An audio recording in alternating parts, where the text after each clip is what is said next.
Last క్లాస్లో last topic ఏంది మనం డిస్కస్ చేసింది వేరియస్ లెవెల్స్ ఆఫ్ రిప్రజెంటేటివ్స్ అదేనా various levels of representatives village level ఎవరు అలానే ఇంటర్మీడియట్ లెవెల్లో డిస్ట్రిక్ట్ లెవెల్లో స్టేట్ లెవెల్లో కంట్రీ లెవెల్లో that type of representation we discuss in last class okay so last class miss అయిన వాళ్ళు ఎవరైనా ఉంటే కనుక నోట్స్ చెక్ చేయండి ఎవరెవరైతే లాస్ట్ క్లాస్ అటెండ్ అవ్వలేదు నిన్న ఈరోజు క్లాస్లో మనం ఏం డిస్కస్ చేస్తున్నామంటే ఎగ్జిక్యూటివ్ అనే టాపిక్ డిస్కస్ చేస్తాం ఎగ్జిక్యూటివ్ ఓకే నిన్నటి క్లాస్ కానీ ఈరోజు క్లాస్ కానీ మోస్ట్ ప్రాబ్లీ రేపు క్లాస్ కానీ all these 3 classes related to basics of Indian polity అంటే రేపు మీకు పాలిటీలో ఫర్దర్గా టాపిక్స్ ఈజీగా అర్థం కావాలంటే ఈ బేసిక్స్ క్లారిటీ వచ్చి ఉండాలి ఇన్ కేస్ మీ ఫ్రెండ్స్కి చెప్పండి ఎవరైనా మిస్ అయి ఉంటే కనుక వాళ్ళని ఫస్ట్ ఆ వీడియోలు చెక్ చేయమని చెప్పండి then so this classes will be okay you can understand very easily so uh కాంటెక్స్ట్లో first in today's class we're going to discuss about first executive okay so executive Telugu medium students ఎగ్జిక్యూటివ్ని మనం కార్యనిర్వాహక శాఖ అంటాం okay so executive సరే what is the main function of the executive already మనం చాలాసార్లు అంటే మీరు కంప్యూటర్ బ్యాక్గ్రౌండ్ అయితే కనుక మీకు ఐడియా ఉంటుంది కోడ్ని ఎగ్జిక్యూట్ చేయడం ఓకే లేదా ప్రోగ్రామ్ని ఎగ్జిక్యూట్ చేయడం అనే వర్డ్స్ వాడుతుంటారు మీరు execute means what implement execute means what implement okay listen execute means implement okay implement అంటే అమలు చేయడం అనమాట మరి దేన్ని ఇంప్లిమెంట్ చేస్తున్నాం మనం ఇప్పుడు తెలుగు మీడియం స్టూడెంట్స్కి మీకు ఇంప్లిమెంట్ అంటే అర్థమవుతుంది కదా మళ్ళీ అమలు చేయడం అట్లాంటిది ఏమీ అవసరం లేదు ఓన్లీ టెక్నికల్ వర్డ్స్ తెలుగులో చెప్తే సరిపోతుంది కదా ఇన్ కేస్ మీరు అట్లాంటి ఏమైనా అర్థం కాకపోతే జస్ట్ హ్యాండ్ రైజ్ చేయండి నేను తెలుగులో ఏమంటారు సార్ అని చెప్పండి నేను చెప్తాను not an issue okay over the period of time ఏమవుతుందంటే మీరు విన్నా కొద్దీ your level of English also understanding will be improved over the period of time దాని గురించి పెద్ద ఇబ్బంది పడాల్సినటువంటి అవసరం లేదు నా క్లాస్లో మీకు ఏమర్థం కాకపోయినా చెప్పండి సరే లాస్ని ఇంప్లిమెంట్ చేయాలి ఓకే సో మరి లాస్ని ఇంప్లిమెంట్ చేయాలంటే సో వీళ్ళు ఏం ఇంప్లిమెంట్ చేస్తేనే మీకు ఇందాక చెప్పినట్టు లాస్ని ఇంప్లిమెంట్ చేస్తారు లాస్ని ఇంప్లిమెంట్ చేయాలి వీళ్ళు ఓకే మరి వీళ్ళు లాని ఇంప్లిమెంట్ చేయాలంటే వీళ్ళకి లా తెలిసి ఉండాలి కదా అనా కాదా that is the reason they will recruit you okay మిమ్మల్ని రిక్రూట్ చేస్తారు మీరేంది ఇప్పుడు you're going to be a part of the executive you will implement the laws మన ఇండియాలో మీరు చాలాసార్లు వినుంటారు India is either under developed అంటే అభివృద్ధి చెందకపోవడం అనే దానికి మెయిన్ రీజను లాస్ లేకపోవడం కాదు లాస్ ఇంప్లిమెంటేషన్ సరిగా లేకపోవడం అనేది వినుంటారు కదా మీరు చాలాసార్లు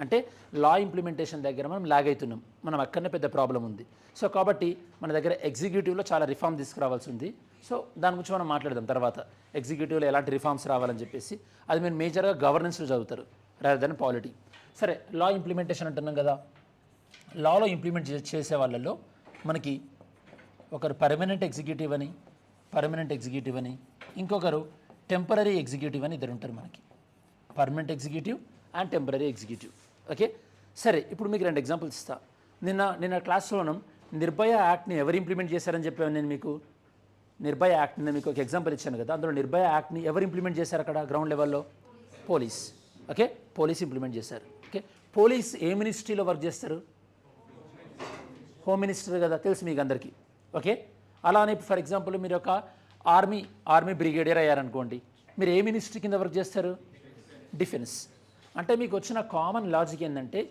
మీరు ఏ గవర్నమెంట్ ఆఫీసర్ అయినా ఏదో ఒక మినిస్టర్ సబార్డినేట్గానే పనిచేయాల్సి ఉంటుంది కదా అంటే ఒక మినిస్టర్ పరిధిలోనే పనిచేయాల్సి ఉంటుంది కదా అవునా కదా విచ్ ఎవర్ యూ చూస్ రేపు మీరు డిఎస్పీ అయినా ఆర్డీఓ అయినా ఏదైనా సరే మీరు ఒక గవర్నమెంట్ ఆఫీసర్ అంటే అండర్ 1 మినిస్టర్ లేదా under 1 ministry you will work అంటే ఒక మంత్రిత్వ శాఖ పరిధిలో మీరు పనిచేస్తారు అంటే లా ఇంప్లిమెంట్ చేయడంలో ఇద్దరు ఉంటారు one is government official the other one is the minister okay మరి గవర్నమెంట్ అఫీషియల్ మినిస్టర్లో ఎవరు పర్మనెంట్ ఎగ్జిక్యూటివ్ గవర్నమెంట్ అఫీషియలా మినిస్టరా government official that you have to know government official అంటే ప్రభుత్వ అధికారులు పర్మనెంట్ ఎగ్జిక్యూటివ్ అంటే టెంపరీ ఎగ్జిక్యూటివ్ అంటే ఎవరు మినిస్టర్స్ మంత్రులు ఓకే చీఫ్ మినిస్టర్ అయినా మినిస్టర్ అన్నట్టే ప్రైమ్ మినిస్టర్ అయినా మినిస్టర్ అన్నట్టే ఓకే మళ్ళీ చీఫ్ మినిస్టర్లు ప్రైమ్ మినిస్టర్లు వాళ్ళకి సపరేట్ ఏముండదు వాళ్ళకి సపరేట్ శాలరీస్ ఏముండవు ఆల్ ఈక్వల్ టు మినిస్టర్స్ కాకపోతే చీఫ్ మినిస్టర్ ఏంటంటే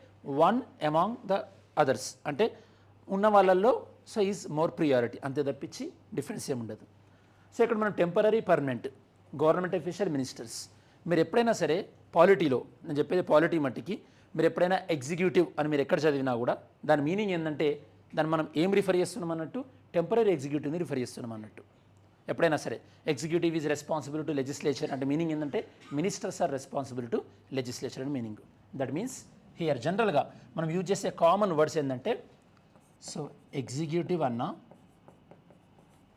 ఈక్వివాలెంట్ టు టెంపరరీ ఎగ్జిక్యూటివ్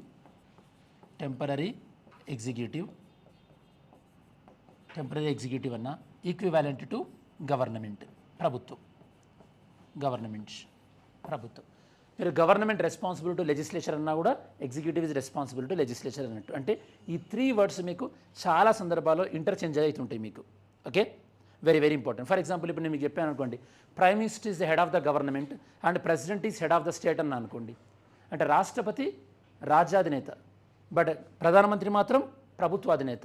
ప్రభుత్వం అంటే మళ్ళీ ఏంది, గవర్నమెంట్ అంటే నథింగ్ బట్ ఎగ్జిక్యూటివ్. ఏ ఎగ్జిక్యూటివ్ని రిఫర్ చేస్తున్నాం ఇక్కడ మనం, టెంపరరీ ఎగ్జిక్యూటివ్ని రిఫర్ చేస్తున్నాం. I hope you are understanding. So ఈ 3 వర్డ్స్ మనం ఇంటర్చేంజబుల్గా యూజ్ చేస్తాం. ఫస్ట్ మీకు ఈ బేసిక్ సెన్స్ అనేది అర్థం కావాలి మనకి. ఓకే, మినిస్టర్స్ తాత్కాలికంగా ఉంటారు, పర్మనెంట్గా ఉండరు. మరి మినిస్టర్స్ తాత్కాలికంగా ఉంటారు, టెంపరీగా ఉంటారు కాబట్టి వాళ్ళకు ఒక ఫిక్స్డ్ టెన్యూర్ అంటే ఒక నిర్దిష్టమైన పదవీకాలం అంటూ ఉంటుందా, ఉండదు. అది నెక్స్ట్ లెవెల్ మనకు అర్థం కావాల్సింది. మినిస్టర్కి పదవీకాలం ఉండదన్నప్పుడు ప్రైమ్ మినిస్టర్కి కానీ చీఫ్ మినిస్టర్కి కానీ ఒక ఫిక్స్డ్ పీరియడ్ ఉంటుందా, ఉండదు. ఇది మనకు అల్టిమేట్గా అర్థం కావాల్సింది. ఆ అండర్స్టాండింగ్ ఎట్లా వస్తుందంటే మీకు ఇక్కడ ఇది పర్ఫెక్ట్గా అర్థం కావాలి. Are we clear about this? Ministers are all temporary, they don't have any fixed tenure. That is the reason. అందువల్ల మనకి సీఎంకి కానీ పిఎంకి కానీ ఒక నిర్దిష్ట పదవీ కాలం అంటూ ఉండదు. వాళ్ళు ఎన్ని రోజులు కంటిన్యూ అవుతారు, సీఎం కానీ పిఎం కానీ వాళ్ళ మెజారిటీ ఉన్నన్ని రోజులు. వాళ్ళ మెజారిటీ ఉన్నా కూడా పార్టీ ఒకవేళ వేరే అభ్యర్థిని మార్చాలనుకుంటే ఉన్న సీఎం మారిపోతారు, ఇబ్బంది ఏం లేదు. ఓకే, ఫర్ ఎగ్జాంపుల్ రీసెంట్గా మనం కర్ణాటకలో చూసాం.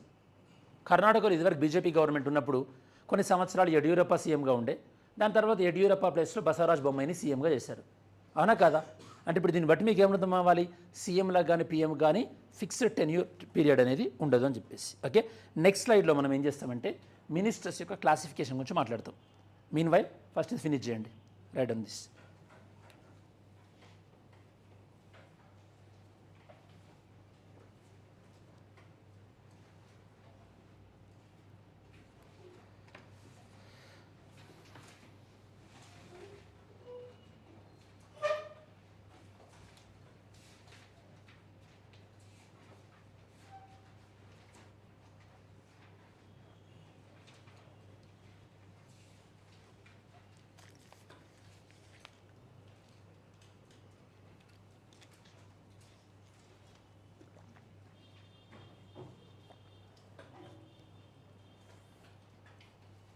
సో ఎస్టర్డే క్లాస్ డౌట్స్ ఏమైనా ఉంటే అడగండి మీన్ వైల్ మీది రాసేంతలోపు.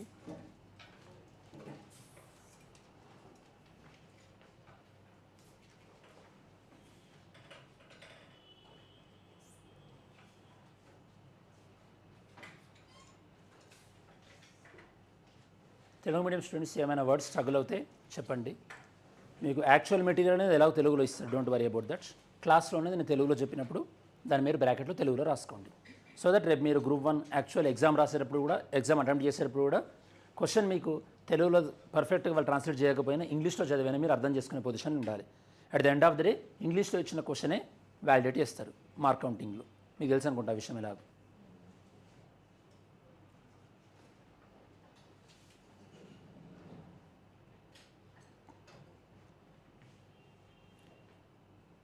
డన్. నా నెక్స్ట్ ఏం చేద్దామంటే ఒకసారి మనం మినిస్టర్స్ క్లాసిఫికేషన్ ఎంతో చూద్దాం. ఎందుకంటే చాలాసార్లు స్టూడెంట్స్ కన్ఫ్యూజ్ అవుతుంటారు. అంటే ఫర్ ఎగ్జాంపుల్ ఇంతకుముందు కిషన్ రెడ్డి గారు మనకి minister of state home affairs ఉండే. ఓకే, మినిస్టర్ ఆఫ్ స్టేట్ అంటే ఏంది మళ్ళీ ఇక్కడ మనకి, అంతకుముందు యూనియన్ మినిస్టర్ ఏమో అమిత్ షా గారు ఉండే, కిషన్ రెడ్డి గారేమో ఇప్పుడు కాదు నేను ఇంతకుముందు. ఓకే, కిషన్ రెడ్డి గారు మనకు minister of state home affairs ఉండే. అసలు మినిస్టర్ ఆఫ్ స్టేట్ ఏంది? ఇంతకుముందు చిరంజీవి గారు minister of state independent tourism ఉంటుండే. అసలు మినిస్టర్ ఆఫ్ స్టేట్ ఇండిపెండెంట్ ఏంది? So now will try to understand the difference, the classification among the ministers. ఎందుకంటే మీరు చాలాసార్లు క్యాబినెట్కి మినిస్టర్కి ఈక్వల్ అనుకుంటారు సెంట్రల్ లెవెల్లో. కాదు, క్యాబినెట్ వేరే, మినిస్టర్ వేరే. ఓకే, క్యాబినెట్ మినిస్టర్ వేరే, మిగతా మినిస్టర్స్ కూడా వేరే. ఆ డిఫరెన్స్ ఏంటో ఒకసారి నేను మీకు ఎక్స్ప్లెయిన్ చేస్తాను. Listen carefully. మినిస్టర్స్, ఓకే, మంత్రులు, మినిస్టర్స్ వాళ్ళ యొక్క ప్రాధాన్యతను బట్టి, అంటే వాళ్ళ యొక్క ప్రియారిటీని బట్టి, ప్రాధాన్యత. Okay, priority 1, priority 2 and priority 3. వీళ్ళ యొక్క ప్రాధాన్యతను బట్టి. ఒకసారి సో మనం ఇది నేర్చుకునే కన్నా ముందు ఒక ఎగ్జాంపుల్ మనం అర్థం చేసుకుని ట్రై చేద్దాం. డిఫెన్స్ రక్షణ శాఖ, హోమ్ అఫైర్స్, ఓకే, దాంతోపాటు మనకి ఫారిన్ అఫైర్స్ విదేశాంగ శాఖ, ఫారిన్ అఫైర్స్.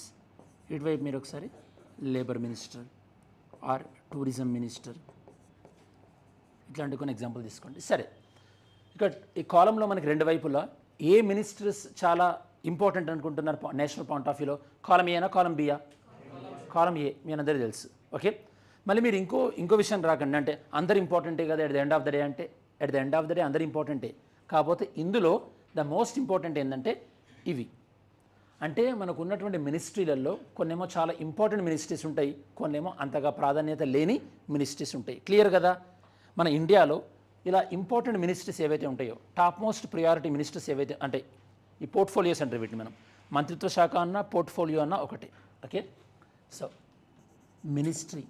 మినిస్ట్రీ అన్నా లేదా పోర్ట్ఫోలియో మంత్రిత్వ శాఖ అన్నా కూడా సేమ్, రెండు కూడా మనం పోర్ట్ఫోలియో అనే వర్డ్ కూడా వాడుతుంటారు మీకు కామన్ లాంగ్వేజ్లో. సరే, మోస్ట్ ఇంపార్టెంట్ మినిస్ట్రీస్ ఎవరైతే ఉంటారో వాళ్ళని డీల్ చేసే వాళ్ళని మనం ఏమంటామంటే క్యాబినెట్ మినిస్టర్ అంటారు. క్యాబినెట్ మినిస్టర్ అంటాం. వీళ్ళు టాప్ మోస్ట్ మినిస్టర్స్ అనమాట. అంటే అత్యంత ముఖ్యమైన మంత్రిత్వ శాఖలను వీళ్ళు డీల్ చేస్తారు, క్యాబినెట్ మినిస్టర్స్.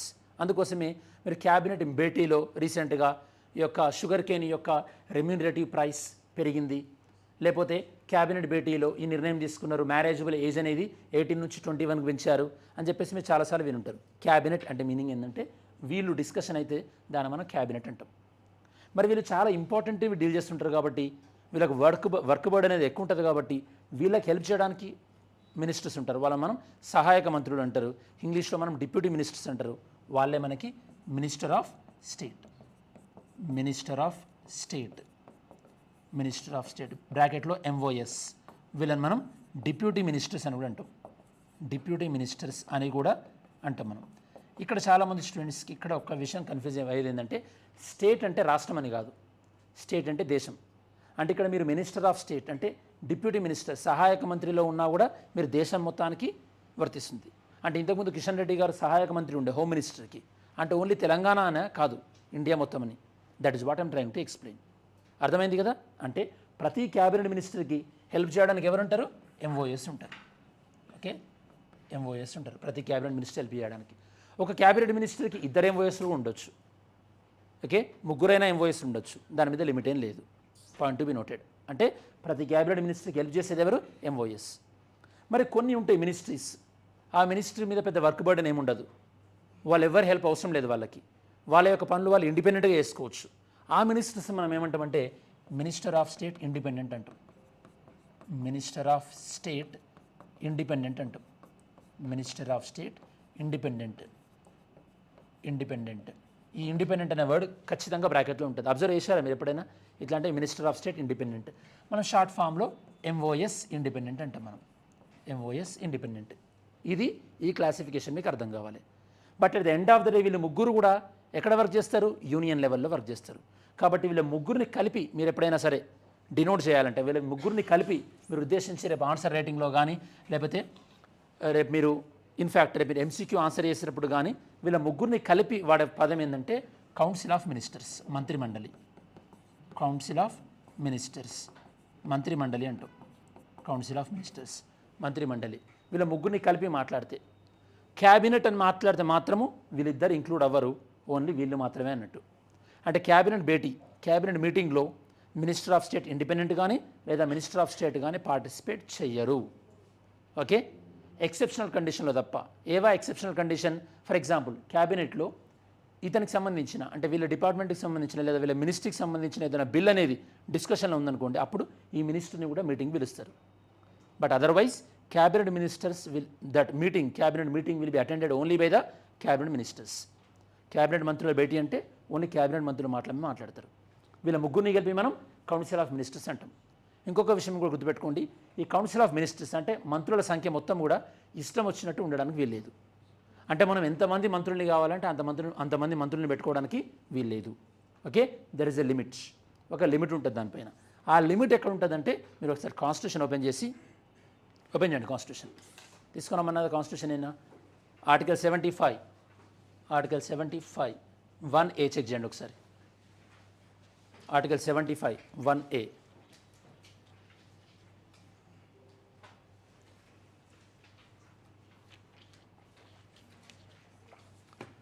కాన్స్టిట్యూషన్ లేని వాళ్ళు పక్క వాళ్ళ దాంట్లో చెక్ చేయండి. రేపు క్లాస్లో కాన్స్టిట్యూషన్ తీసుకోవడానికి ట్రై చేయండి. ప్రతి ఒక్కరి దగ్గర కాన్స్టిట్యూషన్ నుంచే బెటర్. కాన్స్టిట్యూషన్ లేకుండా పాలిటీ క్లాస్ నేర్చుకోవడం అనేది లాజిక్ ఉంటుంది స్టూడెంట్స్. 75 1A. ఈ రోజుకి ఏం చేయాలంటే కాన్స్టిట్యూషన్ లేని వాళ్ళు అట్లీస్ట్ మొబైల్లోనన్నా కాన్స్టిట్యూషన్ ఓపెన్ చేసుకోండి. ఓకే, మీరు మొబైల్ మిస్యూజ్ చేయరన్న నమ్మకం నాకు ఉంది. మిస్యూజ్ చేస్తే మీ ఇష్టం అనుకోండి, ఆఫ్కోర్స్. సో పాయింట్ ఏంటంటే 75 1A చెక్ చేయండి. 75 1A. మీరు 75 1A చెక్ చేస్తే ఏదో ఒక చోట council of ministers should not exceed more than 10% అనే వర్డ్ కనిపించిందా మీకు? సారీ 15% అనే వర్డ్ ఉందా మీకు? 15% అది హైలైట్ చేసుకోండి. కౌన్సిల్ ఆఫ్ మినిస్టర్స్ 15% కన్నా ఎక్కువ ఉండదు. ఎందులో 15%? ఇది మనకి ఇంపార్టెంట్. రేపు ఎంసీక్యూ సాల్వ్ చేసేటప్పుడు ఎందులో 15% కన్నా ఎక్కువ ఉండదు? పార్లమెంటులో 15%, లోక్సభలో 15%? లోక్సభలో 15%. ఆ క్లారిటీ ఎప్పుడు ఉంటుందంటే మనం ఇలా కాన్స్టిట్యూషన్ రిఫర్ చేసినప్పుడు క్లారిటీ వస్తుంది. జనరల్గా మనం ఎంసీక్యూ సాల్వ్ చేసేటప్పుడు ఏమంటే నార్మల్గా నేర్చుకొని పోతే ఏమైందంటే 15% ఆఫ్ ద పార్లమెంట్ అనుకుంటాం మనం. రాంగ్. 15% of the Lok Sabha. అంటే లోక్సభలో స్ట్రెంత్ ఎంతైతే ఉంటుందో అందులో 15% కన్నా ఎక్కువగా మినిస్టర్స్ ఉండడానికి వెళ్ళలేదు. లోక్సభ స్ట్రెంత్ ఎంత మనకి అందరూ తెలుసు, 545. 545లో 15% ఎంత? అప్రాక్సిమేట్లీ 81. అంటే మన దగ్గర మంత్రిమండలిలో మంత్రుల సంఖ్య అనేది ఎంతకు మించి ఉండకూడదు? 81 కన్నా మించి ఉండకూడదు. That is the logic. Okay, అంటే council of ministers should not more than 15% of, మనం లోక్సభని ఎల్ఎస్ అని రిప్రజెంట్ చేస్తాం కాబట్టి 15% ఆఫ్ లోక్సభ. ఓకే, అంటే ఇక్కడ మనం బేసిక్ కవర్ అయింది, ఇక్కడ ఎగ్జామినేషన్ లెవెల్లో కూడా మనం కవర్ చేసుకోవచ్చు. ఇది మనకు గుర్తుండాలంటే this basics you have to remember. ఈ కౌన్సిల్ ఆఫ్ మినిస్టర్కి క్యాబినెట్కి మీకు తేడా తెలియదనుకోండి, ఫస్ట్ ఆప్షన్ ఏమి ఇస్తారంటే cabinet strength should not be more than 15% అని ఇస్తారు. Second, council of strength should not be more than 15% అని ఇస్తారు. మీకు అక్కడ ఎగ్జామ్లో స్టార్ట్ అవుతుంది మీకు డౌట్, ఫస్ట్ స్టేట్మెంట్ రైటా సెకండ్ స్టేట్మెంట్ రైటా అనేది. ఐ హోప్ మీకు ఇప్పుడు క్లారిటీ వచ్చింది అనుకుంటా. Council of minister strength, cabinet strength కాదు. Are we clear about this? Okay, ఎందుకు ఇలా పెట్టుంటారు మరి స్ట్రెంత్? అంటే 15% కానీ ఎక్కువ ఉండొద్దని ఎందుకు పెట్టుంటారు ఇలా? ఎందుకు పెట్టుంటారంటే ఒకవేళ మినిస్టర్స్ స్ట్రెంత్ పైన మినిస్టర్స్ ఇంతే ఉండాలని చెప్పేసి ఒక లిమిట్ లేదనుకోండి, అప్పుడు ఏం చేయొచ్చు? ప్రతిపక్షం నుంచి ప్రతి ఒక్కరికి కూడా మనము మినిస్ట్రీ ఇస్తామని చెప్పేసి వాళ్ళని మన పార్టీలోకి అట్రాక్ట్ చేయొచ్చు కదా. అంటే దీనివల్ల పార్టీ ఫిరాయింపులు పెరుగుతాయి కదా లిమిట్ లేకపోతే. అంటే లిమిట్ ఉండడం వల్ల పార్టీ ఫిరాయింపు తగ్గినట్టే కదా. అంటే limit on council of ministers strength. Council of ministers మనం COM అంటాం. అంటే మంత్రి మండలి పైన లిమిట్ అనేది దేని గురించి? టు డిస్కరేజ్, నిరుత్సాహం చేయడానికి. దేన్ని నిరుత్సాహపరచడానికి? To discourage defection. తెలుగులో డిఫెక్షన్ని మనం పార్టీ ఫిరాయింపులు అంటారు. This is the ultimate goal. రేపు మీరు మెయిన్స్ ఆన్సర్లో రాసేటప్పుడు కూడా పార్టీ డిఫెక్షన్ని అంటే పార్టీ ఫిరాయింపుల్ని డిస్కరేజ్ చేయడానికి తీసుకున్న చర్యలలో ఇది ఒక చర్య అని రాయొచ్చు. This is how you will build the mains answer writing also. Okay, so council of ministers అంటే మంత్రి మండలి పైన ఈ స్ట్రెంత్ పైన లిమిట్ పెట్టడం వల్ల మనం దేన్ని డిస్కరేజ్ చేస్తున్నాం?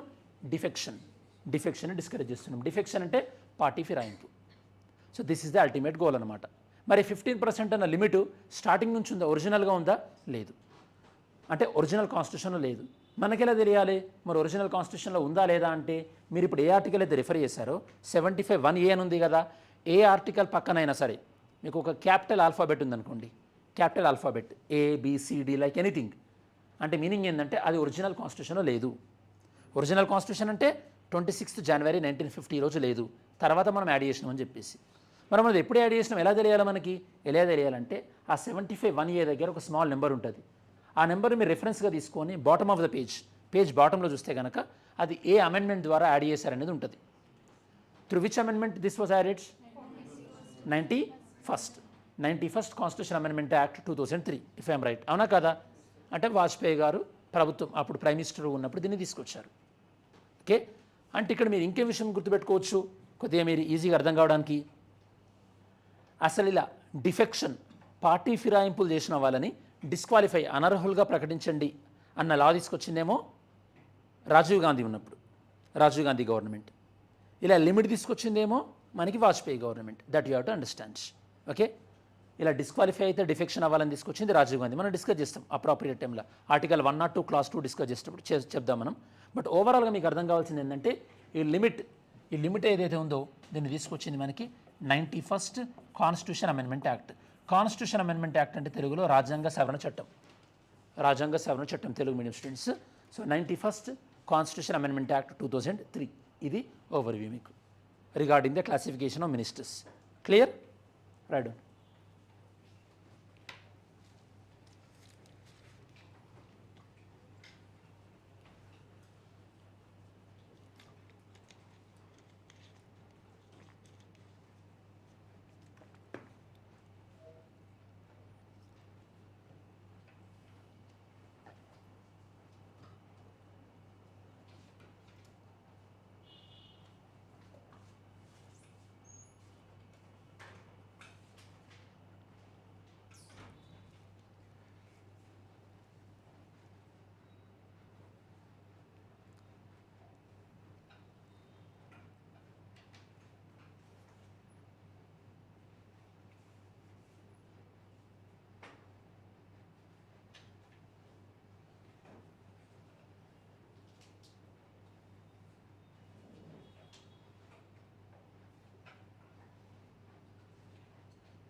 Yes. Central government state government law make చేస్తే యూనియన్ గవర్నమెంట్ డామినేట్ చేస్తుందన్నారు. కాంకరెంట్ లిస్ట్ పైన అయితే సార్ తమిళనాడులో నీటికి సంబంధించి వాళ్ళు ఒక రిజల్యూషన్ పాస్ చేసుకున్నారు సార్. అది యూనిటీ డైవర్సిటీ కాన్సెప్ట్ ఏదైనా ఎఫెక్ట్ అవుతుంది? డైవర్సిటీ కాన్సెప్ట్లో ఏదైనా ఎఫెక్ట్ అవుతుంది సార్? ఏం డైవర్సిటీ కాన్సెప్ట్ అంటే సార్ ఇప్పుడు నీట్ అనేది సెంట్రల్ వైడ్ కదా ఏంటండి? Central wide exam education, neat point of view education. Education is the education సెంటర్లో కాదు కదా, కాంకరెంట్లో కదా. అంటే నీట్ ద్వారా సెలెక్ట్ అయితే సెంట్రల్లో ఎక్కడైనా వెళ్ళొచ్చు కదా సార్. ఎస్. కానీ వాళ్ళ స్టేట్లో స్టూడెంట్స్ అక్కడే ఉండాలని చెప్పేసి. అదే నీట్ అంటే ఏంది? ఎడ్యుకేషన్. ఎడ్యుకేషన్ అనేది ఏ లిస్ట్లో ఉంటుంది? Concurrent list. కాంకరెంట్ లిస్ట్ పైన ఎవరెవరు లా చేయొచ్చు? Union government can do a law, state government law చేయొచ్చు. అవి రెండు ఒకవేళ విరుద్ధంగా ఉంటే ఎవరి లా వ్యాలిడ్ అవుతుంది? Union government. అంటే ఇప్పుడు యూనియన్ గవర్నమెంట్ లానే వ్యాలిడ్ అవుతుంది irrespective of the Tamil Nadu government law. అంటే సార్ ఇప్పుడు వాళ్ళది నీట్ అది వాళ్ళ yeah, if that is the challenge, వాళ్ళు ఛాలెంజ్ చేస్తే ఆబ్వియస్గా తమిళనాడు గవర్నమెంట్ లా అనేది క్యాన్సిల్ అవుతుంది. Union government law will be valid. Okay. So all of you please refer the constitution. Schedule 7 refer చేయండి. షెడ్యూల్ 7లో కాంకరెంట్ లిస్ట్ ఎడ్యుకేషన్ నెంబర్ చెప్పండి ఒకసారి. What is the entry number of education? Schedules ఎప్పుడైనా constitution లాస్ట్లో ఉంటాయి. Okay. Schedule 7 open చేసి concurrent list ఉమ్మడి జాబితా అని ఉంటుంది, అది రిఫర్ చేసి అందులో ఎడ్యుకేషన్ ఎంట్రీ నెంబర్ చెప్పండి.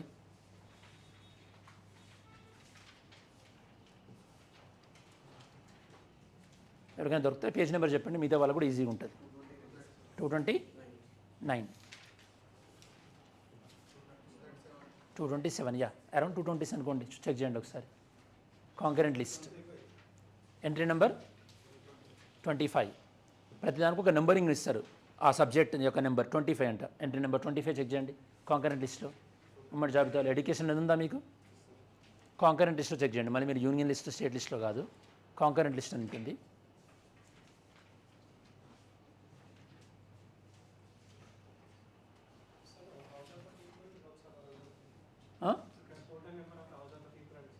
టోటల్ అర్థం కాదు, కొద్దిగా వాల్యూమ్ ఏందండి? ఎక్కడ ఎక్కడిచ్చారు? 75 1 year, ఎస్. నేను చెప్పాను కదా మీకు, లోక్సభ అన్న, కౌన్సిల్ ఆఫ్ స్టేట్స్ అన్న, council of house of the people అన్న సేమ్ అని. నేను క్లాస్ మిస్ అయ్యారు మీరు? నేను చెప్పాను నేను మీకు, Lok Sabha is nothing but house of the పీపులే కదా. నిన్న నోట్స్ ఉందా మీ దగ్గర? నేను రాలేదు, అది సంగతి. What is your name? Chandrakant. Where you are from? Mahbubnagar. So నిన్న క్లాస్లో చెప్పాను, లోక్సభ అన్న, హౌస్ ఆఫ్ ద పీపుల్ అన్న, టెంపరీ హౌస్ అన్న, సో ఇవన్నీ కూడా పాపులర్ హౌస్ అని, ఇవన్నీ సేమే చెప్పాను నిన్న మీకు ఇవన్నీ. ఎస్, ఇవన్నీ కూడా సేమే. అంటే ఎప్పుడైనా సరే లోక్సభ అనే వర్డ్ ఉండదు కాన్స్టిట్యూషన్లో. లోక్సభని ఎప్పుడైనా మనం హౌస్ ఆఫ్ ద పీపుల్ అంటాం. రాజ్యసభ అనే వర్డ్ ఉండదు, కౌన్సిల్ ఆఫ్ స్టేట్స్ అంటాం. Okay, so entry number is what? Entry number 25. So ఇలా మీకు ఐడియా ఉండాలన్నమాట, కాంకరెంట్ లిస్ట్లో ఏముంటుంది, యూనియన్ లిస్ట్లో ఏముంటుంది, అండ్ స్టేట్ లిస్ట్లో ఏముంటుంది అని చెప్పేసి. Okay, so now actually education కానీ, ఎస్ కొంతమంది ఆన్లైన్ స్టూడెంట్స్ అన్నట్టు ఎడ్యుకేషన్ కానీ, ఈ ఫారెస్ట్ కానీ, వైల్డ్ లైఫ్ కానీ ఇంతకుముందు స్టేట్ లిస్ట్లో ఉండే, తర్వాత దాన్ని కాంకరెంట్ లిస్ట్లోకి తీసుకొచ్చారు.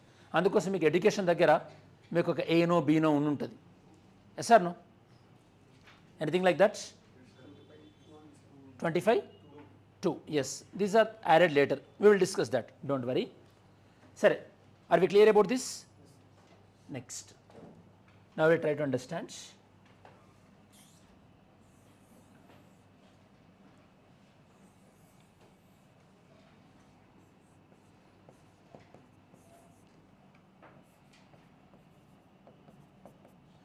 Lok Sabha, Rajya Sabha, 2 circles తీసుకుందాం మనం. So Lok Sabha, what is the total strength of the Lok Sabha at the moment? Sanctioned strength 545. Okay, మనం ఆంగ్లో ఇండియన్కి రిజర్వేషన్ ఎక్స్టెండ్ చేయలేదు, ఎక్స్టెండ్ చేయలేదని చెప్పేసి 543 అవ్వదు, 545. ఓకే, సరే. లోక్సభ యొక్క డ్యూరేషన్ ఎన్ని సంవత్సరాలు? 10 years. లోక్సభకి how many years elections will be conducted? 5 years, you know that. Rajya Sabha total strength is how much? 245. Okay, elections, Rajya Sabha elections every how many years? 2 years. Okay, Rajya Sabhalo elections every 2 years జరుగుతాయి. ఆ concept ఏందో you will get to know. First జాగ్రత్త చూడండి, లోక్సభ ఎంపీస్ని ఎవరు elect చేస్తారు? People elect చేస్తారు. నిన్నటి concept. Okay, ఎప్పుడైనా గుర్తుపెట్టుకోండి, మన క్లాసెస్లో ఇంతకుముందు నేర్చుకున్నది నెక్స్ట్ క్లాస్లో అలా అప్లికేషన్ ఉంటుంది, కాబట్టి you have to be very thorough with the previous classes, very very important. సరే, లోక్సభలో 2019లో జరిగిన దాంట్లో majority number of the seats ఎవరికి వచ్చాయి? బీజేపీ పార్టీకి వచ్చింది. ఓకే, పార్టీ లార్ ఎన్డీఏ ఏదని అనుకోండి. ఈ పోర్షన్ ఏదైతే నేను షేడెడ్ ఇచ్చానో ఇది బీజేపీ ఎంపీస్. మరి at the same time BJP ఎంపీస్కి సెంట్రల్ లెవెల్లో రాజ్యసభలో కూడా ఎంపీస్ ఉన్నారు కదా. Yes sir no? Rajya Sabha MPs ఏంటంటే అందరూ ఒకేసారి ఖాళీ అవ్వడం, అందరూ ఒకేసారి ఫిల్ అవ్వడం ఉండదు. ఓకే, అంటే కొన్ని సందర్భాల్లో లోక్సభలో ఒక పార్టీకి మెజారిటీ ఉండొచ్చు, కదా రాజ్యసభలో ఒక పార్టీకి మెజారిటీ ఉండొచ్చు లేదా ఉండకపోవచ్చు. There may be change. So Rajya Sabha ఎంపీస్ని ఎవరు ఎలక్ట్ చేసుకుంటారని చెప్పాను నేను లాస్ట్ క్లాస్లో? ఎమ్మెల్యేస్. లాస్ట్లో నేను మీకు ఒక ఫ్లో చార్ట్ ఇచ్చాను, అందులో MLAs will elect the Rajya Sabha members అని చెప్పాను. సో ఈ షేర్డ్ పోర్షన్ ఏదైతే ఉందో, ఈ పోర్షన్ ఏదైతే ఉందో ఇది BJP MPs or BJP friendly parties MPs అనుకోండి కాసేపు. ఈ ఉన్న ఎంపీస్ అందరూ కూడా మినిస్టర్స్ అవ్వలేరు కదా, అన కదా. ఇప్పుడు తెలంగాణలో కాంగ్రెస్ నుంచి గెలిచిన వాళ్ళే ఎమ్మెల్యేస్ అందరూ మినిస్టర్స్ అయ్యారా? కాలేదు కదా. అంటే ఈ ఎంపీస్లో కొంతమంది మాత్రమే మినిస్టర్స్ అవుతారు. ఓకే, ప్లస్ అందరూ మినిస్టర్స్లో కూడా అందరూ క్యాబినెట్ మినిస్టర్స్ అవ్వలేరు కదా, కొంతమంది మాత్రమే క్యాబినెట్ మినిస్టర్స్ అవుతారు. ఈ క్యాబినెట్ మినిస్టర్స్కి హెడ్ ఎవరు? Prime minister. Okay, prime minister. Now will try to understand some logic. Prime minister ఇక్కడ మీరు దీన్ని చూస్తే కనుక మ్యాప్ని చూస్తే can we say that okay. So cabinet and ministers. ఇప్పుడు దీన్ని బట్టి మనం prime minister is a cabinet minister అని చెప్పొచ్చా లేదా? ఎస్ అను జాగ్రత్త అర్థం చేసుకోవడానికి ట్రై చేయండి. ప్రైమ్ మినిస్టర్ క్యాబినెట్ మినిస్టర్ అని చెప్పొచ్చు కదా? ఎస్. ప్రైమ్ మినిస్టర్ ఒక మినిస్టర్ అని చెప్పొచ్చు కదా? Yes. All the cabinet ministers are ministers, but all the ministers are not cabinet ministers.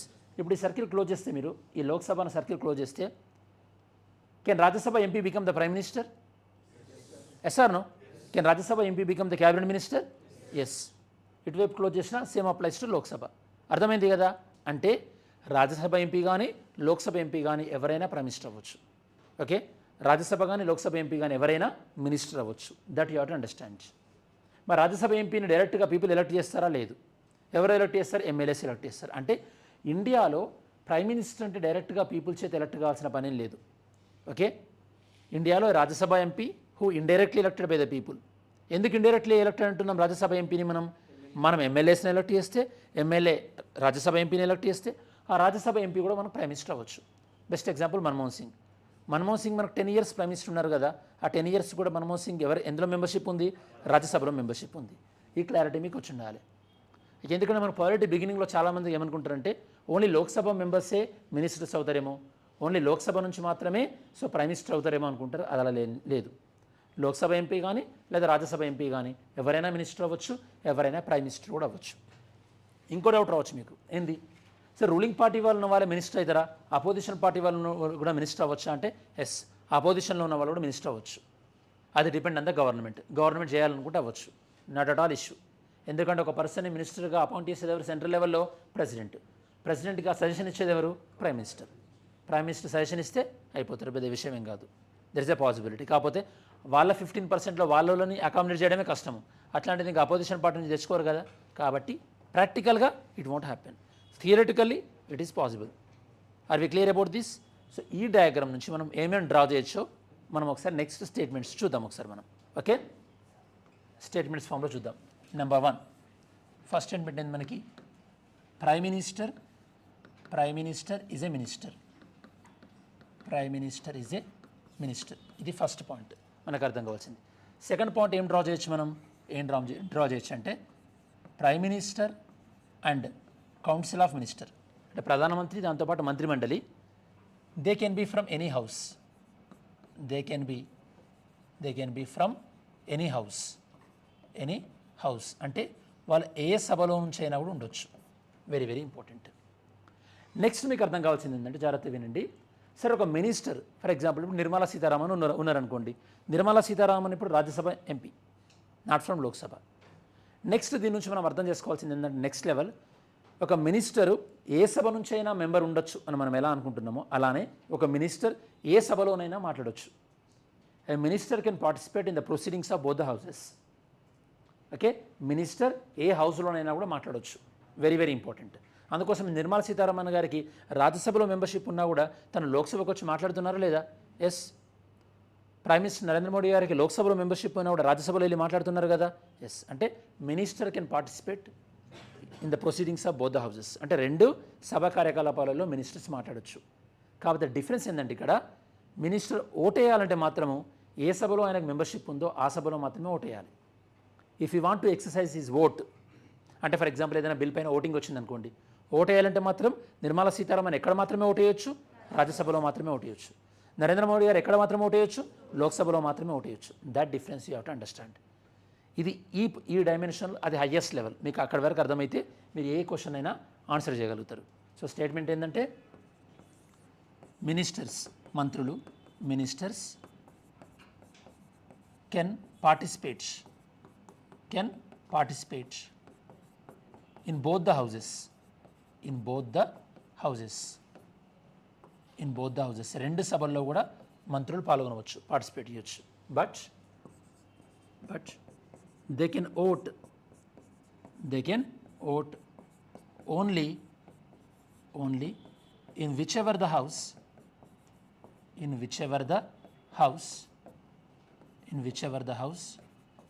they have membership. అంటే వాళ్ళకి ఏ సభలో ఈ యొక్క సభ్యత్వం ఉంటుందో ఆ సభలో మాత్రమే ఓటేయచ్చు. That is what you have to understand voting point of వ్యూలో. ఇది మీకు అయ్యే ఉండాలి. ఓకే,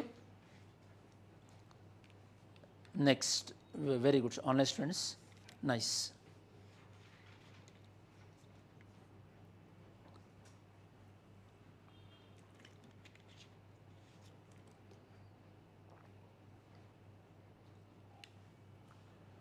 సో ఇది ఓటింగ్ యాజ్ వెల్ యాజ్ పార్టిసిపేషన్కి సంబంధించిన information.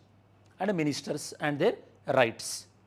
So ministers can participate in both the houses, but they can vote only in whichever the house they are having the votes, sorry whichever the house they are having the membership. ఇంకొక విషయం next level ఏంటంటే మీకు అర్థం కావాల్సింది ఇంకో possibility ఉంటుంది, జాగ్రత్త వినండి. అగైన్ నేను మీకు ఈ స్లైడ్కి వస్తాను, మీరు రాసుకోవచ్చు. నెక్స్ట్ ఇంపార్టెంట్ థింగ్ ఏంటంటే అసలు 2 సభల్లో మెంబర్షిప్ లేకున్నా కూడా, అంటే 2 హౌజెస్లో మెంబర్షిప్ లేకున్నా కూడా మినిస్టర్ అవ్వచ్చా? Can a person become a minister even though he or she don't have membership in both the houses? Yes or no? Yes, అవ్వచ్చు. అంటే ఈ 2 సర్కిల్స్లో ఏ సర్కిల్లో లేకపోయినా డైరెక్ట్గా ఈ ఇన్నర్ సర్కిల్లో వచ్చి ఉండొచ్చు. కాకపోతే మ్యాక్సిమం 6 months. మ్యాక్సిమం ఎంత డ్యూరేషన్? 6 months. 6 monthsలో నువ్వు ఏదో ఒక సర్కిల్లో మెంబర్ అవ్వాలి. 6 monthsలో నువ్వు ఏదో ఒక హౌస్లో మెంబర్ అవ్వాలి. ఓకే, అంటే మీనింగ్ ఏంటంటే ఎ person can be a minister, first ఇంగ్లీష్లో జాగ్రత్త వినండి. ఎ person can be a minister without being a member of any house for a period of 6 months. For a period of 6 months. తెలుగులో అయితే కనుక ఏ సభలో సభ్యత్వం లేకున్నా కూడా మ్యాక్సిమం 6 నెలల పాటు మినిస్టర్గా ఉండొచ్చు. 6 నెలలలోపు ఏదో ఒక హౌస్ హోల్డింగ్ మెంబర్షిప్ రావాలి. రాలేదనుకోండి, in case if you fail to get the membership in the either of the house, 2 సభల్లో ఏ సభలో కూడా నీకు 6 నెలల్లో మెంబర్షిప్ రాలేదనుకోండి, then what will happen? Then he has to resign from the ministry నుంచి రాజీనామా చేయాలి. ఇప్పుడు ఇంకో పాసిబిలిటీ ఆలోచిద్దాం. For example, okay, what's your name? Vinod. ఇప్పుడు వినోద్ మినిస్టర్ అయ్యాడు అనుకోండి, 6 నెలల పాటు ఏ హౌస్లో మెంబర్ అవ్వలేదు కాబట్టి రిజైన్ చేయాల్సి వచ్చింది. మళ్ళీ ఈ ఫెసిలిటీని ఇంకోసారి కూడా వాడుకోవచ్చా? మళ్ళీ ఇంకొక 6 నెలలు కూడా వినోద్ ఉండొచ్చా మినిస్టర్గా? క్వశ్చన్ అర్థమైంది కదా. మళ్ళీ ఇప్పుడు వినోద్ను మళ్ళీ నెక్స్ట్ టైం సెకండ్ టైం మినిస్టర్గా చేసి మళ్ళీ ఇంకొక 6 నెలల పాటు కొనసాగించవచ్చా లేదా? క్వశ్చన్ అర్థమైంది కదా. ఆన్సర్ చెప్పండి. ఇప్పుడు మళ్ళీ వినోద్ని ఇంకొక 6 months పాటు నేను మినిస్టర్గా కంటిన్యూ చేయొచ్చా లేదా? Answer is no. ఒక పర్సను లోక్సభ యొక్క 5 సంవత్సరాల డ్యూరేషన్లో, 5 years డ్యూరేషన్లో a person can become a minister without being a member of any house only once. అంటే ఒక పర్సన్ సభ డ్యూరేషన్లో, అంటే లోక్సభ 5 yearsలో ఈ ఫెసిలిటీని ఎన్నిసార్లు యూజ్ చేసుకోవచ్చు? Only once. ఇంకో పర్సన్ నేను అపాయింట్ చేయొచ్చా? Yes, I can appoint. But a same person cannot use this facility for twice. That is you have to understand. Are we clear? సరే, మరి ఇలా మినిస్టర్ ఏ సభలో మినిస్టర్గా మెంబర్ కాకుండా మినిస్టర్గా 6 నెలల పాటు ఉండొచ్చని మనకి ఎక్కడ ఉందా కాన్స్టిట్యూషన్లో? ఎస్. ఒకసారి 75 ఆర్టికల్ 75 clause 6 ఓపెన్ చేయండి. Article 75 clause 6.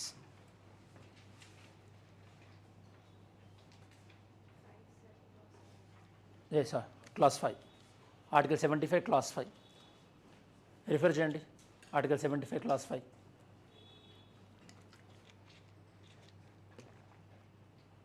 ఆర్టికల్ 75 clause 5 చదివితే మీకు ఇది అర్థమవుతుంది. అక్కడ 6 months అన్న డ్యూరేషన్ అన్న వర్డ్ ఉందా? ఉంటే హైలైట్ చేసుకోండి.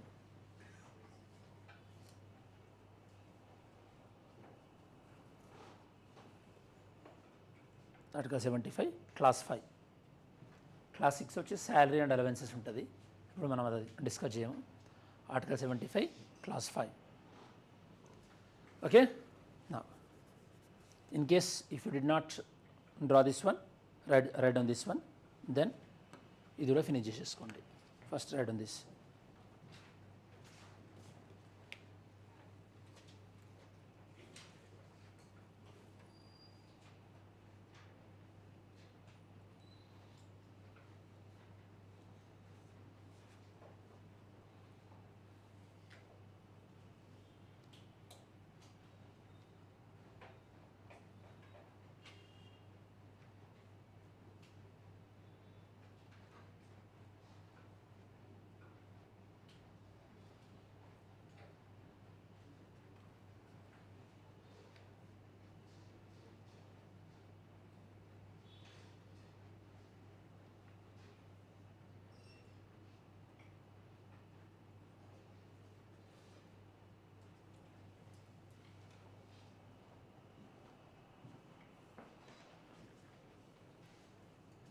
సో మీకు ఇది ఎప్పుడు గుర్తుండాలి, always you should remember this one. Okay, so మీకు క్లారిటీ ఉంటుంది.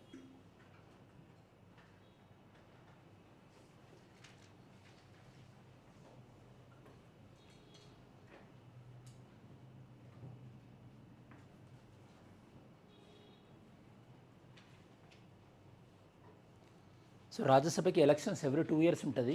బట్ వన్స్ ఒక పర్సన్ రాజ్యసభకి ఎలక్ట్ అయిన తర్వాత 6 years ఉంటారు వాళ్ళ పొజిషన్లో.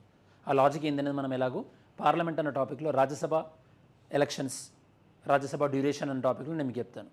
Okay,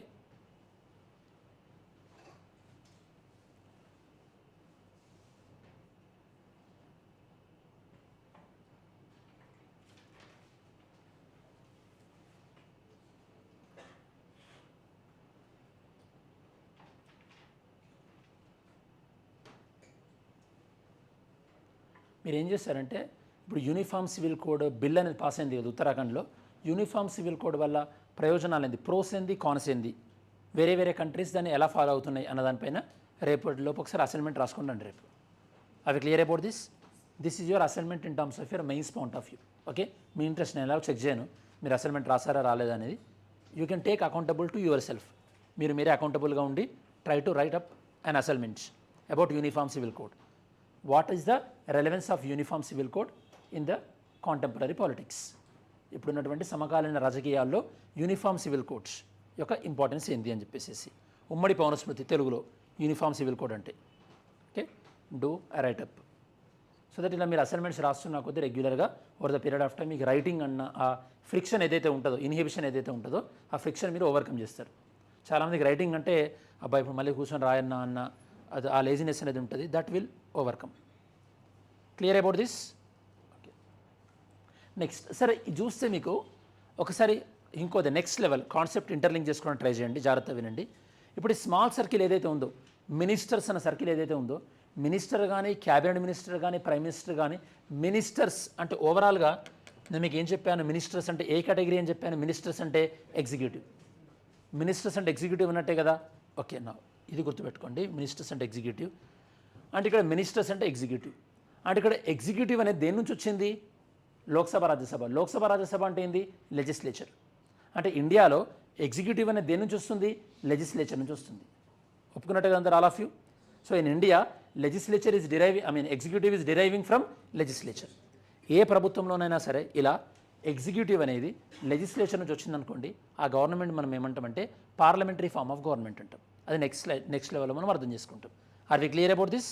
okay, next in case మీరు ఏదైనా రాయడం మర్చిపోతే మిస్ అయినా నేను క్లాస్ అయిపోయిన తర్వాత ఎవరినైనా అడగవచ్చు మీరు, వాళ్ళు ఇవి స్లైడ్ డౌన్ చేస్తారు. మీరు ఏదైనా మిస్ అయింది just you can take the photograph and you can write it, not an issue.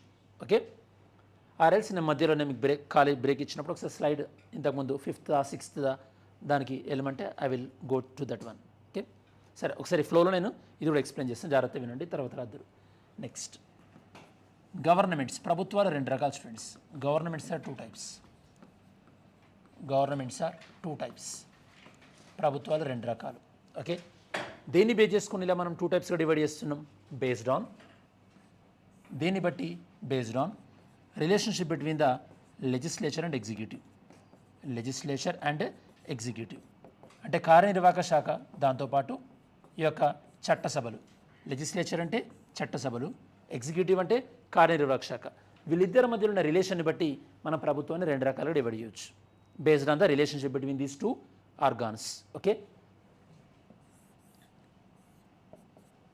ఈ 2 types ఏంటంటే, number 1 parliamentary form of government, అంటే పార్లమెంటరీ తరహా ప్రభుత్వము, parliamentary form of government, parliamentary తరహా ప్రభుత్వము. సెకండ్ వన్ ఏంటంటే ప్రెసిడెన్షియల్ ఫార్మ్ ఆఫ్ గవర్నమెంట్, రాష్ట్రపతి తరహా ప్రభుత్వం, ప్రెసిడెన్షియల్ ఫార్మ్ ఆఫ్ గవర్నమెంట్, రాష్ట్రపతి తరహా ప్రభుత్వం. సో నేను మీకు ఇందాక చెప్పినట్టు పార్లమెంటరీ ఫార్మ్ ఆఫ్ గవర్నమెంట్లో చాలా ఎసెన్షియల్గా ఉండేది ఏంటంటే executive is deriving from the legislature.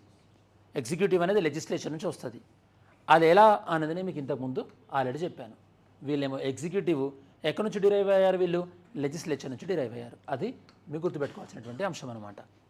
Next స్లైడ్లో మనం ఏం డిస్కస్ చేస్తామంటే అసలు పార్లమెంటరీ ఫార్మ్ ఆఫ్ గవర్నమెంట్లో ఉండే ముఖ్యమైన కొన్ని లక్షణాలు ఏంది, ప్రెసిడెన్షియల్ ఫామ్లో ఉండేటటువంటి ముఖ్యమైన కొన్ని లక్షణాలు ఏంది?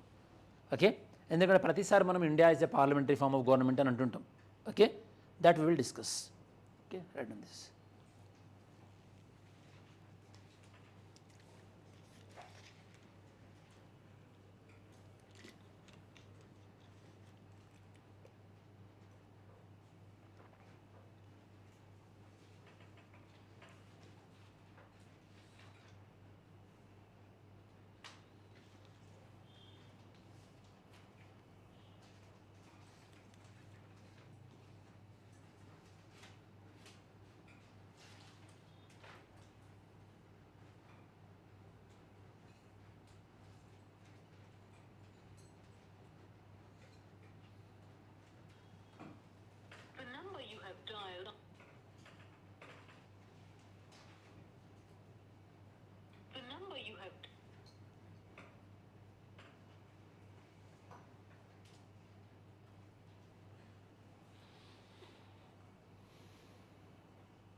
Okay, now we'll see parliamentary form of government. జాగ్రత్త వినండి, parliamentary form of government, parliamentary form of government, parliamentary తరహా ప్రభుత్వం. సో ఎప్పుడైనా సరే పార్లమెంటరీ ఫామ్ ఆఫ్ గవర్నమెంట్లో మెయిన్ ఇంపార్టెంట్ ఫీచర్ ఏంటంటే executive always derive from legislature. Executive అంటే కార్యనిర్వాహక శాఖ, executive derives from legislature. Executive derives from legislature. కార్యనిర్వాహక శాఖ ఎప్పుడైనా సరే చట్టసభల నుంచి డిరైవ్ అవుతుంది అనమాట. ఇది ఫస్ట్ థింగ్. సెకండ్ థింగ్ ఏంది, సెకండ్ ఫీచర్ ఏంటంటే ఈ గవర్నమెంట్లో మీరు ఎప్పుడైనా చూసుకోండి ప్రైమ్ మినిస్టర్కి ఎక్కువ అధికారాలు ఉంటాయి పార్లమెంటరీ ఫామ్ ఆఫ్ గవర్నమెంట్లో. ఫర్ ఎగ్జాంపుల్ ఇప్పుడు మీరు ఎప్పుడైనా బ్రిక్స్ అన్నది తీసుకోండి, బ్రిక్స్ మీటింగ్ తీసుకుంటే బ్రెజిల్ నుంచేమో president, Russia president, China president, South Africa president ఉంటారు. కానీ ఇండియా నుంచి ఎవరు ఉంటారు? ప్రైమ్ మినిస్టర్ ఉంటారు. ప్రైమ్ మినిస్టర్ పార్టిసిపేట్ చేస్తారు. అంటే కొన్ని కంట్రీస్లోనేమో ప్రైమ్ మినిస్టర్కి చాలా ఇంపార్టెంట్ ఉంటుంది, కొన్ని కంట్రీస్లోనేమో ప్రెసిడెంట్కి చాలా ఇంపార్టెన్స్ ఉంటుంది. ఇప్పుడు మీరు అమెరికాలో తీసుకున్నారు అనుకోండి, అమెరికాలో ఎవరికి ఎక్కువ ఇంపార్టెన్స్ ఉంటుంది? ప్రెసిడెంట్. ఎందుకని అలా? ఎందుకంటే వాళ్ళు ఫాలో అయ్యే గవర్నమెంట్ ఏంటంటే ప్రెసిడెన్షియల్ ఫామ్ ఆఫ్ గవర్నమెంట్. మనం ఫాలో అయ్యేది parliamentary form of government. Parliamentary form of గవర్నమెంట్లో prime minister is most powerful. Prime Minister is most powerful compared to President.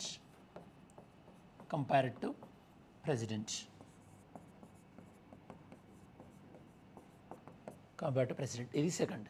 Third one ఏంది మనకి?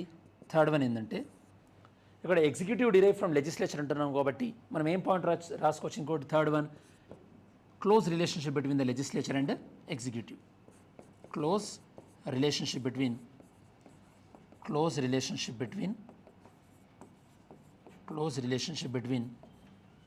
legislature and executive. ఎగ్జిక్యూటివ్కి లెజిస్లేచర్కి మధ్యలో close relationship అనేది ఉంటుంది. Okay, close relationship అనేది ఉంటుంది. ఎందుకంటే ఎగ్జిక్యూటివ్ అనేది ఎక్కడి నుంచి వస్తుంది? లెజిస్లేచర్ నుంచి వస్తుంది. కాబట్టి ఈ గవర్నమెంట్లో మనకి హెడ్ ఆఫ్ ద గవర్నమెంట్, ప్రభుత్వ అధినేత, head of the government. Okay sir, water తీసుకోరు, water. Head of the government యొక్క అధినేత ఎవరు ఉంటారు? Prime minister. Head of the state, రాజ్యాధినేత ఎవరు ఉంటారు? Head of the state president.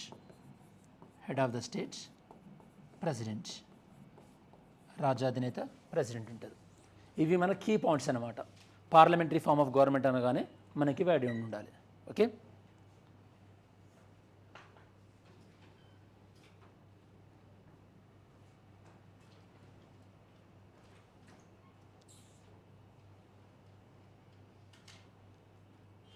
So అక్కడ head of the government prime minister కాబట్టి prime minister is the real head. ఈ వర్డింగ్ కూడా రాసుకోండి, real head. President is the nominal head. Nominal head. Real అంటే నిజమైన అధికారాలు, నామినల్ అంటే నామమాత్రమైనటువంటి అధికారాలు meaning. Okay, thank you.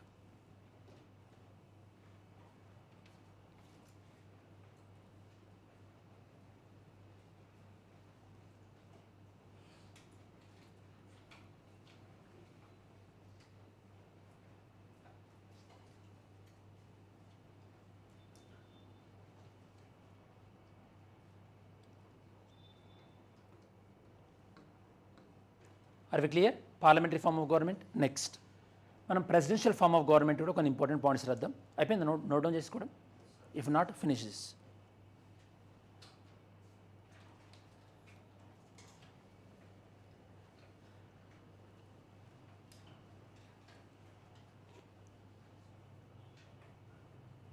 Next presidential form of government.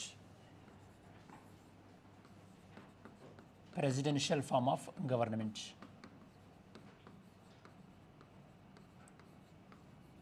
Presidential form of government. అధ్యక్ష తరహా విధానం. ఓకే, సేమ్ ఇందాక చెప్పిన పాయింట్స్ కొద్దిగా డిఫరెంట్. ఇక్కడ మనం ఏమనుకుంటున్నాం, ఎగ్జిక్యూటివ్ డిరైవ్ ఫ్రమ్ లెజిస్లేచర్ అంటున్నాం. ప్రెసిడెన్షియల్ ఫామ్లో ఎలా ఉంటుందంటే ఎగ్జిక్యూటివ్కి లెజిస్లేచర్కి సంబంధం ఉండదు. అంటే మినిస్టర్స్ అక్కడ పార్లమెంట్ నుంచి రావాలని రూల్ ఏం లేదు. అంటే ఇప్పుడు మీరు అమెరికా తీసుకోండి, అమెరికాలో మినిస్టర్స్ని మనం ఏమంటామంటే సెక్రటరీస్ అంటాం. Secretary of defence, secretary for foreign affairs. అమెరికాలో ఉన్న సెక్రటరీస్ ఏంటంటే వాళ్ళు అమెరికాలో ఉన్నటువంటి లోక్సభలో కానీ రాజ్యసభలో కానీ మెంబర్స్ కాదు. అఫ్కోర్స్ అమెరికాలో లోక్సభ రాజ్యసభ అనమనుకోండి, అమెరికాలో అప్పర్ హౌస్ని మనం ఏమంటామంటే సెనేట్, అమెరికాలో లోవర్ హౌస్ని house of representatives. House of representatives ఆ రెండు సభల్లో కూడా మినిస్టర్స్ మెంబర్స్ కాదు. అంటే ఎగ్జిక్యూటివ్కి లెజిస్లేచర్కి సంబంధమే ఉండదు. There is no linkage. అబ్సల్యూట్గా సపరేషన్ అనేది ఉంటుంది. That is there. Okay, first one, executive అనేది not derived from legislature. Executive not derived from legislature. Not derived from legislature అంటే కార్యనిర్వాహక శాఖ అనేది చట్టసభల నుండి ఆవిర్భవించదు. Okay, executive is not derived from legislature.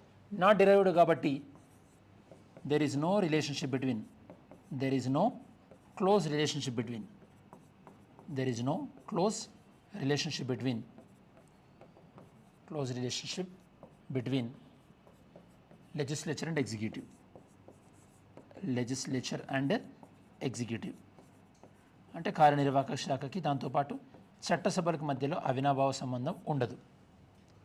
there is no close relationship between legislature and executive. ఇక్కడ మనకి రియల్ హెడ్, రియల్ పవర్ ఎవరు ఉంటారు మనకి? Real head is president. Real head president. President. Okay, example countries మనకి USA, even Russia also and China. All these are the countries. Presidential form.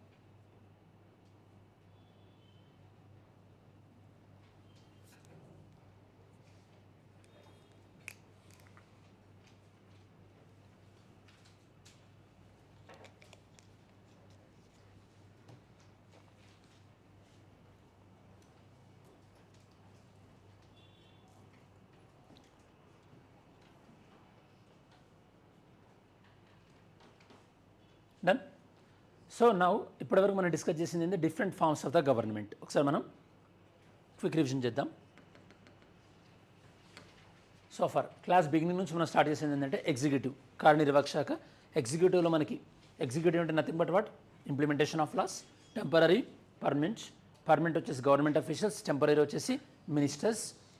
And ministers వాళ్ళకు ఉన్న ప్రాధాన్యతను బట్టి, ప్రియారిటీని బట్టి మనం డిఫరెంట్ వేస్ క్లాసిఫై చేయొచ్చు. Cabinet minister, minister of state independent, minister of state, అందరినీ కలిపి మనం ఏమంటాం? Council of ministers. Council of ministers పైన ఏమైనా లిమిట్ ఉందా స్ట్రెంత్ పైన? Yes, they should not be more than 15% of Lok Sabha. According to which article? This was article 75(1)(a). 75(1)(a) ప్రకారం.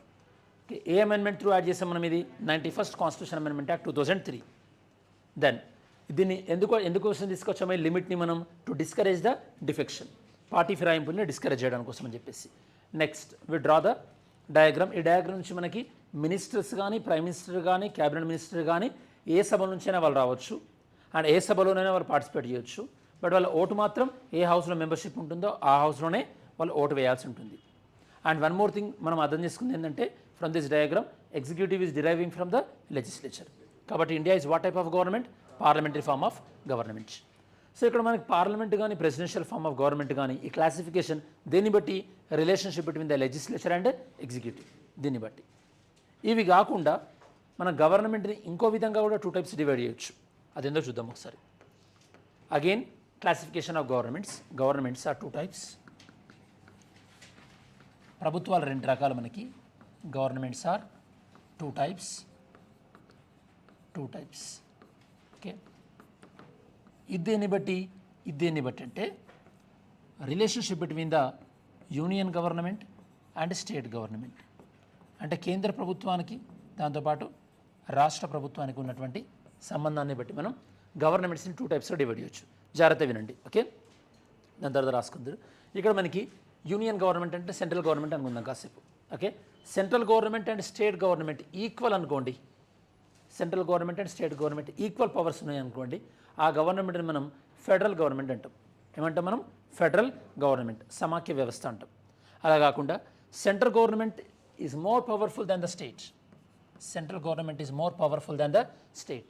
ఆ టైప్ ఆఫ్ గవర్నమెంట్ని మనం ఏమంటాం? మనం యూనిటరీ గవర్నమెంట్ అంటే ఏకకేంద్ర వ్యవస్థ, యూనిటరీ ఫార్మ్ ఆఫ్ గవర్నమెంట్. అంటే governments are 2 types. Again classification based on relationship between the union government and state government. So ఈ వీళ్ళ మధ్యలో ఉన్న రిలేషన్ బట్టి మనకి గవర్నమెంట్స్ అనేవి, వన్ ఈజ్ ఫెడరల్ గవర్నమెంట్, సమాఖ్య వ్యవస్థ, ఫెడరల్ గవర్నమెంట్. సెకండ్ వన్ ఏంటంటే ఏకకేంద్ర వ్యవస్థ, యూనిటరీ గవర్నమెంట్. ఇదన్నమాట యూనిటరీ గవర్నమెంట్. ఇంతకుముందున్న గవర్నమెంట్లో మనకి పార్లమెంటా లేదా ప్రెసిడెన్షియల్ అంటే మీరు ఆన్సర్ ఏం చెప్పారు? ఇండియా ఏంది మనకి? పార్లమెంటా ప్రెసిడెన్షియలా? పార్లమెంట్. ఇక్కడ మనకి ఇండియా ఫెడరలా యూనిటరీయా? బోత్. ఇది మీకు ఆన్సర్ చేయాలి. బోత్. ఇండియా అనేది both federal government as well as unitary government. Next మనకు అర్థం కావాల్సిన కాన్సెప్ట్ ఏంటంటే ఇండియా ఎప్పుడు ఫెడరల్ ఉంటుంది, ఎప్పుడు యూనిటరీ ఉంటుంది. అంటే భారతదేశ ప్రభుత్వం అనేది ఎప్పుడు సమాఖ్య వ్యవస్థగా ఉంటుంది, ఎప్పుడు ఏకకేంద్ర లక్షణాలు కలిగి ఉంటుంది. In which condition it is federal, in which condition it is unitary. So కాబట్టి India, okay, India is quasi federal. Okay, అంటే బోత్ ఫెడరల్ అండ్ యూనిటరీ. మన దాంట్లో ఏకకేంద్ర, క్వాజీ అంటే సెమీ అన్నమాట. 2 లక్షణాలు ఉంటాయి లేదా పాక్షికంగా ఉంటుంది మనం క్వాజీ అంటాం. 2 ఉంటాయి కనుక మీకు ఇట్లాంటి వర్డ్ క్వాజీ జుడిషియల్ అని ఇట్లాంటి వర్డ్స్ వస్తుంటాయి ముందు. క్వాజీ అంటే సెమీ. సో ఇక్కడ ఇండియా అనేది ఫెడరల్, దాంతోపాటు యూనిటరీ. ఎప్పుడు ఫెడరల్ ఉంటుంది, ఎప్పుడు యూనిటరీ ఉంటుంది? మనకి నార్మల్గా ఎప్పుడైనా సరే మన ఇండియా ఫెడరలే ఉంటుంది. కాకపోతే ఎమర్జెన్సీ ఉంటుంది చూసారా, అత్యవసర పరిస్థితులు, అప్పుడు మన నేచర్ మొత్తం ఎలా చేంజ్ అవుతుంది? యూనిటరీగా చేంజ్ అవుతుంది.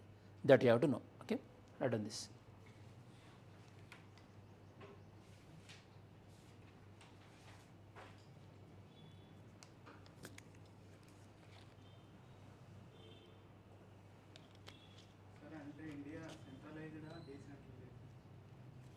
సెంట్రలైజ్డే కదా. Who is appointing the governor? Union government. Who is appointing the all India services, IAS కానీ ఐపీఎస్ కానీ? Who is determining your citizenship? Central government. So central government ఎప్పుడు కావాలంటే అప్పుడు ఒక స్టేట్ని డివైడ్ చేయొచ్చు. ఓకే, స్టేట్కి సంబంధం లేకుండా, స్టేట్ యాక్సెప్టెన్స్ లేకుండా కూడా. సో ఇండియాలో states don't have any sovereign guarantee. అంటే వాళ్ళకి సావరిన్ గ్యారంటీ అంటూ ఏం లేదు. స్టేట్స్కి స్వతంత్రం అంటూ ఇండియాలో లేదు. That is the reason article 1 మీరు రిఫర్ చేస్తే మనకి యూనియన్ ఆఫ్ స్టేట్స్ ఉంటుంది, ఫెడరేషన్ ఆఫ్ స్టేట్స్ కాదు. Okay,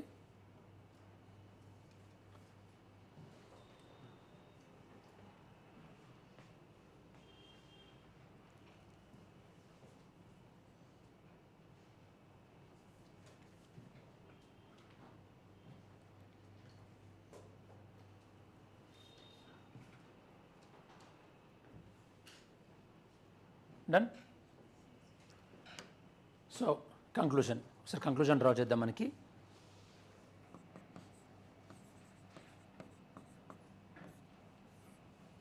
government, India is parliamentary form of government,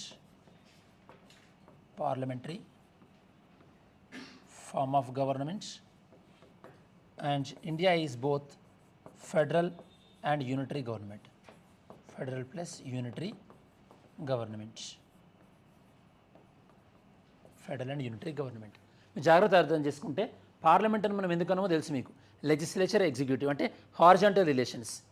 federal and unitary ఎందుకన్నా మనము సెంట్రల్ స్టేట్కి వర్టికల్ రిలేషన్స్, అంటే ఇదేమో హారిజాంటల్ రిలేషన్ సూచిస్తుంది, ఇదేమో మనకి వర్టికల్ రిలేషన్స్.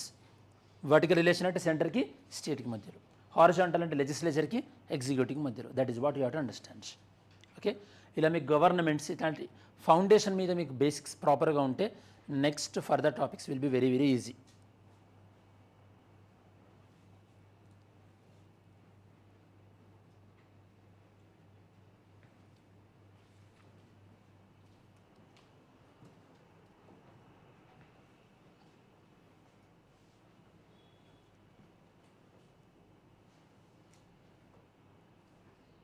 ఓకే, సో మనం ఆల్రెడీ బేసిక్స్ నిన్న లెజిస్లేచర్ కవర్ చేసాం, ఈరోజు కొద్దిగా ఎగ్జిక్యూటివ్ కూడా కవర్ చేసాం కాబట్టి నెక్స్ట్ జ్యుడిషియరీకి సంబంధించిన కొన్ని బేసిక్స్ చెప్తాను.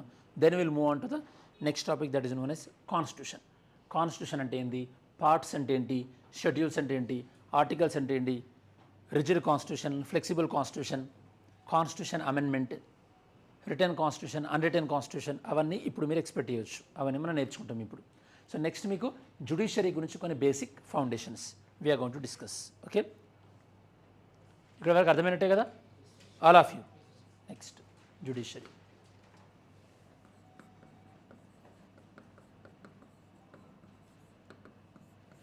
ఫస్ట్ తెలుగులో జ్యుడిషియరీ మనం న్యాయ వ్యవస్థ అంటాం. సో టెల్ మీ స్టూడెంట్స్, అసలు జ్యుడిషియరీ యొక్క మెయిన్ పర్పస్ ఏంటి, ఎందుకు ఉండాలి మనకు జ్యుడిషియరీ? ఏంటమ్మా? To protect constitution. Okay, to protect individuals also. So నార్మల్గా మనకు జ్యుడిషియరీ ఎందుకు అవసరం ఉంటుందంటే, ఫర్ ఎగ్జాంపుల్ ఎవరైనా లా వైలేట్ చేశారనుకోండి, ఎవరైనా లా వైలేట్ చేయడం అంటే ఇంకొకరు లా అనేది మనకి డిస్టర్బ్ అయినట్టే కదా, అంటే మనుషుల యొక్క హక్కుని రక్షించడానికి, ప్రొటెక్షన్ ఆఫ్ రైట్స్. ఇది ఫస్ట్ మెయిన్ యొక్క judiciary point of view. So protection of rights, protection of rights. For example ఒక ఉమెన్కి రైట్ టు లైఫ్ ఉంటుంది, లేదా రైట్ టు డిగ్నిటీ ఉంటుంది. తను డొమెస్టిక్ హెరాస్మెంట్ ఉందనుకోండి హస్బెండ్తోని, అప్పుడు తను ఒక రైట్ టు లైఫ్ వైలేట్ అయినట్టే కదా, అప్పుడు తను కోర్టుకి వెళ్తుంది కదా. ఇది ప్రొటెక్షన్ ఆఫ్ రైట్స్ ఒకటి. సెకండ్, ఇంకా జ్యుడిషియరీ ఏం చేస్తుంది, ప్రొటెక్షన్ ఆఫ్ కాన్స్టిట్యూషన్ ఆల్సో. అదేంటి, కాన్స్టిట్యూషన్ ప్రొటెక్ట్ చేయాల్సిన రెస్పాన్సిబిలిటీ ఏంటి అంటే, ఇప్పుడు ఇందిరాగాంధీ గవర్నమెంట్ ఉన్నప్పుడు 42nd అమెండ్మెంట్ ద్వారా కాన్స్టిట్యూషన్ని సగానికి సగం మార్చేశారు అప్పుడు, తెలుసు కదా. మరి ఇలా అన్నీ మార్చుకుంటూ పోతే ఎవరో ఒకరు కాన్స్టిట్యూషన్ని ప్రొటెక్ట్ చేయాలి కదా. కాన్స్టిట్యూషన్ని ప్రొటెక్ట్ చేయడం కూడా జ్యుడిషియరీ రెస్పాన్సిబుల్. కాబట్టి అది ఓన్లీ సుప్రీంకోర్టు రెస్పాన్సిబిలిటీ మాత్రమే, హైకోర్ట్స్ బిలో కోర్ట్స్ జోక్యం చేసుకోవు. So protection of constitution, protection of constitution, రాజ్యాంగాన్ని పరిరక్షించడం, ప్రొటెక్షన్ ఆఫ్ కాన్స్టిట్యూషన్. ఇవి కాకుండా ఇంకా జ్యుడిషియరీ యొక్క ఫంక్షన్ ఏంటి, ఇవి కాకుండా so what the other things?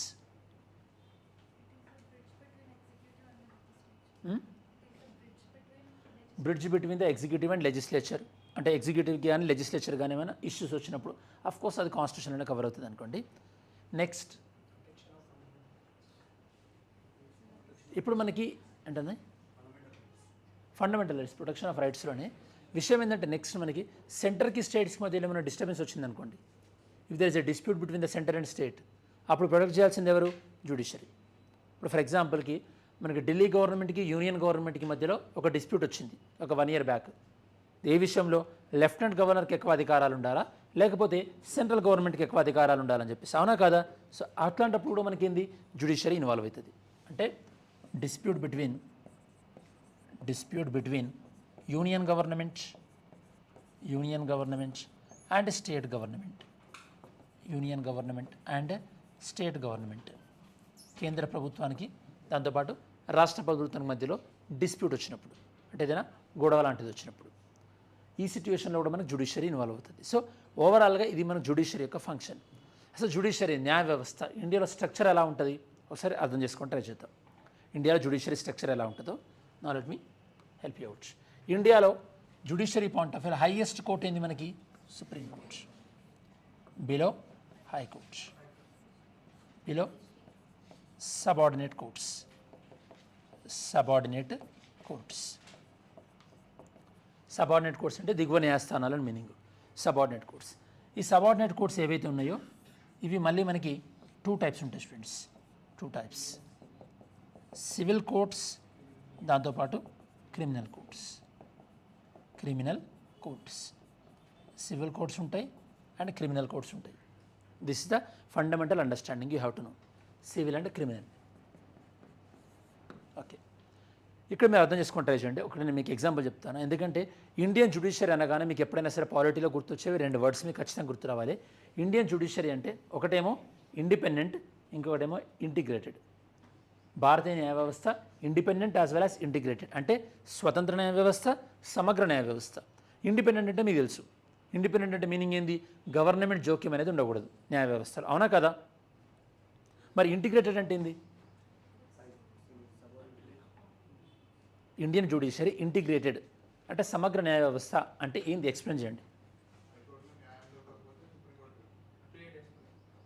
Okay, integrated meaning ఏంది? సంథింగ్ ఇప్పుడు మీరు BTech and MBA integrated course లేదా ఇంటిగ్రేటెడ్ కాంప్లెక్స్ ఆర్ ఇంటిగ్రేటెడ్ అని అంటాం కదా, మనం జనరల్గా వాడుతుంటాం కదా ఇంటిగ్రేటెడ్ కోర్స్ అని. What you mean integrated? అర్థం కాలే. ఇంటిగ్రేటెడ్ జ్యుడిషియరీ అంటే ఏంది? మీ ఓన్ లాంగ్వేజ్లో చెప్పండి. What you mean integrated judiciary అంటే బై? సో ఒకసారి complete rights. Okay, not exactly. ఇంకా అంటే బై జస్టిఫికేషన్ టు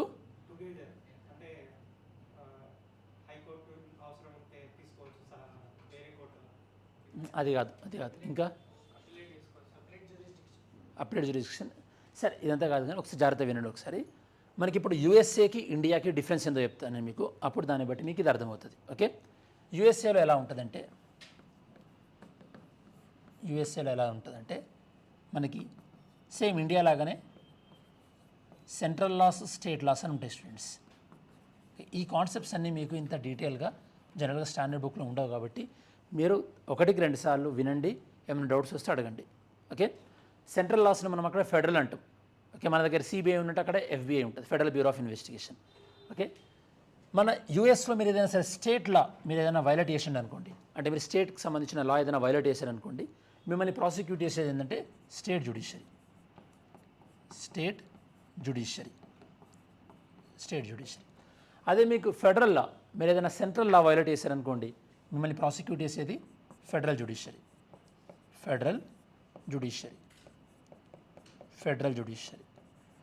అంటే ఇక్కడ యూఎస్ఏలో జ్యుడిషియల్ సిస్టమ్ 2 కూడా ప్యారలల్గా ఉన్నాయి మనకి.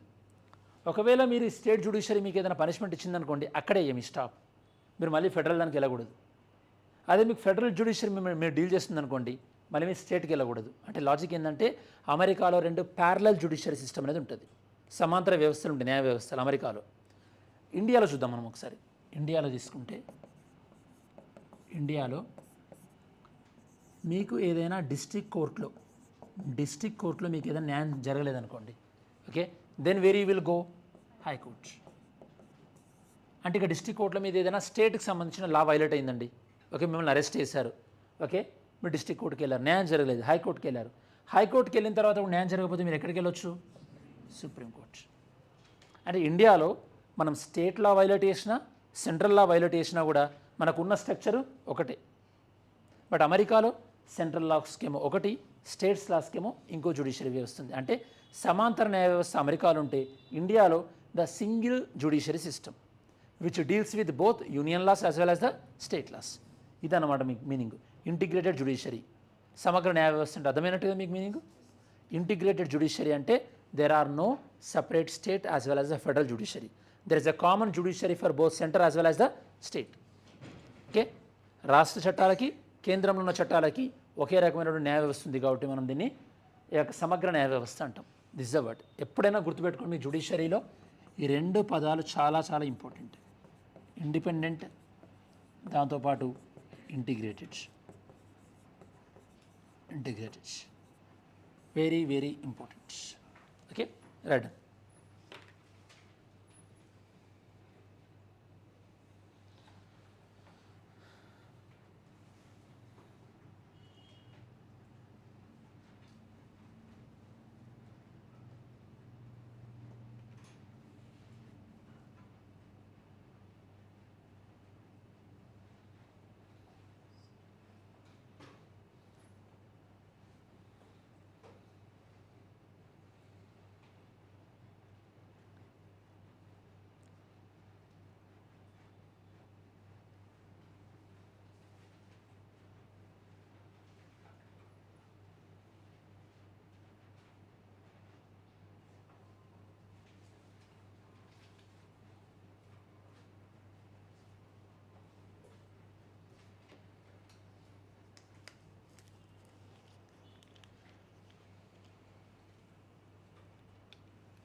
సో ఎగ్జాంపుల్స్ రాసుకోండి మీరు.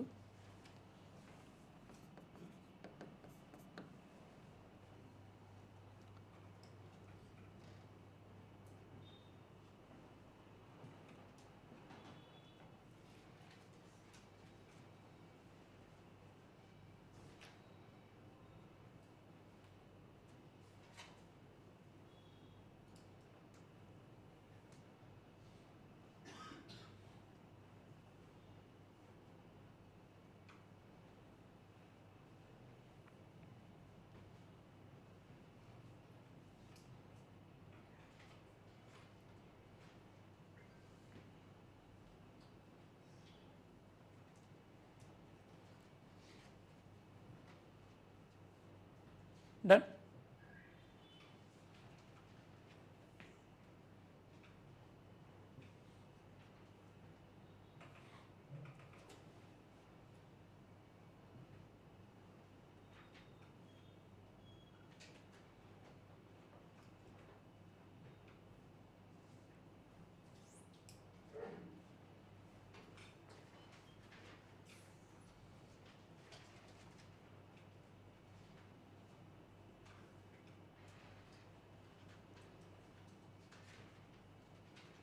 Okay, listen. సరే, ఇప్పుడు జ్యుడిషియరీ న్యాయ వ్యవస్థ, సుప్రీంకోర్టు, హైకోర్టు, ఓకే, ఇవన్నీ అన్నారు కదా. సో ఇంటిగ్రేటెడ్ జ్యుడిషియరీ అండ్ మన ఇండియన్ కాన్స్టిట్యూషన్ అనేది మనకి independent judiciary, integrated judiciary. Independent judiciary అంటే స్వతంత్ర న్యాయ వ్యవస్థ. అంటే స్వతంత్ర న్యాయ వ్యవస్థ అంటే గవర్నమెంట్ ఇందులో జోక్యం చేసుకోదు. Government will not interfere in the judiciary. అదే ఇంటిగ్రేటెడ్ జ్యుడిషియరీ అంటే entire judiciary under one structure. అంటే భారతదేశంలో న్యాయ వ్యవస్థ మొత్తం కూడా ఒకే స్ట్రక్చర్, ఒకే వ్యవస్థలో ఉంటుంది. రాష్ట్ర చట్టాలకి దాంతోపాటు దేశంలో ఉన్నటువంటి చట్టాలకి వేరు వేరు న్యాయ వ్యవస్థలు ఉండవు. అంటే సమాంతర న్యాయ వ్యవస్థ ఉండకుండా ఒకే న్యాయ వ్యవస్థ ఉంటే కనుక ఒకే స్ట్రక్చర్లో దాన్ని మనం ఏమంటాం, integrated judiciary. So this is the main difference. Next ఇప్పుడు మనకు అర్థం కావాల్సింది, ఫర్ ఎగ్జాంపుల్ సుప్రీంకోర్టు అనుకోండి. సుప్రీంకోర్టులో జడ్జిమెంట్ ఇచ్చే వాళ్ళని మనం ఏమంటాం, మనం జనరల్గా judges. Okay, supreme court judges. Okay, so ఎంతమంది జడ్జెస్ ఉంటారు మరి సుప్రీంకోర్టులో? సినిమాలో చూసినట్టు ఒకరే జడ్జెస్ ఉంటారా, లేకపోతే మోర్ దెన్ వన్ జడ్జ్ ఉంటారా? More than one judge. Okay, సుప్రీంకోర్టులో ఎంతమంది జడ్జెస్ ఉంటారు మరి? ఎంతమంది? 32, 34, నెంబర్ చెప్తారా? టోటల్ 38. ఓకే, అలా ఎలా చెప్పారు? ఎవరు చెప్పింది? ఓకే, ఏం పేరు? మీ పేరు? Ramu. Where you are from? Siddipet. Okay, Siddipet అవునా? ఏ విలేజ్? చెరియా. మేము సబ్స్టేషన్ వెళ్ళిపోయినట్టుంది, కరెంట్ వచ్చిందా? Okay, fine. అంటే నేను న్యూస్లో చూశాను సబ్స్టేషన్ వెళ్ళిపోయింది. సరే, ఎందుకు మీరు అంత కరెక్ట్ చెప్పారు 38 అని? అంటే విన్నారా? ఎక్కడ? అంటే జనరల్ చదివారు మీరు 38 అని. Okay, very good. So total number of supreme court judges ఎంతమంది మనకి? 34. Okay, 34. Very very important. Total number of judges 34 సుప్రీంకోర్టులో. మరి 34లో కూడా అందరూ ఒకేలానా? లేదు, కొంతమంది సీనియర్ ఉంటారు కదా. అవునా కదా? ఇప్పుడు క్లాస్లో స్టూడెంట్స్ అందరూ ఉంటారు, దాంతోపాటు ఒక సిఆర్ ఉంటారు కదా. ద సేమ్ వే మీకు మీ కాలేజీలో కూడా లెక్చరర్స్, హెచ్ఓడి కొద్దిగా సీనియర్ ఉంటారు. అంటే అన్ని సందర్భాల్లో కూడా అవసరం లేదు, ప్రిన్సిపల్తో ఎవరు క్లోజ్ ఉంటే వాళ్ళు హెచ్ఓడి అవుతారు, అది వేరే విషయం అనుకోండి. బట్ జనరల్గా చెప్తున్నాను మీకు.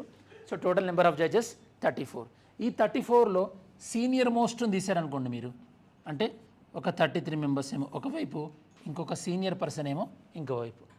ఈ సీనియర్ పర్సన్ మనం ఏమంటామంటే CJI, chief justice of India అంటాం. CJI, chief justice of India.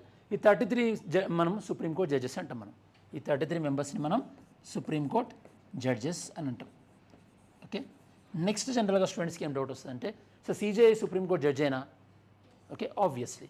Okay, మీరు ఒక సర్కిల్ తీసుకుంటే CJI and supreme court judges. Supreme court judges. CJI is always supreme court judge. Supreme court judge అందరూ కూడా ఆల్వేస్ సిజేఐ కాదు. అవి clear about this? Very very important. సరే, మరి సీనియర్ మోస్ట్ అన్నాం కదా మనం. ఎందులో సీనియర్ మోస్ట్? సుప్రీంకోర్టు జడ్జెస్ 34 మంది ఉన్నారు కదా, అందులో సీనియర్ మోస్ట్ సిజేఐ అంటున్నాం కదా మనం. ఎందులో సీనియర్ మోస్ట్? ఏజ్ ఉన్నా, లేకపోతే ఓవరాల్ లా ఎక్స్పీరియన్స్ ఉన్నా, లేకపోతే హైకోర్టులో అండ్ హైకోర్టు అండ్ సుప్రీంకోర్టు కలిపి ఎందులో సీనియర్ ఉంటే అంటే ఎవరికి ఎక్కువ సీనియారిటీ ఉంటే వాళ్ళు అవుతారా, లేకపోతే సుప్రీంకోర్టులో ఎవరు సీనియర్ అయితే వాళ్ళు అవుతారా? ఏం తెస్తుంది సీనియర్ మోస్ట్ అంటే? సో ఆన్లైన్ స్టూడెంట్స్ చెప్పండి. రాము మీరు చెప్పండి, మీరు చెప్పిన తర్వాత మిగతా. So Siddipet first I will give preference to you. ఎందుకంటే మీద సిద్దిపేట అంటే మీమ్ బాగైంది కదా, lot of memes are going. Yeah tell me, seniority అంటే ఏంటి? ఎందులో సీనియారిటీ? ఇప్పుడు మీరు నలుగురు ఉన్నారు, మీ నలుగురు ఇట్లా ఇప్పుడు ఎవరో ఒకరు సీజీఐ కావాలి. ఎవరు సీజీఐ అవుతారు ఇప్పుడు? మీ నలుగురు ఇట్లా, మీ నలుగురు కూడా సుప్రీంకోర్టు జడ్జెసే. ఓకే, అతనికి ఏమో ఒక 20 years ఎక్స్పీరియన్స్ ఉంది, ఇతను 10 years ఎక్స్పీరియన్స్ ఉంది, కాకపోతే ఏజ్ పెద్దది. ఇతనికి 5 years ఎక్స్పీరియన్స్ ఉంది, వీళ్ళిద్దరికన్నా ఏజ్ పెద్ద. మీకేమో వీళ్ళ ముగ్గురి కన్నా సుప్రీంకోర్టులో కొద్దిగా ఎక్కువ ఎక్స్పీరియన్స్ ఉంది, ఏజ్ చిన్న కాకపోతే. So who will get the more priority? అర్థమైంది క్వశ్చన్ మీకు? Okay, I will give you 4 options. ఒక పర్సన్కి ఏజ్లో సీనియర్ మోస్ట్, ఇంకో పర్సన్ ఓవరాల్ లా కెరీర్లో సీనియర్ మోస్ట్, ఇంకో పర్సన్ హైకోర్టులో చాలా సీనియర్ మోస్ట్ జడ్జ్. ఓకే, ఇంకో పర్సన్ ఏంటంటే వీళ్ళ ముగ్గురు కన్నా జూనియరే, కాకపోతే నాకు సుప్రీంకోర్టులో ఎక్కువ ఎక్స్పీరియన్స్ ఉంది. Who will be the CJI? CJ ఎప్పుడైనా మనం తీసుకునేటప్పుడు who ever have the more experience in the Supreme Court. సుప్రీంకోర్టులో ఎవరికి ఎక్స్పీరియన్స్ ఉందో వాళ్ళే చూస్తారు. వాళ్ళకి ఓవరాల్గా లా ఎక్స్పీరియన్స్ ఎంత ఉంది, వాళ్ళ ఏజ్ ఎంత ఉంది, వాళ్ళకి హైకోర్టులో జడ్జిగా ఎంత ఎక్స్పీరియన్స్ ఉంది, ఇట్ డజంట్ మ్యాటర్. ఇవేం సంబంధం లేదు. అంటే సీజేఐ మనం తీసుకునేటప్పుడు senior most judge in the supreme court, ఈ క్లారిటీ ఉండాలండి. Senior most judge of supreme court. చాలా సందర్భాల్లో మనకి క్లారిటీ మిస్ అవుతుంది. మనం జనరల్గా టేక్ ఫర్ గ్రాంటెడ్గా సీనియర్ మోస్ట్ జడ్జ్ సీజే అని చదువుతాం. ఎందులో సీనియర్ మోస్ట్ జడ్జ్ అంటే సుప్రీంకోర్టు సర్వీస్లో సీనియర్ మోస్ట్, ఎవరికైతే కనుక సుప్రీంకోర్టు ఉంటుందో వాళ్ళే. ఓకే, ఏజ్ ఇవేం కౌంట్ కావండి, ఆన్లైన్ స్టూడెంట్స్ జాగ్రత్త వినాలి. Okay, it doesn't matter. అంటే ఫర్ ఎగ్జాంపుల్ ఇప్పుడు మీ పేరు ఏందన్నారు? వినోద్. సో వినోద్ ఏం చేస్తారంటే ఈరోజు డేట్ ఎంత? 22nd రోజు ఈ అబ్బాయి వినోద్ 2 PM ప్రమాణ స్వీకారం చేస్తారనుకోండి, సుప్రీంకోర్టు జడ్జిగా ఓత్ తీసుకున్నాడు. రాము 2:30కి తీసుకున్నాడు అనుకోండి, ఫస్ట్ సీజే అయ్యే ఛాన్స్ వినోద్కే వస్తుంది. ఎందుకంటే ఒక 1/2 hour ఈయనే సీనియర్ కదా, అవునా కదా? అందుకోసమే ఓత్ టేకింగ్ ప్రమాణ స్వీకారంలో కూడా, పదవీ ప్రమాణ స్వీకారంలో కూడా ఎవరు ముందు ఉంటారు ఎవరు తర్వాత ఉన్న దాన్ని బట్టి ఉంటుంది. అందువల్ల ఈ సీనియర్ మోస్ట్ అంటే ఎప్పుడైనా సరే సుప్రీంకోర్టులో ఇప్పటి వరకు ఉన్న జడ్జిలల్లో సీనియర్ మోస్ట్ ఎప్పుడు కూడా ఉమెన్ అవ్వలేదు, కాబట్టి ఉమెన్ సీజేఐ ఇంతవరకు ఎవరు కాలేదు. లాజిక్ అర్థమైంది కదా? ఇప్పటివరకు సుప్రీంకోర్టులో ఉమెన్ సీజేఐ కాకపోవడానికి రీజన్ ఏంటంటే సీజేఐని అపాయింట్ చేసే టైంలో ఉన్న సీనియర్ మోస్ట్ చూస్తాం కాబట్టి ఉన్న సుప్రీంకోర్టు జడ్జిలలో ఆ సీనియర్ మోస్ట్గా ఎప్పుడు కూడా మహిళ లేరు. దట్ ఇస్ ద రీజన్ మహిళలు చాలామంది సుప్రీంకోర్టు జడ్జిలు అయినప్పటికీ కూడా సీజేఐ కాలేకపోయారు. ఓకే, సీజేఐ అయ్యే ఛాన్స్ ఎప్పుడు రావచ్చు? 2047 అంటే అమృతకాల్ కదా, 2047 అంటే 2027. ఓకే, ఎవరయ్యే ఛాన్స్ ఉంది? బివి నాగరత్న ఛాన్స్ ఉంది ఇది. ఓకే, సో బివి నాగరత్న గారు అయ్యేటువంటి అవకాశం ఉంది 2027 if everything is goes well. Are we clear? So this is the supreme court judges. Next మనం ఏం కాన్సెప్ట్ డిస్కస్ చేద్దామంటే రాండి. Next I will tell bench అంటే ఏంది. మనం చాలాసార్లు single bench, division bench, constitution bench అని మనం మాట్లాడుతుంటాం. We will discuss about that right on this.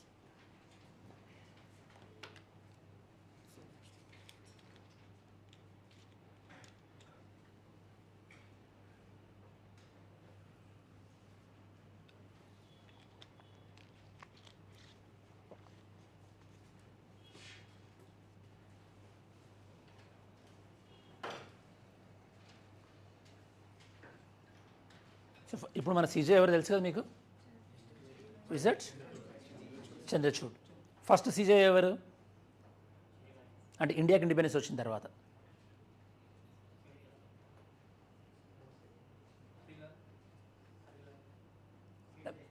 By HJ Kania. Yes, Harilal J కానియా.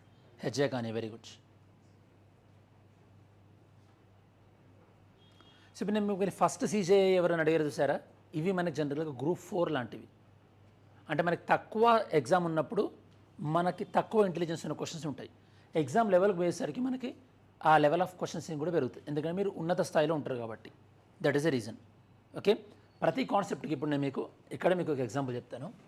CJI, chief justice of India. Chief justice of India గురించి మీరు డీటెయిల్గా తెలుసుకుంటే అది మీకు పాలిటీ చదవాల్సి వస్తుంది. ఫస్ట్ సీజే ఎవరు, ఫస్ట్ సీజే ఎవరు లాంటివి తీసుకుంటే మీరు జీకే.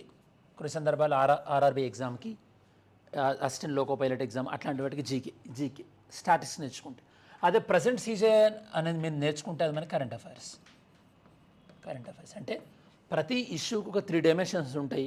అందులో వన్ ఆఫ్ ద డైమెన్షన్ ఏంటంటే current affairs. As long as you are not good in the GS you will never get a hold on the current affairs. GS మీద మనకు grip రాకపోతే ఆ కరెంట్ అఫైర్స్ మీద grip రాదు. ఇప్పుడు మీకు CJ నేర్చుకున్నారు కాబట్టి ప్రజెంట్ సీజే ఎవరు, రేపు రాబోతున్న సీజే ఎవరు అని కరెంట్ అఫైర్స్ చదివితే మీకు ఈజీగా అర్థమవుతుంది. అంటే current affairs is like a topping on the cake తీసుకుంటే కేక్ పైన ఐసింగ్ టాపింగ్ ఉంటుంది కదా, అది current affairs. Without that base there is no point of the current affairs. పోనీ without current affairs only base తినగలుగుతారా మీరు, అది తినలేరు. So current affairs will adds like a flavour, okay, and this base has to be very strong. అర్థమైంది కదా, very good. Next చూద్దాం. హరీష్ చెప్పాను independent and integrated అంటే ఏంది అనేది. ఒకసారి నా క్లాస్ ఎండింగ్లో మీరు గుర్తు చేయండి ఇంటిగ్రేటెడ్ అంటే ఏంది, ఇండిపెండెంట్ ఏందని. నేను మీకు ఆల్రెడీ రిపీట్ చేశాను. సరే, నెక్స్ట్ ఏంటంటే group of judges.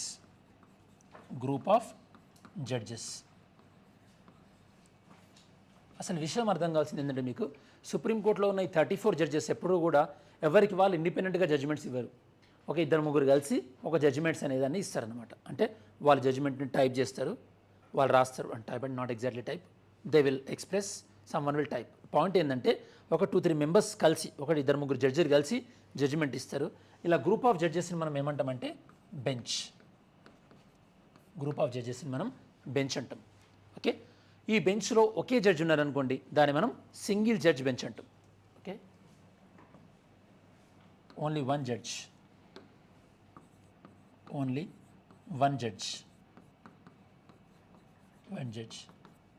Single judge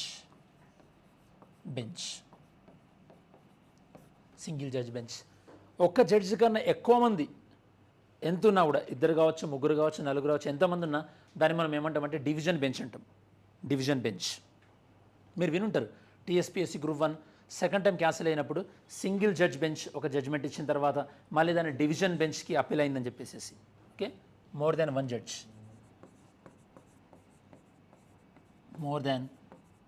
judge, that is known as division bench.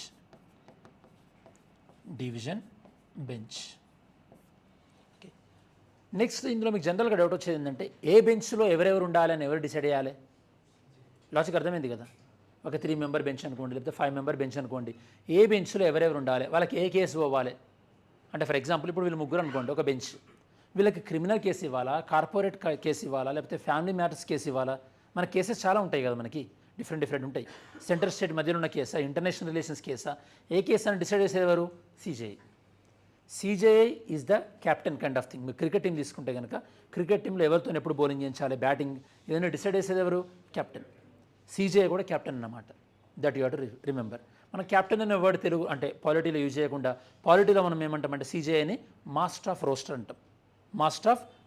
Roster అంటే మీకు తెలుసు కదా, రోస్టర్ విధానం, రోస్టర్ పద్ధతి అంటుంటాం కదా, అంటే డివిజన్ అనమాట. రెస్పాన్సిబిలిటీస్ని డివైడ్ చేసేది ఎవరు? CJI. That is the reason CJIని ఏమంటాం మనం? Master of roster. Very important. ఒకవేళ నేను CJI అని అనుకోండి కాసేపు, ఈ జడ్జి నాకు తెలుసు కాబట్టి, జాగ్రత్త వినండి, ఈ జడ్జి నాకు తెలుసు కాబట్టి ఈయన జూనియర్ అయినా నేను ఇంపార్టెంట్ కేసు ఇచ్చి, ఈ జడ్జి నాకు తెలియదు కాబట్టి సీనియర్ అయినా కూడా నేను చాలా అన్ఇంపార్టెంట్ కేసు ఇచ్చాను అనుకోండి, అప్పుడు జడ్జీలకు మధ్యలో డిఫరెన్స్ వస్తాయి కదా. వాళ్ళు ఏం చేస్తారు? CJI మమ్మల్ని సరే ట్రీట్ చేయట్లేదని కంప్లైంట్ ఇస్తారు, అవునా కదా? అలానే గతంలో మీకు ఐడియా ఉంటే కనుక ఒక 4 సుప్రీంకోర్టు జడ్జిలు సుప్రీంకోర్టు బయట ఒక ప్రెస్ మీట్ పెట్టారు. ఏమని? CJI సరిగా చేయట్లేదు, ఈ కేసు యొక్క డిస్ట్రిబ్యూషన్ సరిగా చేయట్లేదు అని చెప్పేసి. గుర్తుందా మీకు? Anyone of you remember? అప్పుడు CJI దీపక్ మిశ్రా ఉంటుండే. CJI పైన 4 జడ్జిలు వచ్చి బయట వచ్చి ప్రెస్ మీట్ పెట్టారు. అదే ఒక కామన్ మ్యాన్ CJIని వీళ్ళని క్వశ్చన్ చేశాడు అనుకోండి, కంటెంప్ట్ ఆఫ్ కోర్ట్ అని చెప్పి జైలు వేసేస్తారు. కాబట్టి ఇక్కడ జడ్జిలే క్వశ్చన్ చేశారు కాబట్టి ఏమని లేకపోయారు. కానీ so there is kind of allegations, అంటే ఇట్లాంటి అలిగేషన్స్ అనేవి న్యాయ వ్యవస్థ పైన ఉన్నాయి. ఎవరికి ఇంపార్టెంట్ కేసు వెళ్తుందో తెలియట్లేదని. అప్పటి నుంచి ఏం జరిగిందంటే, అప్పటి నుంచి ఆన్లైన్ సిస్టమ్ అని తీసుకొచ్చారు. అంటే ఎవరెవరికి ఏ కేసు వెళ్తుందని చెప్పేసి సుప్రీంకోర్టు వెబ్సైట్లో వీళ్ళు డిస్ప్లే చేయడం స్టార్ట్ చేశారు, కొంచెం ట్రాన్స్పరెన్సీ పెంచాలని చెప్పేసి. Okay, hope you understood. CJI అంటే మాస్టర్ ఆఫ్ రోస్టర్. సరే, సింగిల్ బెంచ్ అయిపోయింది, డివిజన్ బెంచ్ అయిపోయింది.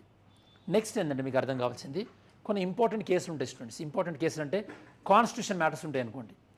ప్రతి కేసు కాన్స్టిట్యూషన్కి సంబంధించి ఉండాలని లేదు. కొన్ని కేసెస్ ఏంటంటే కాన్స్టిట్యూషన్ కేసెస్ ఉంటాయి. Okay, cases related to constitution, రాజ్యాంగానికి సంబంధించి కాన్స్టిట్యూషన్ రాజ్యాంగానికి సంబంధించి.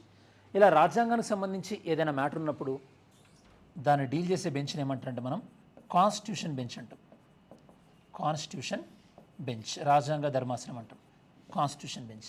ఇక్కడ మీరు ఎగ్జామినేషన్ పాయింట్ ఆఫ్ వ్యూ గుర్తుపెట్టుకోవాల్సింది ఏంటంటే ఈ కాన్స్టిట్యూషన్ బెంచ్లో మినిమం 5 జడ్జిలు ఉండాలి. మినిమం ఎంతమంది జడ్జిలు ఉండాలి? 5. That you have to know that. Minimum 5 judges ఉండాలి. Minimum 5 judges. అంతకన్నా ఎక్కువ ఉండొచ్చు, కాకపోతే అంతకన్నా తక్కువ ఉండడానికి వీల్లేదు. Minimum 5 judges. ఆ 5 జడ్జెస్లో సీజే ఖచ్చితంగా ఉంటాడు. CJ is must. ఓకే, దీన్ని మనం కాన్స్టిట్యూషన్ బెంచ్ అంటాం. ఆల్వేస్ రిమెంబర్, కాన్స్టిట్యూషన్ బెంచ్లో 5 ఖచ్చితంగా ఉండాల్సిందే. ఎలక్టోరల్ బాండ్ కూడా ఫస్ట్ మనకి 2 జడ్జ్ బెంచ్కి వెళ్ళింది, వాళ్ళు కాన్స్టిట్యూషన్ బెంచ్కి రిఫర్ చేశారు. మన కాన్స్టిట్యూషన్ బెంచ్ ఏం చెప్పింది? ఎలక్టోరల్ బాండ్స్ అనేవి కాన్స్టిట్యూషనల్గా రాంగ్ అని చెప్పింది. Okay, so always remember, constitution బెంచ్లో మినిమం 5 ఉంటారు. ఇంకో సందర్భంలో కూడా బెంచ్లో ఖచ్చితంగా 5 ఉంటారు. అదే సందర్భం అంటే for example president taking advice of Supreme Court. రాష్ట్రపతి సుప్రీంకోర్టు దగ్గర అడ్వైజ్ తీసుకోవచ్చు ఏదైనా అవసరం ఉండి. ఇవన్నీ మీకు ఫర్దర్గా వస్తుంది. కాబట్టి ఇప్పుడు మీరు ఇంట్రెస్ట్ ఉండి రిఫర్ చేయాలంటే కనుక ఒకసారి ఆర్టికల్ 143 రిఫర్ చేయండి. Article 143 article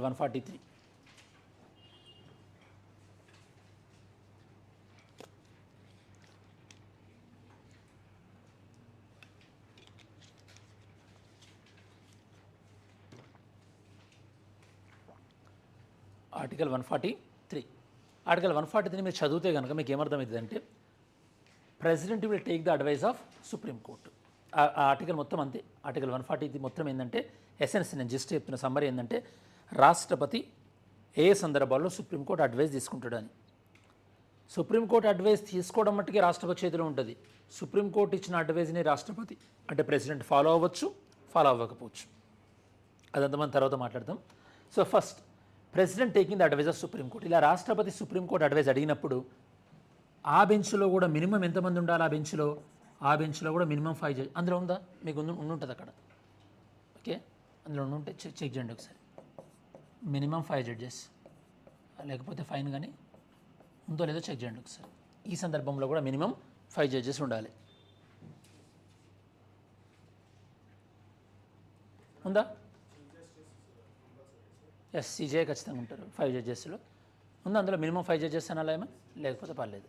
okay, don't worry about that. So minimum 5 judges ఈ 2 సందర్భాలలో. Are we clear? నెక్స్ట్ ఇంకోటి చూద్దాం ఒకసారి. ఓకే, రాయపోతే ఒకసారి రాయండి, ఫినిష్ చేయండి. దీన్ని కంటిన్యూషన్గా నెక్స్ట్ చెక్ చేద్దాం.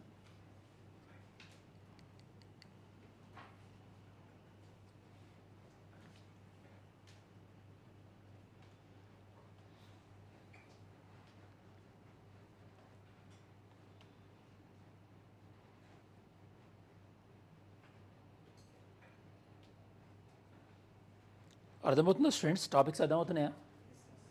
ఓకే, స్లో అనిపిస్తే చెప్పండి, కొద్దిగా ఫాస్ట్ చేస్తాను, నాకు ఇబ్బంది ఏం లేదు. కొద్దిగా ఇనీషియల్గా మీరు ఎంత స్లో నేర్చుకుంటే అంత బెటర్. మళ్ళీ మొత్తం చదివిన తర్వాత మళ్ళీ బేసిక్స్ ఏంది, లోక్సభ ఎంపీ ఏంది, రాజ్యసభ ఎంపీ ఏంది అని డౌట్లు వచ్చినాయి అనుకోండి, మీతో పాటు మీకు ఎవరు చెప్పారని నన్ను కూడా అంటారు. దర్ ఇస్ నో డౌట్ అందరు. అప్పుడు మీరు నేను ఇద్దరం రోస్ట్ అవుతాం, అవునా కదా? So it is better now you have to no in detail.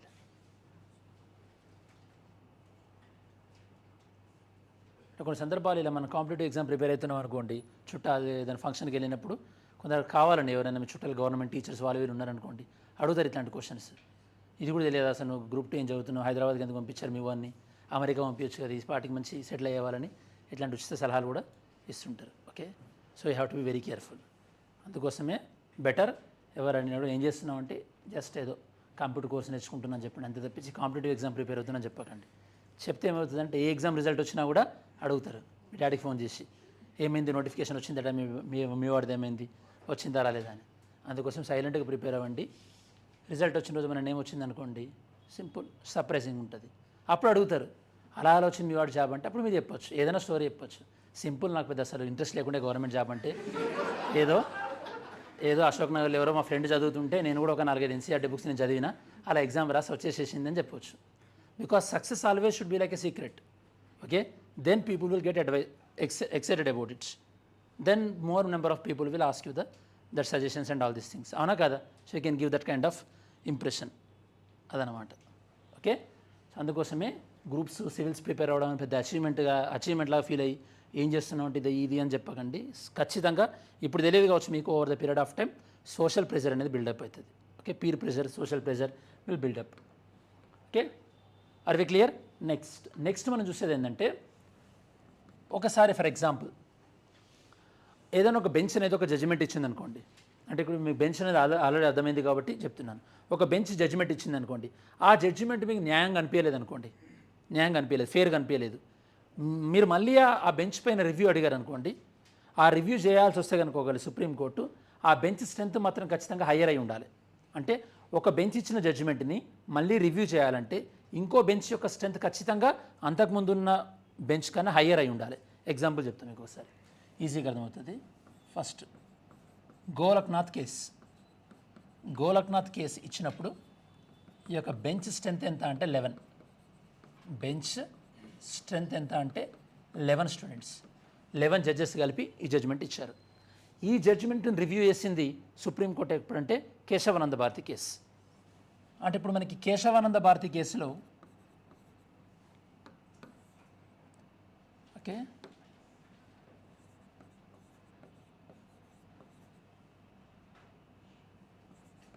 Kesavananda Bharati case ఇందులో మనకి గోలక్నాథ్ కేసు రివ్యూ జరిగింది కాబట్టి ఈ బెంచ్ స్ట్రెంత్ ఖచ్చితంగా ఎంత ఉండాలి, 11 కన్నా ఎక్కువ ఉండాలన్నమాట. So that is the reason 13 bench strength. 13 ఎందుకు ఉండొచ్చు సార్, 12 ఉండొచ్చు కదా మీకు డౌట్ రావచ్చు.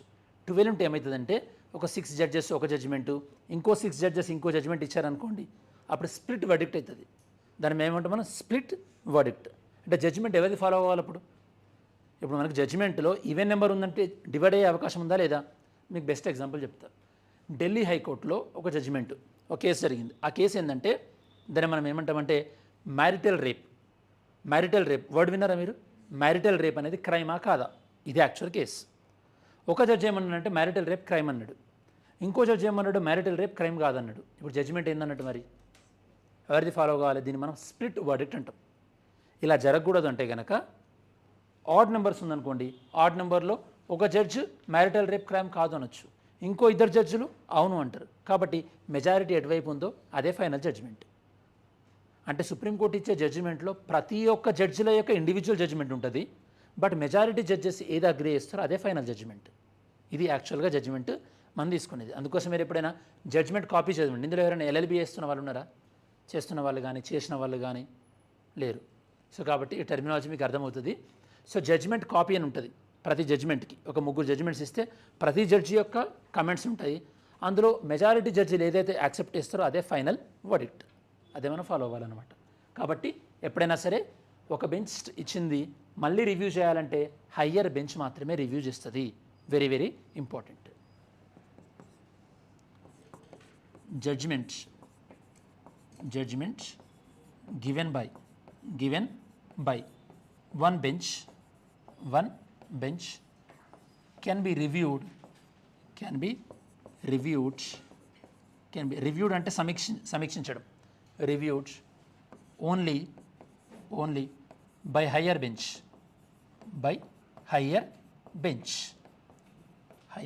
very very important. Okay.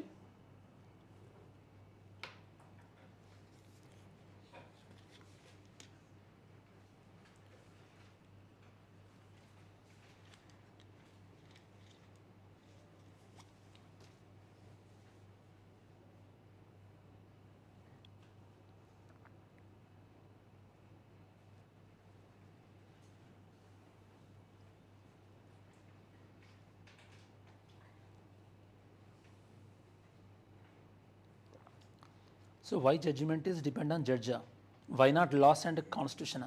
అంటే జడ్జిలు ఇచ్చే judgement based on what? Based on the constitution. Okay, so whatever the judgement given by the judge is based on the laws and constitution. It is not like that he will give what ever he like. Okay, అది అట్లా ఉండదు. Judgement అంటే meaning ఏంటంటే based on the laws and constitution only judgement will be given. It's not like a act of God. Okay, doubts అడగండి. అవును, interpretation is different. Okay, there is a kind of, for example right to life ఉంటుంది, ప్రతి ఒక్కరికి జీవించే హక్కు. మరి కొంతమందిని ఎందుకు ఉరిశిక్ష విధించాలి, వాళ్ళకు కూడా జీవించే హక్కు ఉంటుంది కదా అని మీరు వాదించవచ్చు. నేనేమో వాళ్ళు జీవించే హక్కు లేదు, అసలు వాళ్ళని చంపేసేయాలి, ఎందుకంటే వాళ్ళు చాలా టూ మచ్ ఆఫ్ క్రైమ్ చేశారు కాబట్టి, హీనస్ క్రైమ్, చాలా తీవ్రమైన నేరం చేశారు కాబట్టి చంపేయాలని నా అభిప్రాయం ఉండవచ్చు. Okay, law will be same, but how you are interpret the law is also some times matters. Difference అనేది ఉంటుంది. ఓకే, కాన్స్టిట్యూషన్లో కొన్ని గ్రే ఏరియాస్ ఉంటాయి. ఇప్పుడు యూనిఫామ్ సివిల్ కోడ్ ఇంప్లిమెంట్ చేస్తే బాగుంటుందని కాన్స్టిట్యూషన్ చెప్పింది. యూనిఫామ్ సివిల్ కోడ్ ఇంప్లిమెంట్ చేస్తే బాగుంటుందని యాజ్ ఎ జడ్జిగా మీకు ఒక ఒపీనియన్ ఉండొచ్చు, నాకు ఇంకొక ఒపీనియన్ ఉండొచ్చు. యూనిఫామ్ సివిల్ కోడ్ ఇంప్లిమెంట్ చేస్తే బాగోదని చెప్పేసి దాన్ని మనం ఇంటర్ప్రిటేషన్ అంటారు అనమాట, వ్యాఖ్యానించడం. Interpretation will change. అంతెందుకండి, 1960 in 1960 Berubari case, what Supreme Court told? Supreme Court mentioned that preamble is not part of the constitution. రాజ్యాంగ పీఠిక అనేది రాజ్యాంగాలు భాగం కాదని చెప్పారు, అవునా కదా? Berubari case 1960. But in the Kesavananda Bharati case 1973, what Supreme Court told? Preamble is a part of the constitution. Preamble అట్లనే ఉంది, కాన్స్టిట్యూషన్ అట్లనే ఉంది, సుప్రీం కోర్ట్ అదే ఉంది. బట్ కమెంట్ ఎందుకు మారింది? Interpretation is changing. Okay, very very important. Yes, not based on the description. Yes, you're right. So this is about the bench. ఇంకా మీకు సుప్రీం కోర్ట్ గురించి ఏం తెలియాలంటే you have to know one more thing, that is collegium. Collegium అనే word కూడా మీకు చాలా రిపీటెడ్గా వస్తుంటుంది స్టూడెంట్స్. కొలీజియం అనే వర్డ్ విన్నారా? So what you mean collegium? మీకేం తెలుసు చెప్పండి. Group of students, group of judges. How many in this group? 6. అంత కరెక్ట్ ఎలా చెప్పారు మీరు? చదివారు ఇంతకుముందు? Very good. How many members కొలీజియంలో ఎంతమంది ఉంటారు? 4. ఇది నెంబర్ చెప్పండి. నిజంగా మీరు చాలామంది గ్రూప్ 1 అంటే గ్రూప్ 1 2 times రాశారా? ఓకే, 4. కొలీజియంలో ఎంతమంది ఉంటారండి? 5. కొలీజియం 5 members ఉంటారు. ఎవరి 5 members? ఓకే, 5 members ఎవరంటే CJI plus 4 senior most supreme Court judges. CJI plus 4 senior most supreme Court judges. అంటే సిజేఐ తర్వాత నెక్స్ట్ సీనియర్ మోస్ట్ ఎవరైతే ఉన్నారో 4, వాళ్ళ 4 ప్లస్ సిజేఐ అంటే ఎలాగో వీళ్ళందరికన్నా సీనియర్ మోస్ట్. వీళ్ళ 5 మనం కొలీజియం అంటాం. అసలు ఎందుకు కొలీజియం రోల్ ఏంది? What kind of role played by the collegium?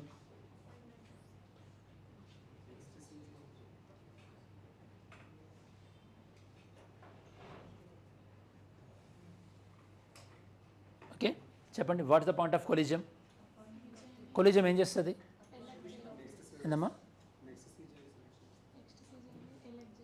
Next సీజైని ఎలక్ట్ చేస్తుంది, నెక్స్ట్ సీజైని ఎన్నుకుంటారు. Very good. నేను చెప్తారా ఇంటర్ప్రిటేషన్స్? మీరు appointment of Supreme Court judges. Supreme Court జడ్జిని అపాయింట్ చేసేది ప్రెసిడెంట్ కదా. ఓకే, అబ్బాయి లేచాడు నిద్ర నుంచి. So CJI will this collegium will select Supreme Court judges and high court judges, but not appoint. ఇంకా మీరు చాలా క్లారిటీ ఉండాలి. ఓకే, అపాయింట్ చేసేది president, collegium only will select. Okay, and one more thing, సిజేఐని కొలీజియం సెలెక్ట్ చేయదు. సిజేఐకి కొలీజియంకి సంబంధం లేదు. ఆటోమేటిక్గా ఎవరైతే సీనియర్ మోస్ట్ ఉంటారో వాళ్ళే సీజేఐ అవుతున్నారు కదా, మనకి ఇంకా కొలీజియం ఎందుకు? లాజిక్ అర్థమైందా? ఆటోమేటిక్గా ఎవరైతే సీనియర్ ఉంటారో వాళ్ళే సీజేఐ అవుతున్నారో అని చెప్పాను నేను మీకు ఆల్రెడీ. ఇంకా కొలీజియం రోల్ ఏముంటుంది? రోల్ ఏముండదు. సో కొలీజియం సెలెక్ట్స్ మాత్రమే, not appoints, selects. Okay, supreme court judge and high court judges. High court judges and high court chief justice also. ఇది మాత్రం ఉంటుంది, హైకోర్టు చీఫ్ జస్టిస్ని కూడా సెలెక్ట్ చేస్తుంది, అపాయింట్మెంట్ అనేది కాదు. Very very important. ఓకే, సీజేకి సంబంధించింది కాదు. ఆన్లైన్ స్టూడెంట్స్ మీరు కూడా జాగ్రత్తగా కొద్దిగా you have to keep this in mind. సీజేఐకి కొలీజియంకి సంబంధమే ఉండదు. నేను మీకు జ్యుడిషియరీ అనే టాపిక్లో అసలు కొలీజియం ఎలా ఎవాల్వ్ అయిందని మనం డిస్కస్ చేస్తాం. First judges case, second judges case, third judges case. Second judges case 1993. Okay, అసలే పాలిటీ టచ్ లేని వాళ్ళు మీరు టెన్షన్ పడాల్సిన పని లేదు. Will discuss that. First, second, third judges case. Fourth judges case వచ్చేసి 2015లో ఎన్జేఏసీ గురించి. Okay, done. సో ఇది మనకి సుప్రీంకోర్టు అనగానే అసలు మీకు కామన్గా జ్యుడిషియరీ అనగానే బేసిక్స్ తెలియాల్సింది. ఇంకో బేసిక్ ఏం తెలియాలంటే మీకు మనకి హైకోర్టు ఉంటుంది కదా, హైకోర్టు అనేది స్టేట్ లెవెల్లో హైయెస్ట్, సుప్రీంకోర్టు కంట్రీ లెవెల్లో హైయెస్ట్. 2 లేదా అంతకన్నా ఎక్కువ స్టేట్స్ కలిపి కామన్ హైకోర్టు కూడా ఉండొచ్చు. There can be a common high court for 2 or more states. అంటే ఒక స్టేట్ అన్నప్పుడు ఒక హైకోర్టు ఖచ్చితంగా ఉండాలని రూల్ ఏం లేదు. 2 స్టేట్స్ కూడా హైకోర్టు కలిపి ఉండొచ్చు. Best example AP and Telangana. 2014 నుంచి 2019 వరకు మన కామన్ హైకోర్టు ఉంది కదా. ఇలా కామన్ హైకోర్టు ఉన్న రాష్ట్రాలు ఏమైనా చెప్తారా? కేరళ ఇంకెవరితో కామన్గా ఉంది? లక్షద్వీప్. Very good. ఇంకా Punjab and Haryana. Very good. ఇంకా Goa and Maharashtra, Bombay high court. Okay, ఇవి కామన్గా ఉన్నాయి మనకి. కోర్స్ ఇంకా మనకి అండమాన్ నికోబార్ వచ్చేసి కల్కట్టా హైకోర్టు. ఇలా డిఫరెంట్ నార్త్ ఈస్ట్లో కూడా ఉన్నాయి అనుకోండి. There can be a common high court. Yes, very good Prasad, you are right. 7th constitution amendment. సరే, ఇంకా మనకి జ్యుడిషియరీ గురించి నెక్స్ట్ ఏం తెలియాలంటే కామన్గా రిపీట్ అయ్యేది మనకి ఏంటంటే జ్యుడిషియరీ అనగానే ట్రిబ్యునల్స్ అని కూడా ఒకటి వస్తుంది మనకి. Tribunals. What is the meaning of tribunal? అసలు కోర్టుకి ట్రిబ్యునల్కి తేడా ఏంటి స్టూడెంట్స్? ట్రిబ్యునల్స్, కోర్టుకి ట్రిబ్యునల్కి డిఫరెన్స్ ఏంటి? What is the main difference between the court and tribunal? Tribunal అన్న వర్డ్ మీరు చాలాసార్లు వినుంటారు. NGT, national green tribunal. Companies tribunal. Okay, NCLT, national companies and national law appellate tribunal అని చెప్పేసి NCLAT. Different tribunals you will come across. Tribunals, కోర్టుకి ట్రిబ్యునల్కి తేడా ఏంటి?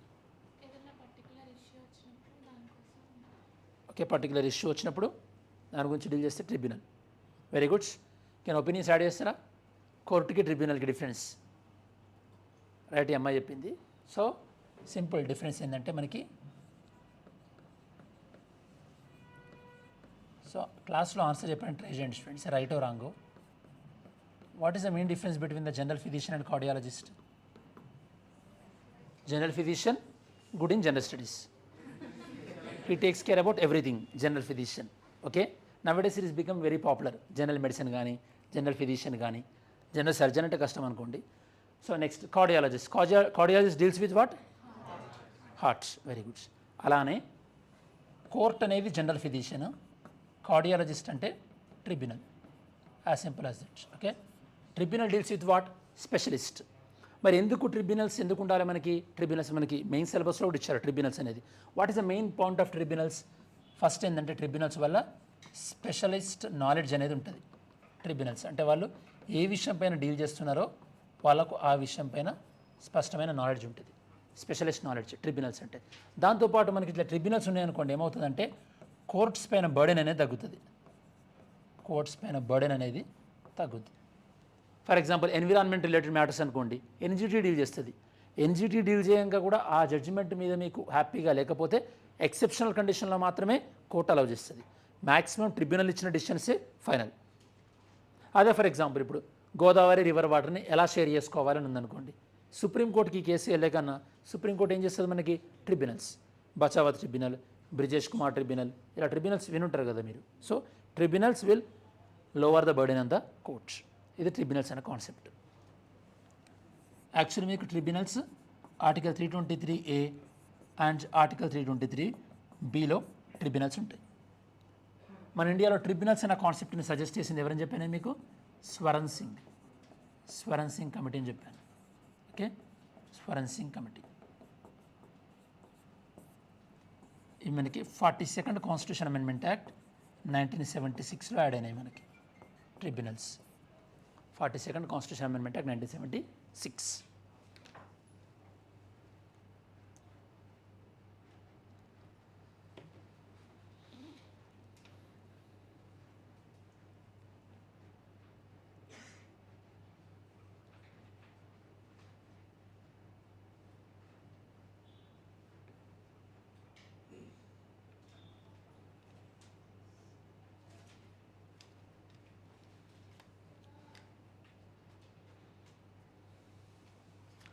ఒకసారి ఇది రాసిన వాళ్ళు ఓపెన్ చేయండి, చెక్ చేయండి.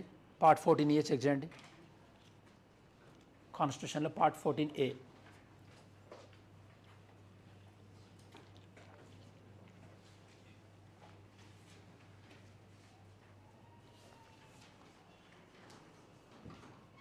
Will find article 323A, 323B. 323 ఏంటంటే మనకి జనరల్గా central administrative tribunal CAT. 323B అంటే other forms of the tribunals.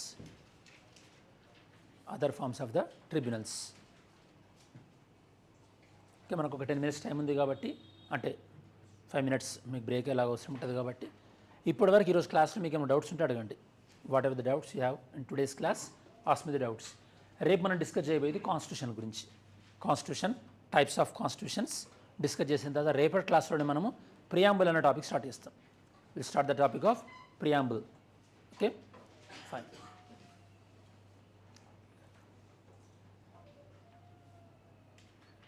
Doubts?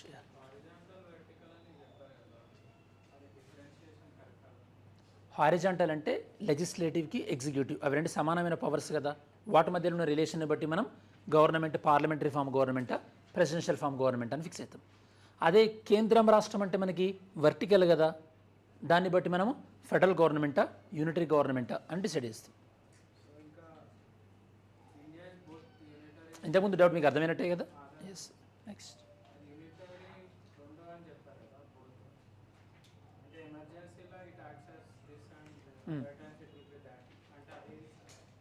అది మీకు డోంట్ వరీ. ఎమర్జెన్సీ అనే టాపిక్లో ఏమవుతుందంటే స్టేట్స్కి ఉన్న పవర్స్ అన్నీ కూడా సెంటరే తీసుకుంటుంది అనమాట. అంటే బ్యాలెన్స్ అనేది ఏమవుతుంది, centre tilting towards the centre. అది ఎలా అనేది ముందు క్లాస్లో మీకు అర్థమవుతుంది. Don't worry.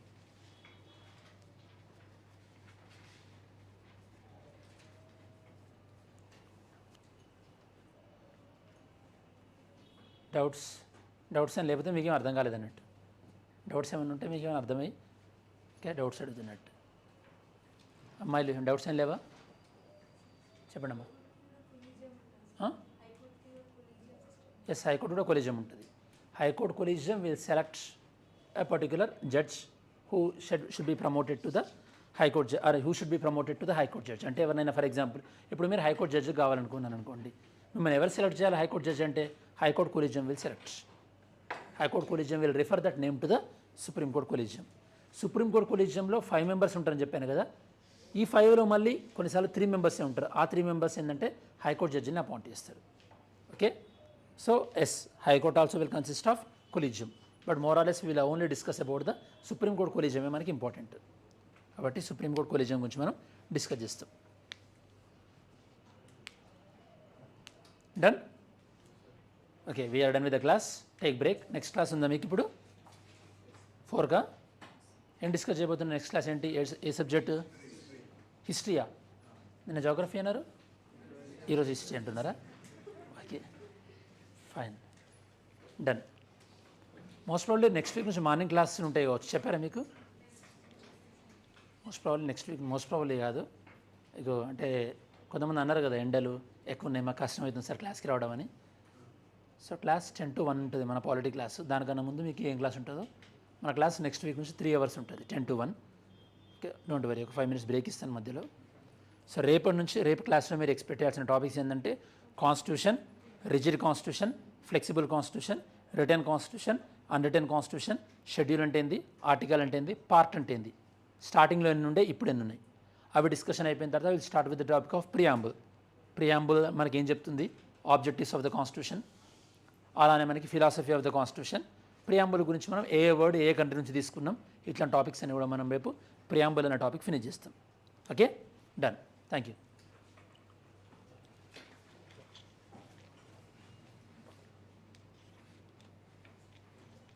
ఒక నిమిషము. ఒకసారి ఇందాక ఆన్లైన్ స్టూడెంట్స్ ఎవరు ఇంటిగ్రేటెడ్ ఇండిపెండెంట్ అని అడిగారు. మరి చెప్తున్నాను, ఇండిపెండెంట్ అంటే జుడిషియరీకి ఎగ్జిక్యూటివ్కి సంబంధం ఉండకపోతే దాన్ని మనం ఇండిపెండెంట్ అంటాం. అంటే కార్యనిర్వాహక వ్యవస్థకి న్యాయ వ్యవస్థకి సంబంధం లేకపోతే దాన్ని మనం ఇండిపెండెంట్ అంటాం. ఇంటిగ్రేటెడ్ అంటే all the judiciary system in a single structure. అంటే న్యాయ వ్యవస్థలన్నీ కూడా ఒకే స్ట్రక్చర్లో ఉంటే, ఒకే వ్యవస్థలో ఉంటే దాన్ని మనం ఇంటిగ్రేటెడ్ వ్యవస్థ అంటాం. ఇంటిగ్రేటెడ్ జుడిషియరీ, సమగ్రమైన అంటాం, సమగ్ర న్యాయ వ్యవస్థ అంటాం. అలా కాకుండా సెంటర్కి ఒక న్యాయ వ్యవస్థ, స్టేట్కి ఒక న్యాయ వ్యవస్థ ఉంటే దాన్ని మనం ప్యారలల్ జ్యుడిషియరీ అంటాం. బెస్ట్ ఎగ్జాంపుల్ యుఎస్ఏ, సమాంతర న్యాయ వ్యవస్థ అంటాం. ఇండియాలో సమాంతర న్యాయ వ్యవస్థ ఉండదు, సమగ్ర న్యాయ వ్యవస్థ ఉంటుంది. Okay, done. Thank you. Okay. So guys, very good afternoon. How are you? Chalo, glad to meet you. So as far as myself is concerned, so this is Rasool, Faculty of History.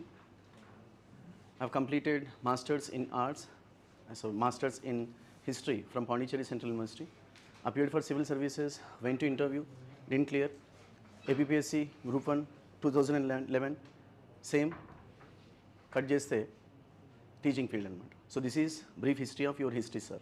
So I've been in teaching field for the past decade and about 2011 onwards I was in teaching field. So teaching in different institutes. Now keeping aside the history of your history, sir, listen whatever he tells, right? So first let me get a clarity from you people. How many of you from non-social sciences background? God. So let me pose a question in this way. How many of you from social sciences background? Okay. ఏది బిఏనా? BA. Okay, చలో next question. పాఠం ఇప్పుడు చెప్తావు sir, చెప్తాను. Next question, how many of you from English medium? Right, చలో good. How many of you from Telugu medium? Right, చలో good. So come back, we'll start.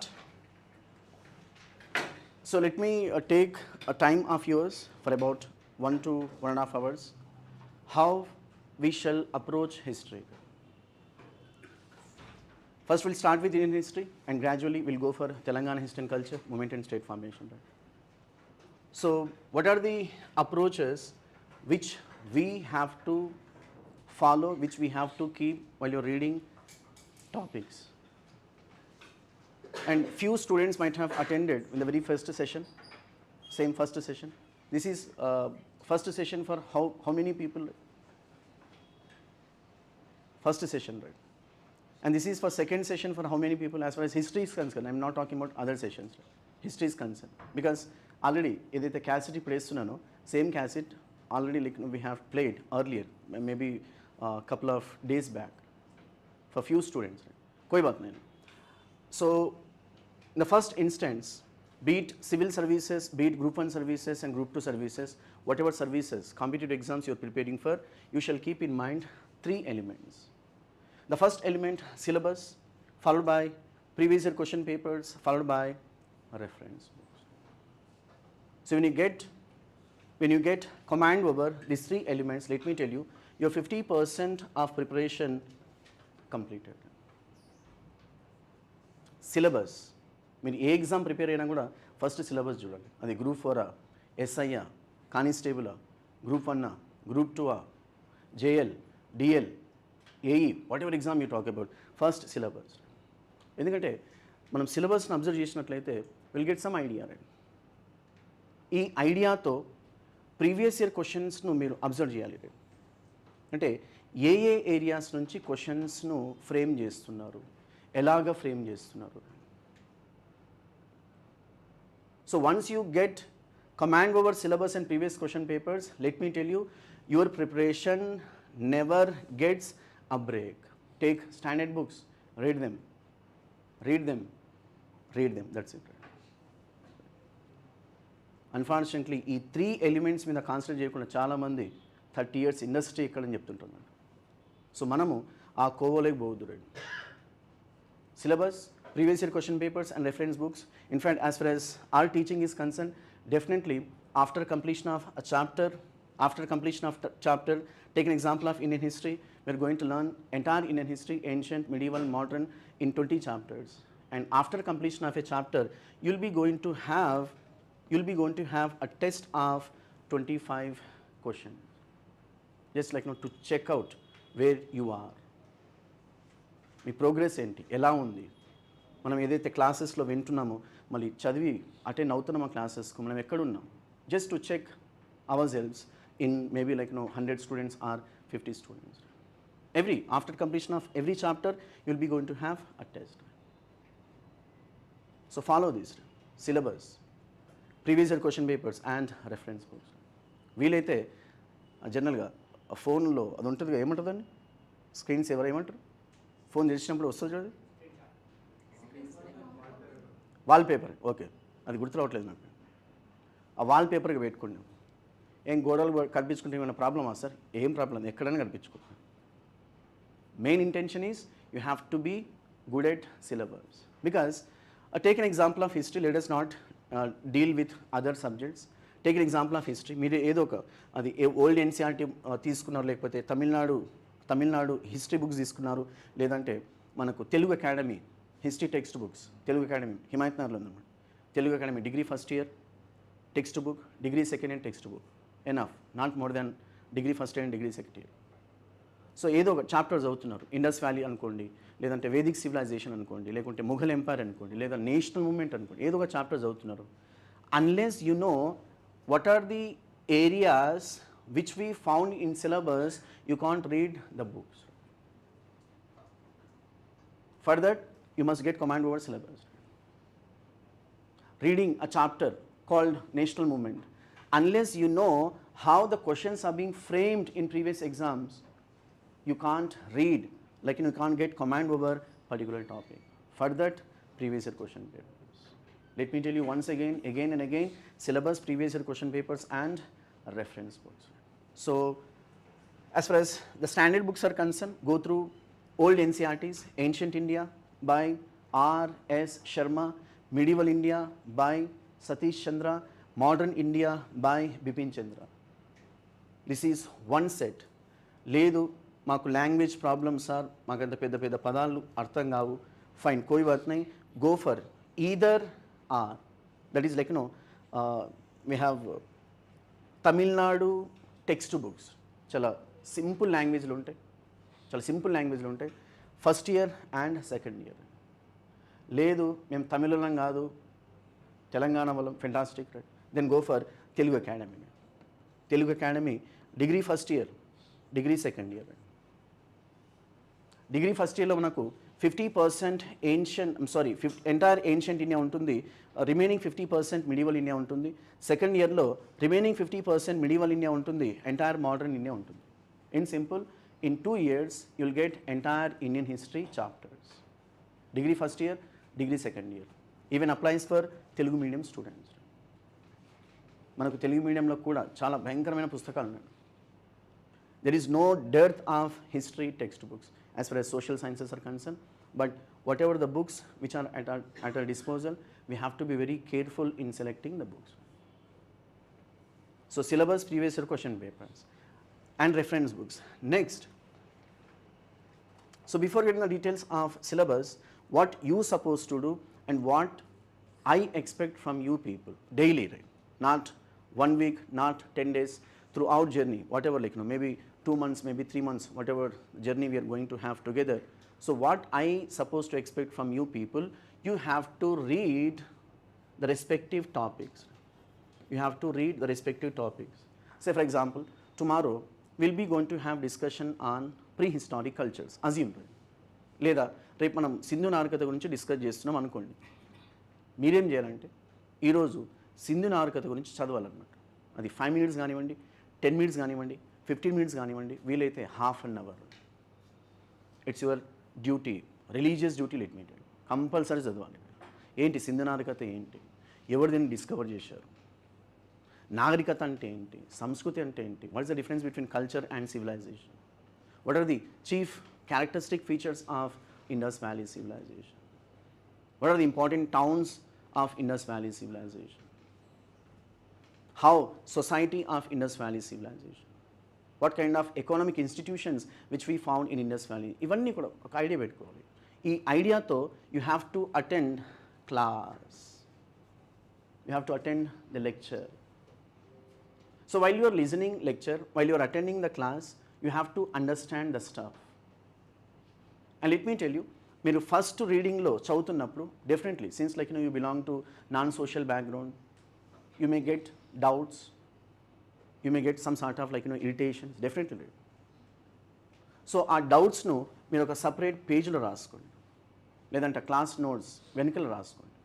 And these doubts to be post in class. Simple.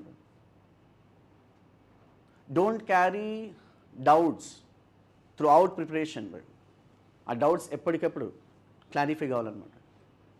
So just raise your hand, have this doubt please. Yes, definitely we're here to explain doubts, we're here to explain like to clarify doubts. లేదు ఇక్కడ కొంచెం ఇబ్బందిగా అనిపిస్తుంది, కొంచెం నామోషిగా అనిపిస్తుంది, చెప్పినాను. అచ్చా ఇప్పుడేనా చెప్పు.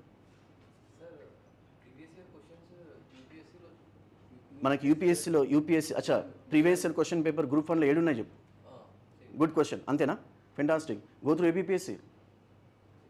Simple.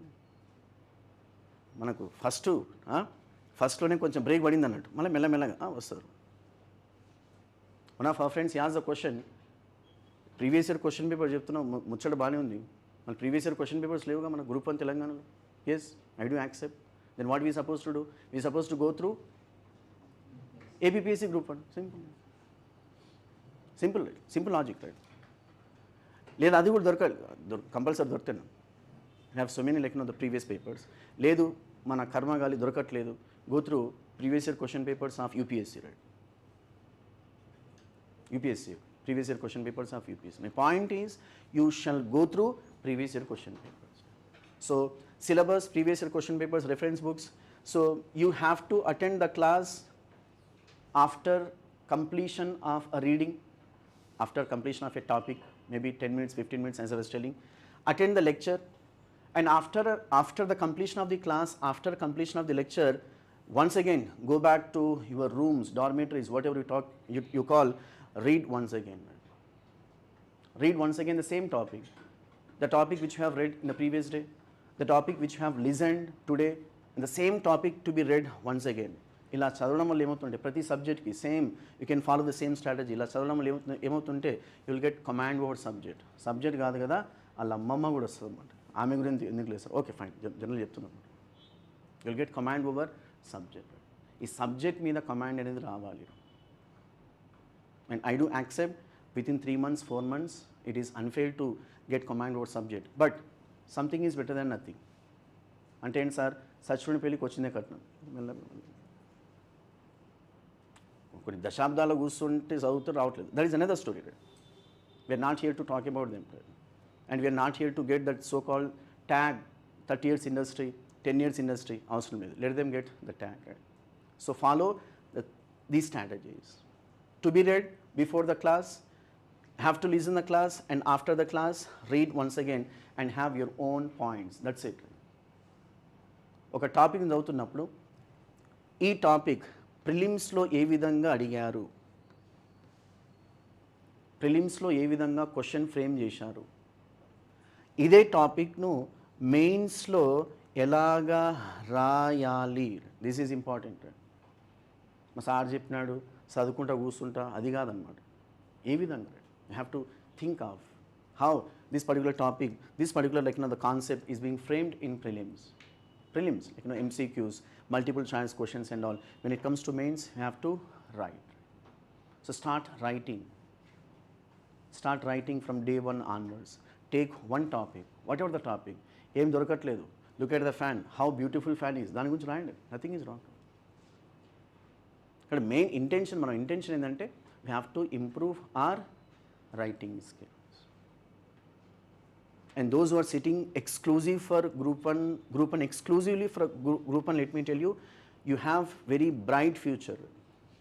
Star mark can apply those who are going to sit and those who are considering yourself exclusively for group 1. Reason being, మనకు చాలామంది డైవర్ట్ అయిపోతారు. చాలామంది అందరు గ్రూప్ 1 చదువుతుంటారు, ఏదో గ్రూప్ 4 రిజల్ట్స్ వచ్చింది వెళ్ళిపోతారు, లేదా గ్రూప్ 2 వచ్చింది వెళ్ళిపోతారు, ఇంకోటి వచ్చింది వెళ్ళిపోతారు. Very less competition. అందరు రాస్తారు, I do accept. Group 1 prelims అందరు రాస్తారు, కానీ గ్రూప్ 1 మెయిన్స్ చాలా తక్కువ మంది రాస్తారు. ఆ తక్కువ మందిలో యూ మస్ట్ బీ రైట్. ఎందుకంటే mains answer writing it's not an easy right. చాలామంది కింద మీద పడి ఆప్షన్ ఏ, ఆప్షన్ బి ఏదోటి కొడితే వెళ్ళిపోతారు అనమాట. కానీ mains answer writing it's very tough. Let me tell you, I won't say it is impossible, but tough. మళ్ళీ దాన్ని ఏం చేయాలి, దాన్ని ఎలాగ ఓవర్కమ్ చేయాలి, మెల్లమెల్లగా రాసుకుంటూ కూర్చోవాలి. ఒక చాప్టర్ అయిపోయింది, ఆ చాప్టర్ నుంచి మనం ప్రీవియస్ క్వశ్చన్స్ ఏ విధంగా అడిగారు, ఆ క్వశ్చన్స్ డిస్కస్ చేస్తాం. ఆ క్వశ్చన్స్ తీసుకొని రాయాలి, క్వశ్చన్స్ తీసుకొని రాయాలి. Let it be bogus, let it be like wrong, no problem, right, come to me, will have discussions. దీన్ని ఇలా కాదు రాయాల్సింది, ఇలాగ రాయాలి, ఈ పాయింట్స్ని హైలైట్ చేయాలి, ఈ స్టేట్మెంట్ ఇలా పెట్టాలి. So this is how we have to go further. Now, as far as syllabus, as I was telling, this is Group 1 TSPSC syllabus. We have prelims syllabus, very simple prelims syllabus. You come across general studies and mental ability. It's a simple statement, general studies. General studies which consisted of 7 components, and one of the components happened to be history. One of the components happened to be history. So polity, economy, geography, environment, ecology, current affairs, general mental ability, history. Now we are not here to talk about other subjects, we are here to talk about history. And what were the topics which are included in history? Be it prelims and be it mains. See, we are going to have comprehensive classes. First prelims discuss చేసి facts రాసుకొని తర్వాత ప్రిలిమ్స్లో పొరపాటున pass అవుతే మళ్ళీ ఇది కాదనమాట. We're going to have comprehensive classes. ఒక టాపిక్ తీసుకుంటే both for prelims and mains, both prelims and mains. So when we observe Indian history and culture, we have our topic, our journey going to start with Indus Valley civilization. So ancient Indian history, we have medieval Indian history, we have modern Indian history. I'm talking about Indian history, ancient, medieval and modern. Once we're done with ancient, medieval and modern, yes, we're going to start Telangana history and culture. And it is always advisable to have,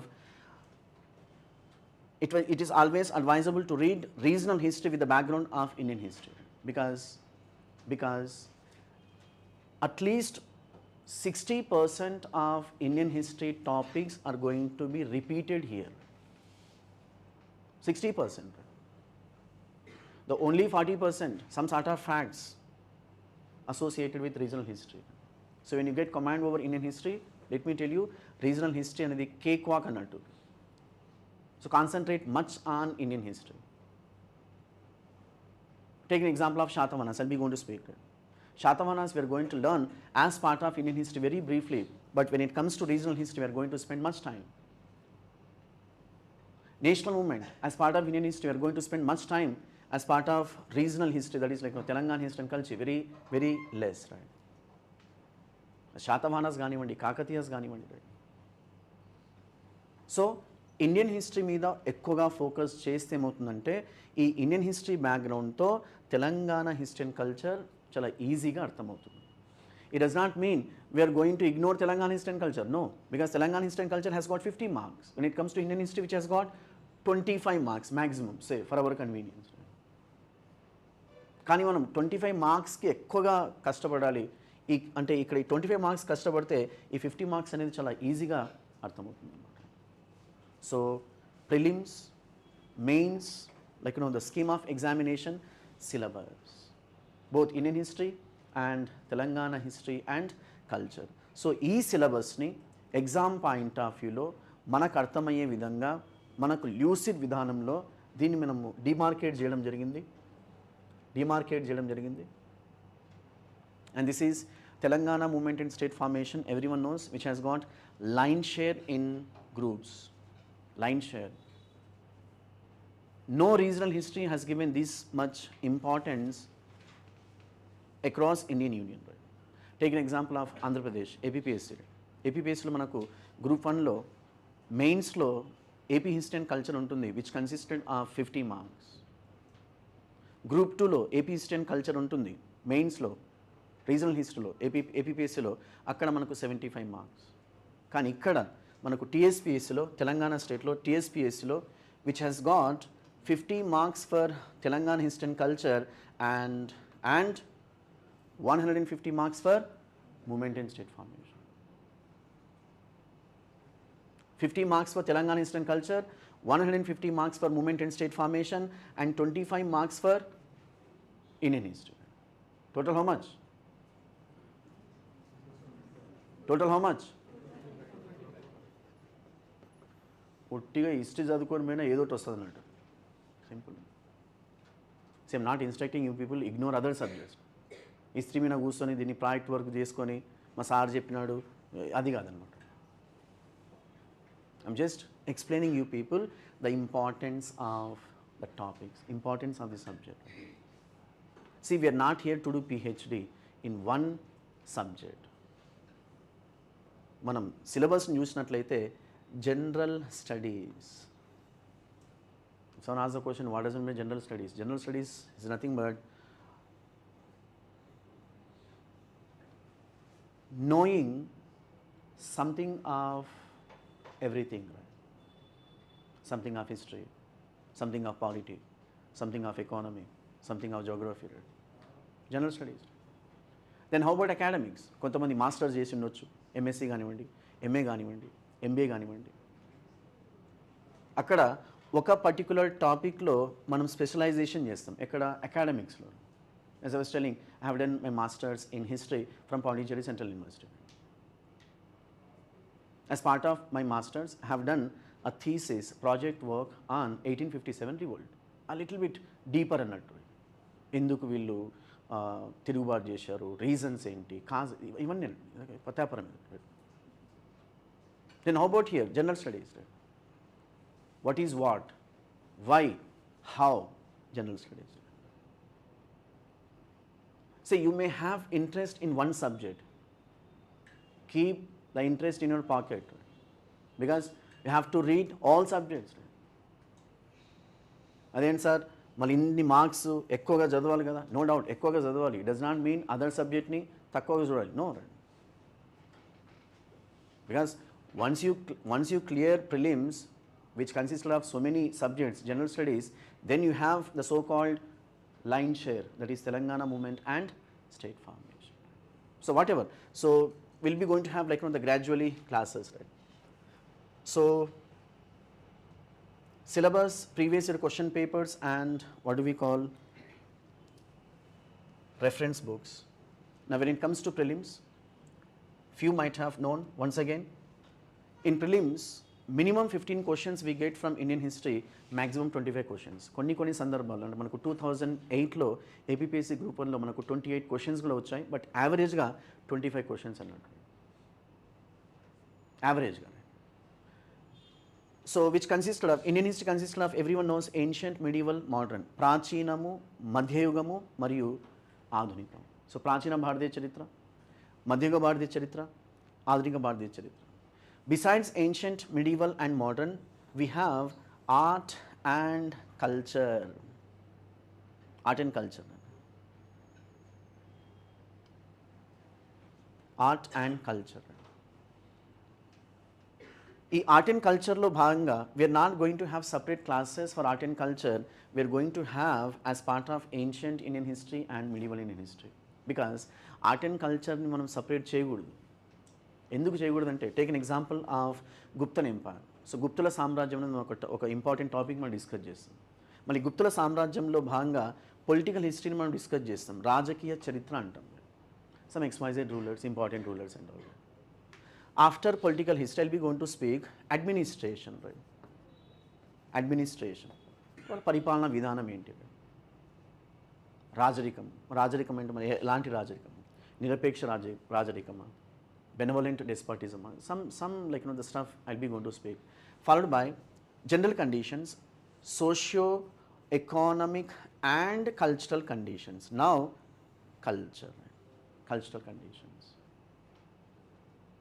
Generally, like, when you observe in some coaching centers or in some, like, books and all, ఈ art and culture ని separately చెప్తుంటారు. My point is, unless you have the background of political history, socio and economic history, you can't understand cultural history. సమాజమే సంస్కృతి. మీ ఆర్థిక వ్యవస్థలో ఏవైతే institutions ఉంటాయో, మీ ఎకానమీలో ఏవైతే ఇన్స్టిట్యూషన్స్ ఉంటాయో, ఆ institutions that are part and parcel of cultural institutions. So what I'm trying to tell you, as part of general classes, be it ancient Indian history and medieval Indian history, we are going to learn art and culture. Then how about mains, right? Now, keeping aside the prelims point of view, keeping aside the prelims, then how about mains? So even in mains, we have line share as far as history is concerned. Indian history, yes, we have questions. I'll be going to speak, as I was telling, after completion of a chapter. Prelims lo previous questions elaga adigaru adi exam పెడతారు, మీకు idea వస్తుంది. When it comes to mains, మనం కొన్ని questions తీసుకొని discuss చేస్తాం. ఏ విధంగా అడిగారు, ఎలాగ రాయాలి, మీరు ఎలాగ రాయాలి, ఏ పాయింట్స్ రాస్తే మనకు ఎక్కువ మార్క్స్ పడడానికి అవకాశం ఉంది, ఏ స్టేట్మెంట్స్ని హైలైట్ చేస్తే మనకు ఎక్కువగా మార్క్స్ రావడానికి, ఇది కూడా మనం డిస్కస్ చేస్తాం. So general studies mains. So line share in mains, Indian history and Telangana history and culture, and as far as Telangana movement and state formation exclusively for mains. Telangana history and culture, Telangana movement and state formation exclusively in mains. When it comes to in prelims and mains, Indian history. Prelims and mains, Indian history. Exclusively mains, Telangana history and culture. Exclusively mains, Telangana history and culture and movement and state formation. Manaku Telugulo సామెత ఉంది. I don't know how many of you are aware. అర్థం లేని చదువు పెడతాం. First అర్థం చేసుకోండి, ఏంటి prelims అంటే ఏంటి, మెయిన్స్ అంటే ఏంటి. ఇన్ఫ్యాక్ట్ ఎవ్రీ వన్ నోస్, ఫిర్ బి ఇంకొకసారి అన్నమాట. Because when you start reading, when you start investing time, if you commit a blunder, అంటే మనకు సిలబస్లో లేని టాపిక్ని చదవడం వల్ల ఏమవుతుందంటే టైం వేస్ట్ అన్నమాట. నథింగ్ ఈజ్ రాంగ్, అంటే ఆ నాలెడ్జ్ అనేది ఎక్కడికి వెళ్ళదు. I do accept, but what is the use?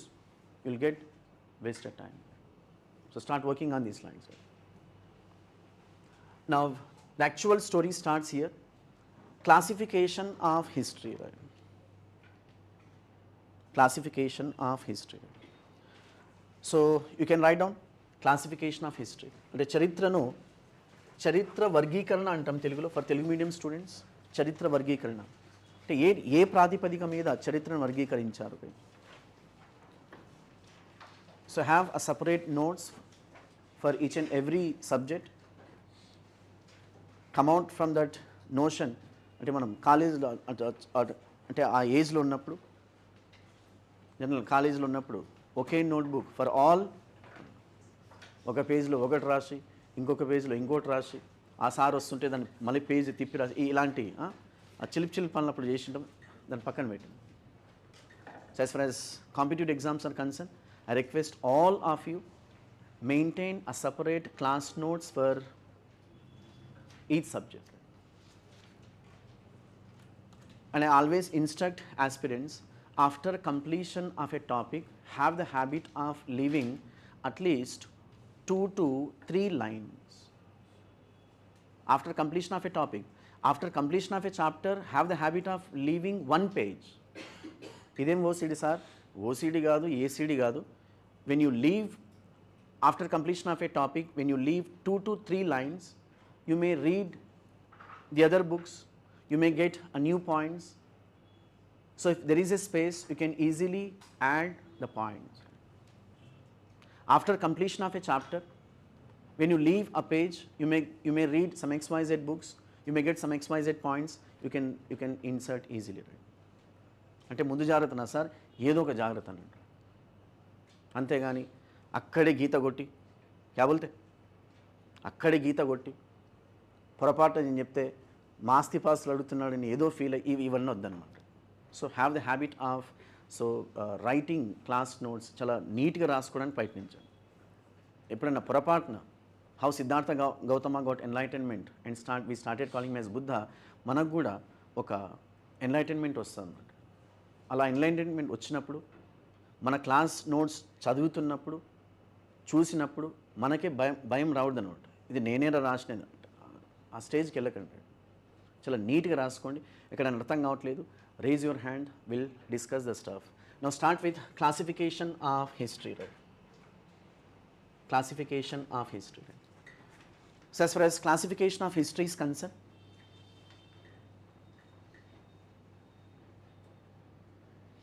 a question from Chinnu. No Telangana history for prelims. The answer is partially yes. ఏదో చెప్ సార్, పార్షియలీ ఎస్ అని ఎందుకు చెప్తున్నామంటే, మనం లాస్ట్ టైం ప్రిలిమ్స్ ఎగ్జామ్ జరిగిందా? జరిగిందో లేదో తెలియదు సార్. జరిగిందా? ఫైన్, ఫెంటాస్టిక్, జరిగింది. సో లాస్ట్ టైం మనం ప్రిలిమ్స్లో 3 questions Telangana history and culture నుంచి వచ్చాయన్నమాట. మళ్ళీ ఇందాక లేదని చెప్పినావు కదా సార్, అక్కడికి వస్తాం. సో 3 క్వశ్చన్స్ మనకు తెలంగాణ హిస్టరీ అండ్ కల్చర్ నుంచి వచ్చాయి. ఆ questions not exclusively for Telangana history and culture, but those questions can be considered under art and culture. అంటే ఇప్పుడు వాటిని Indian హిస్టరీలోకి వేసుకుంటావా sir?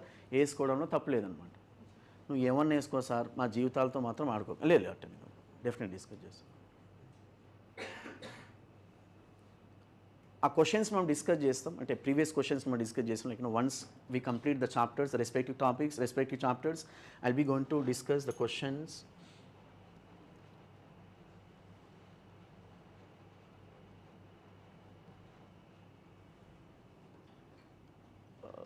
Just have an idea, which of the following were amongst the most important Mahajanapadas? So this is TSPSC Group 1 Prelims question. Just I have got only few questions. మీకు idea ఉంటుందని question తెచ్చాను అనమాట. ఆబ్వియస్గా దీన్ని చూస్తేనే మనకు బయోలాజికల్గా చాలా changes వస్తాయి. కొంతమంది మా వల్ల కాదని ఇప్పుడు వెళ్ళిపోతారు. అంత బొమ్మ లేదు, అంత అవసరం లేదు. Just have an idea. Which of the following were amongst the most important Mahajanapadas? I do accept. అసలు టాపిక్ చెప్పకుండా క్వశ్చన్స్ అడగడం చాలా ఇర్రేషనల్. ఐ డూ యాక్సెప్ట్, కొంచెం ఒక ఐడియా పెట్టుకోవడానికి. So I repeat the question. If possible answer, nothing is wrong. పొరపాటున తప్పు అవుతే ఎవరక్కడ ఈ ముద్దాయిని ఇవన్నీ వ్యాపారాలు ఉండవు. Nothing is wrong. So which of the following were amongst the most important mahajanapadas? Nalanda, Gandhara, Kosala, Kuntala, Panchala. So the question goes, that is, choose the correct code given below. Right? Any wild guess, including online students? Chapman. Acha, BCE. Chalo, we'll check it out. So BCE, B Gandhara, C Kosala, E Panchala. Sure? Pakka? Exam రాసినాం sir. Fantastic. The right answer is B, C and E. Simple. I'll be going to speak. There are 16 kingdoms, Mahajanapadas, or larger kingdoms, whatever you call them. ఈ 16 kingdoms నుంచి questions ఏ విధంగా frame చేశారు యూపీఎస్సీలో, ఏ విధంగా frame చేశారు APPSC group 1లో, even TSPSC group 1లో మనం discuss చేస్తాం. I'm just like giving an example of this. ఇది రావాలి.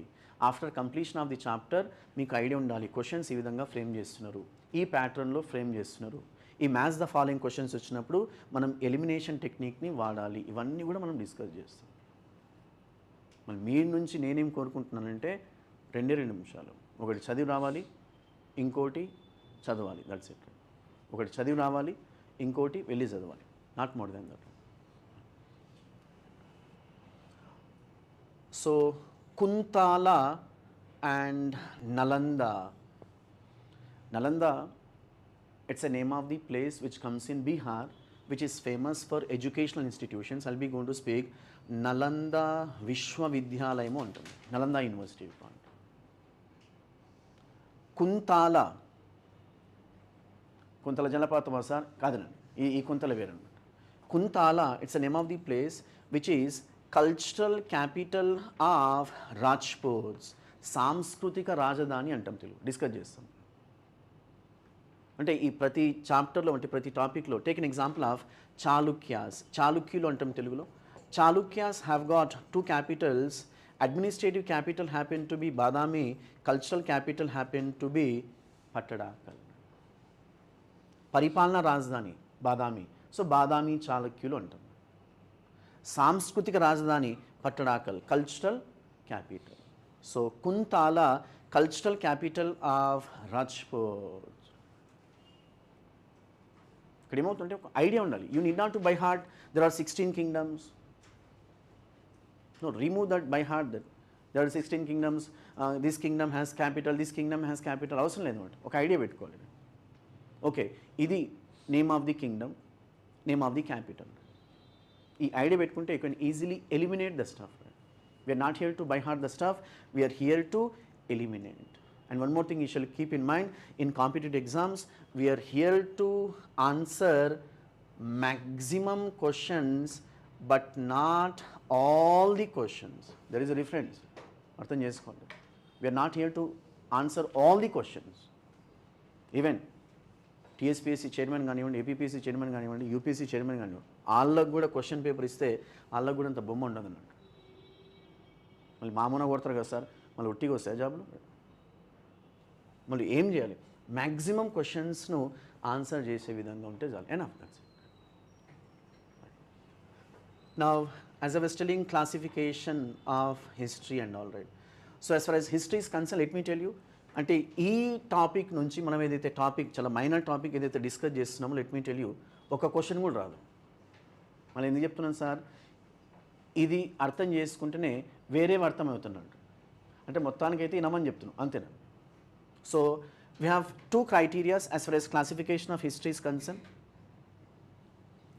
Based on feudalism, history broadly divided into 3 categories, and based on script, history divided into 3 categories. Based on feudalism, భూస్వామ్య వ్యవస్థ ఆధారంగా అంటాం. Based on feudalism, భూస్వామ్య వ్యవస్థ అంటాం తెలుగులో. You have different technical terms. I'll be going to speak in subsequent classes. Feudalism, it's an Latin term. Feud is a Latin term. The English version, land. Dull is a Latin term. The English version, head of the land, landlord. Telugulo bhumi, bhuswami, bhuswamya vyavastha. Ism, it's a set of principles. Take an example of Buddhism. In Buddhism you have principles. Jainism, you have principles. Marxism, principles. Socialism, principles. And Chep sir, Paunism, whatever, some sort of isms, right? So feudalism, right? So based on feudalism, entire history, not only Indian history, let me tell you, entire history across the globe, entire history broadly divided into 3 categories. That is ancient Indian history, prachina charitra or prachina bharatiya charitra, medieval Indian history, madhya yuga bharatadesh charitra, modern Indian history, ఆధునిక భారతీయ చరిత్ర. So feudalism was the base, right? Now you can also understand in this way, ancient Indian history, otherwise called as pre-feudal societies. అర్థం చేసుకుంటూ రాసుకోవాలి. Pre-feudal societies. Ancient Indian history, otherwise called as pre-feudal societies. Pre-feudal societies. Medieval Indian history, feudal societies. Medieval Indian history, feudal societies. And modern Indian history, post-feudal societies. Post-feudal societies. Modern Indian history, post-feudal societies.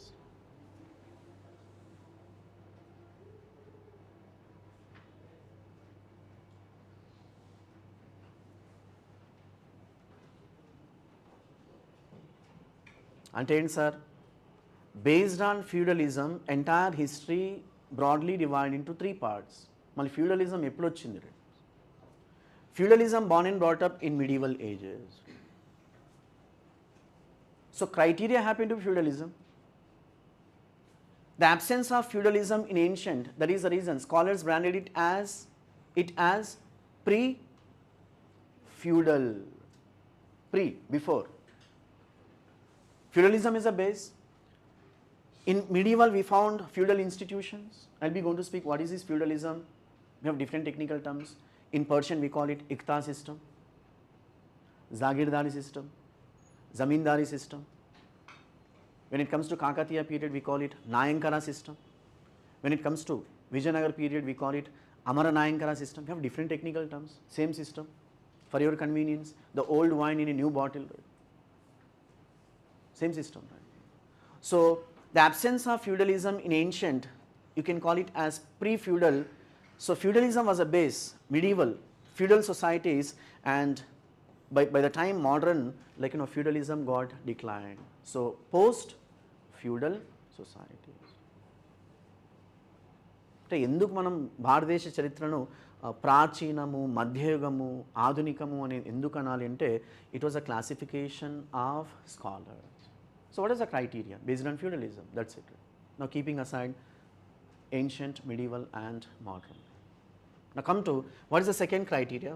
As far as the second criteria is concerned, based on script. Based on script. Based on script. లిపి ఆధారంగా అంటాం తెలుగులో. లిపి ఆధారంగా చరిత్రను 3 భాగాలుగా విభజించారు.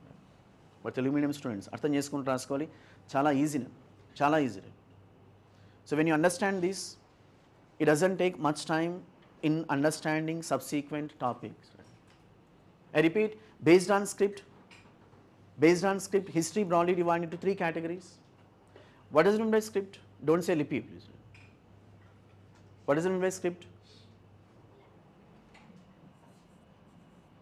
Script ante lipi sir, okay. Lipi ante script. మామూలు తెలియట్లే కాదు. What does it mean by script? Very good. Written form. Language? Spoken form. ఇంకోసారి ఇట్ అన్నా అంటే వాంపింగ్ చేస్తా అట్టని కదా జనరల్గా చెప్తున్నారు. Script, written form, language, spoken form. Now based on script, the entire history broadly divided into 3 categories, that is prehistoric age. అర్థం చేసుకుంటూ రాసుకోవాలి. For Telugu medium students,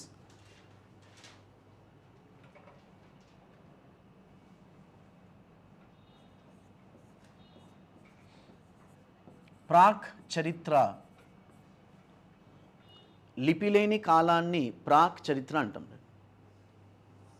I repeat, based on script, the entire history broadly divided into 3 categories. Prehistoric age. If someone asks the question, what does it mean by prehistoric age? Very simple. There was no script. The absence of script. The absence of script. Where? In prehistoric age. లిపి లేని కాలాన్ని ప్రాక్ చరిత్ర యుగము అంటాం, ప్రాక్ చరిత్ర అంటాం. Now the second category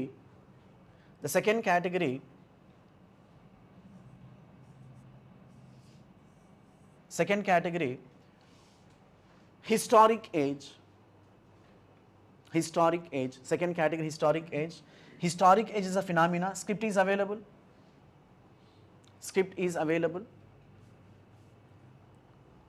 We can read the script,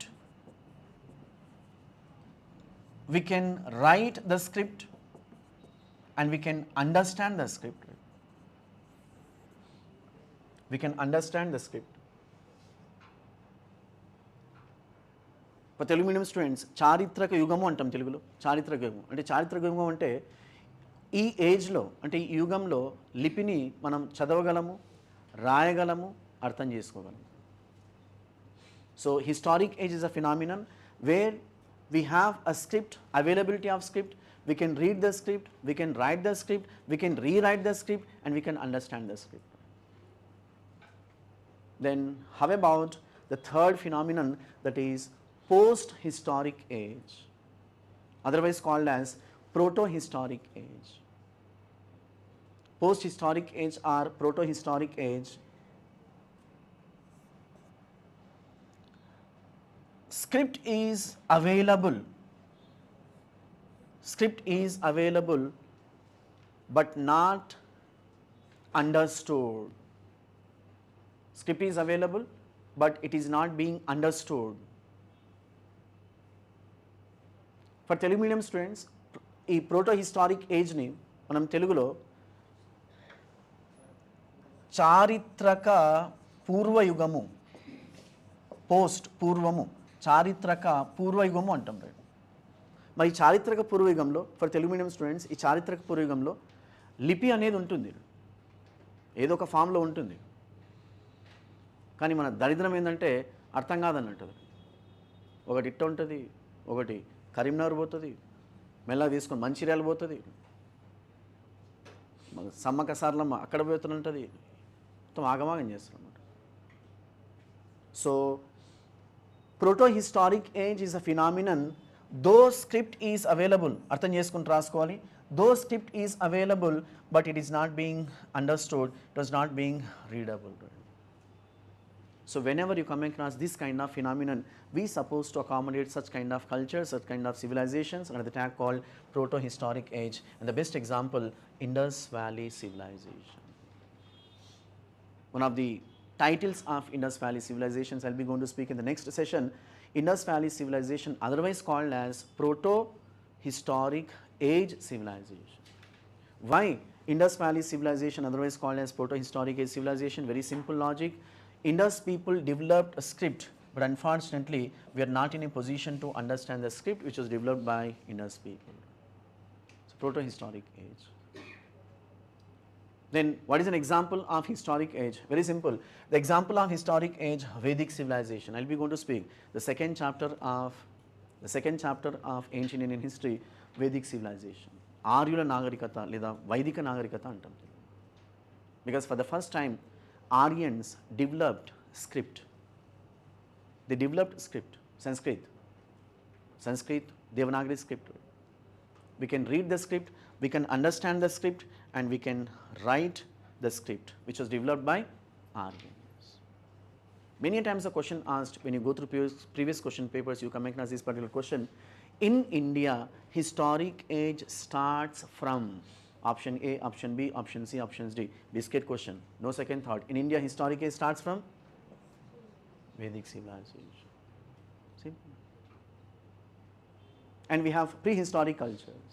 And let me tell you, in Indian history, we don't have prehistoric cultures. As part of Telangana history and culture, we have prehistoric cultures. ఇదొక పత్యాపారం అన్నట్టు. మనం ఇందాక syllabus చూసినప్పుడు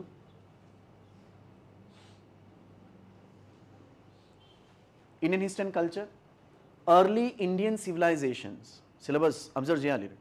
Early Indian civilizations. When I say early Indian civilizations, in simple, Indus Valley civilization, Sindhu నాగరికత.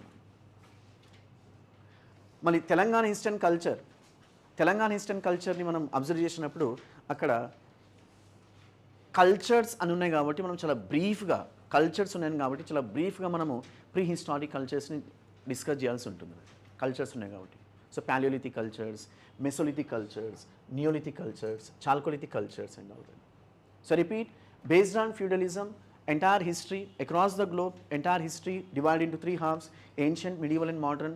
And we also follow, being like Indian history, we also follow the same criteria. When it comes to another criteria, it's a rational and scientific approach followed by archaeologists, at the same time historians. So based on script, once again history broadly divided into three categories, that is prehistoric age, where absence of script,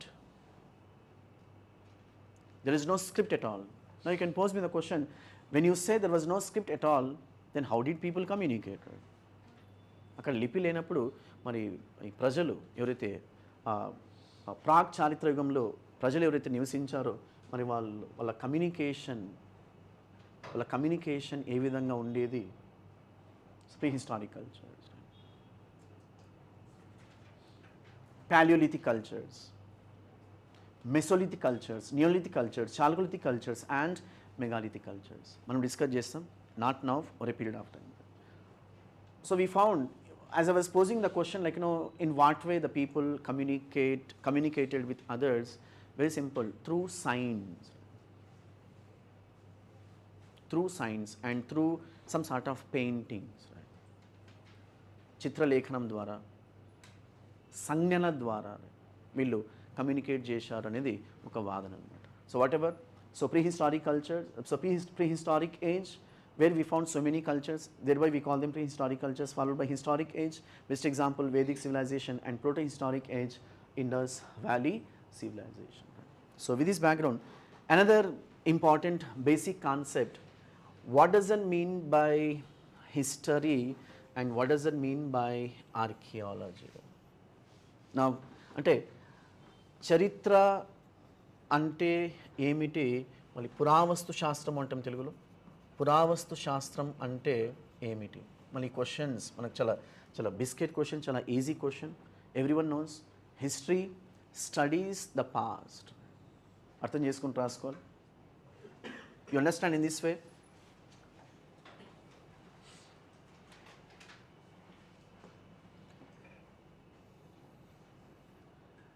History studies the past. Then how about archaeology? Archaeology also studies the past. గతాన్ని అధ్యయనం చేసేదే చరిత్ర. మళ్ళీ పురావస్తు శాస్త్రం బతుకమ్మాడుతుందా sir? లేదు, అది కూడా చేస్తుంది.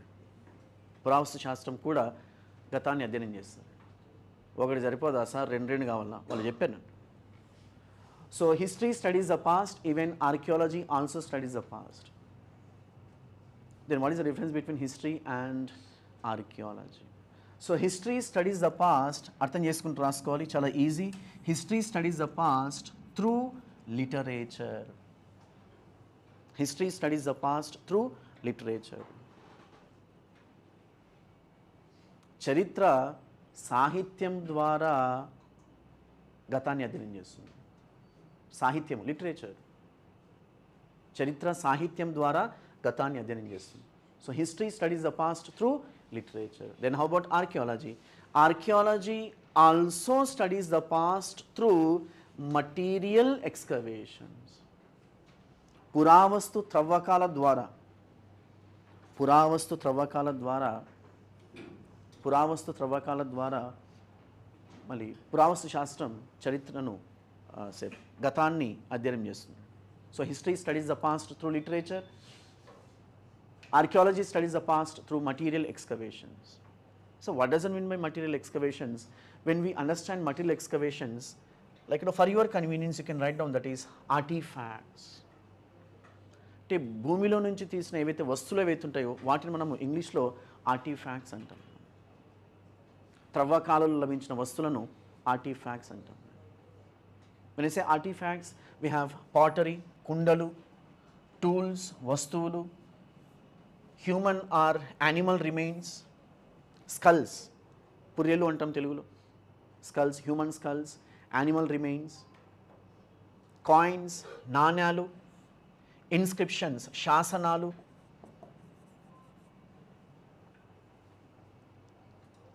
So whatever the stuff which comes from excavation, త్రవ్వకాలం నుంచి లభించినట్టు వస్తువులు ఏవైతే ఉన్నాయో మళ్ళీ వాటి ద్వారా మళ్ళీ పురావస్తు శాస్త్రం గతాన్ని అధ్యయనం చేస్తుందని చెప్తున్నాం. I repeat, archaeology studies the past through material excavations. When I say material excavations, it can be anything, right? Whatever the stuff which discovered from the earth, maybe pottery, maybe jars, maybe tools belonging to different professions, human skulls and animal skulls, remains, coins, and even inscriptions.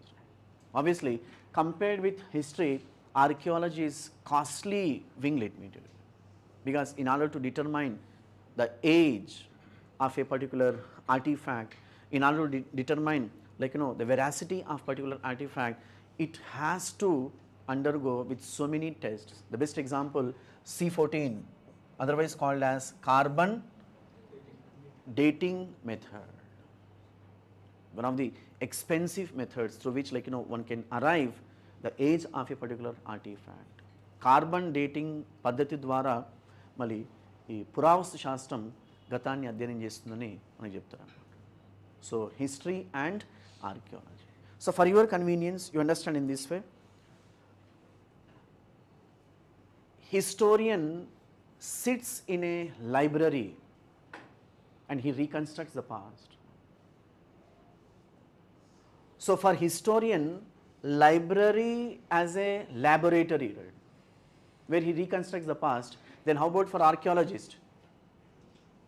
How about archaeologist? Archaeologist, so history historian, archaeologist. How about archaeologist? Archaeologist shall go to field. అంటే గుణపాలు తీసుకొని పోలా sir, తప్పదు. తీయండ్రా బండ్లని చెప్తారు, మెల్లగా వెళ్తారు. Archaeology. So material excavations like for example fossils, శిలాజాలు అంటాం తెలుగులో, pottery, కుండలు, inscriptions, coins, old scripts. ఈ 3 కాన్సెప్ట్స్ రాసుకున్నాను. Inscriptions, the study of inscriptions, ఒక చిన్న హైఫన్ తీసుకోండి. ఎపిగ్రఫీ, శాసనాలను అధ్యయనం చేసే శాస్త్రాన్ని ఎపిగ్రఫీ అంటాం. Epigraphy, the science which deals with inscriptions, the science which deals with inscriptions is called as epigraphy. The science which studies the coins, నాణ్యాలను అధ్యయనం చేసే శాస్త్రాన్ని న్యూమిస్మాటిక్స్ అంటాం. న్యూమిక్స్, మ్యాటిక్స్. Epigraphy, numismatics. The coins, the study of coins, numismatics. నాణ్యాలను అధ్యయనం చేసే శాస్త్రాన్ని న్యూమిస్మాటిక్స్ అంటాం. The science which deals with old scripts, పురాతన లిపులను అధ్యయనం చేసే శాస్త్రాన్ని పాలియోగ్రఫీ అంటాం. Palaeo, it's Latin term, the English version old. Palaeography. అర్థం చేసుకుని రాసుకోవాలి, బై హార్ట్ చేయదు. నన్ను బై హార్ట్ చేస్తే ఒక మెసేజ్ వస్తే మొత్తం వెళ్ళిపోద్ది అనమాట. ఎక్కడి నుంచి సార్, ఎక్కడి నుంచి వస్తుంది అనమాట. సమజ్దార్కి ఇషారా కాఫీ, నేను కాఫీలు టీలు తాగమంటే ఏదో ఒకటి తాగంటాడు. So archaeology. సో ఈ 3 టెక్నికల్ టర్మ్స్ ఏవైతున్నాయో, epigraphy, numismatics, paleography, we are going to use in subsequent classes frequently. Right? Epigraphy, numismatics and paleography. Right? So one more element before getting the details of what do we call an important element which we have to understand in order to understand the other subsequent history texts, because everywhere we are going to learn that is BC and AD. BC stands for, everyone knows BC stands for before Christ. AD stands for ఏదో చెప్తురి చెప్పినాను. అచ్చా, something dominion. నీ ఏదన్నా పెట్టుకో sir, నేనైతే ఇట్టే చెప్తా. Okay, ఏడు నుంచి వస్తే ఫ్రమ్ వేర్? ఖమ్మం.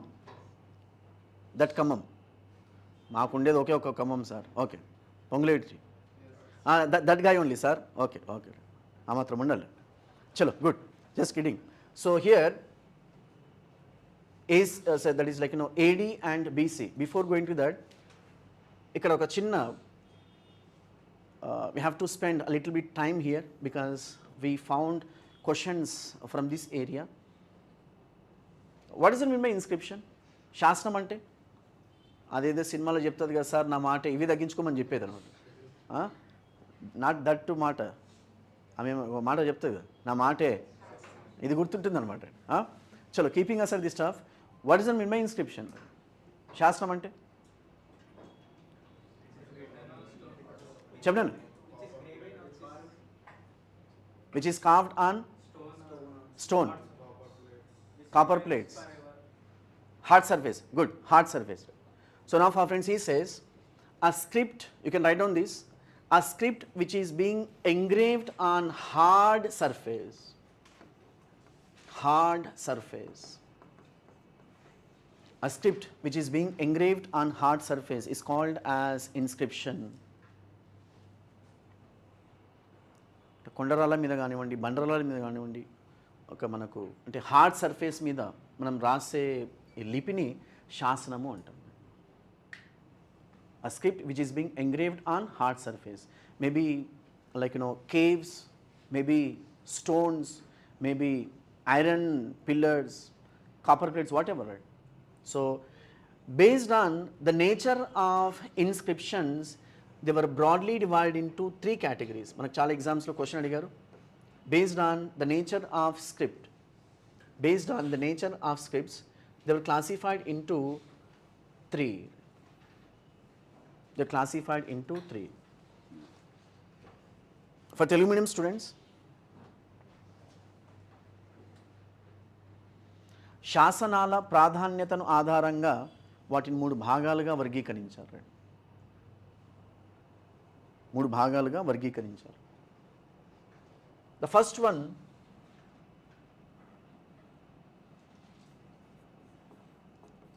రాజా శాసన. రాజా శాసన, శాసన సంస్కృతం, శాసనము తెలుగు టర్మ్. రాజా శాసన. చిన్న హైఫన్ తీసుకోండి. Royal addict, royal order or some sort of government order, you call it for your convenience, government order. Raja Shasana, Sanskrit term, the English version royal edict or jivo, government order. In Persian we call it farman, farman, right? Royal order, government order, royal edict. Second one, dana shasana, dana shasana. The English version of dana shasana, land charter, land charter, dana shasana, land charter. For Telugu medium students, raja shasanamu, వీటిని ఎవరు వేస్తారు sir? రాజులు వేస్తారు, simple. లేదా వాళ్ళ తరపున వాళ్ళ మంత్రులు వేస్తారు, మా సార్ చెప్పినాడని వేస్తారు అనమాట, రాజశాసనం. సెకండ్ కేటగిరీ దానా శాసనం. దానా శాసనం, land charters in English we call it. అంటే ఇచ్చి చెప్పుకోవడం. It's in human nature unfortunately. Even today we generally come across land charters. Some ex ruler donated 100 acres of land to particular community and he inscribes, I so and so belong to the dynasty, I gave these many acres of land these people.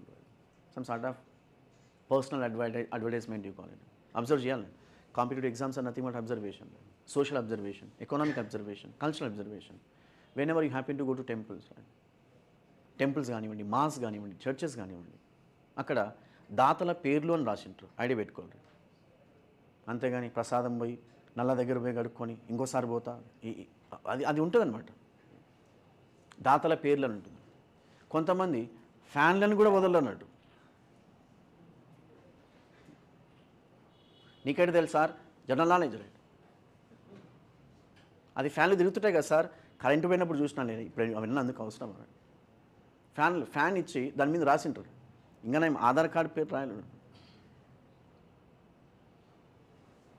దానా శాసన అంటే ఇవన్నీ కూడా human నేచర్తో అర్థం చేసుకోవాలి. We are not here to by heart. You shall start loving subject. When you loving subject, let me tell, you won't feel difficulties. లేదా మొత్తం దబిడిదిబిడి అవుతున్నట్టు బాలయ్యబాబు సినిమా మొదలు. ఎవడి కొడుతున్న అర్థం కాదు. ఆ ఆర్టికల్, ఆ న్యూటన్స్లా ఇవన్నీ ఊకోసారి పక్కన పెట్టని చెప్తారు. Whatever. So raja shasanas, royal edicts, government orders, dana shasanas, land charters, and finally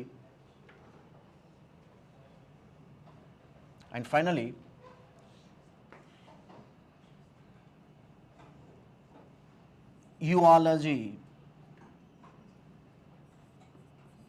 EUOLOGY, యూఆలజీ.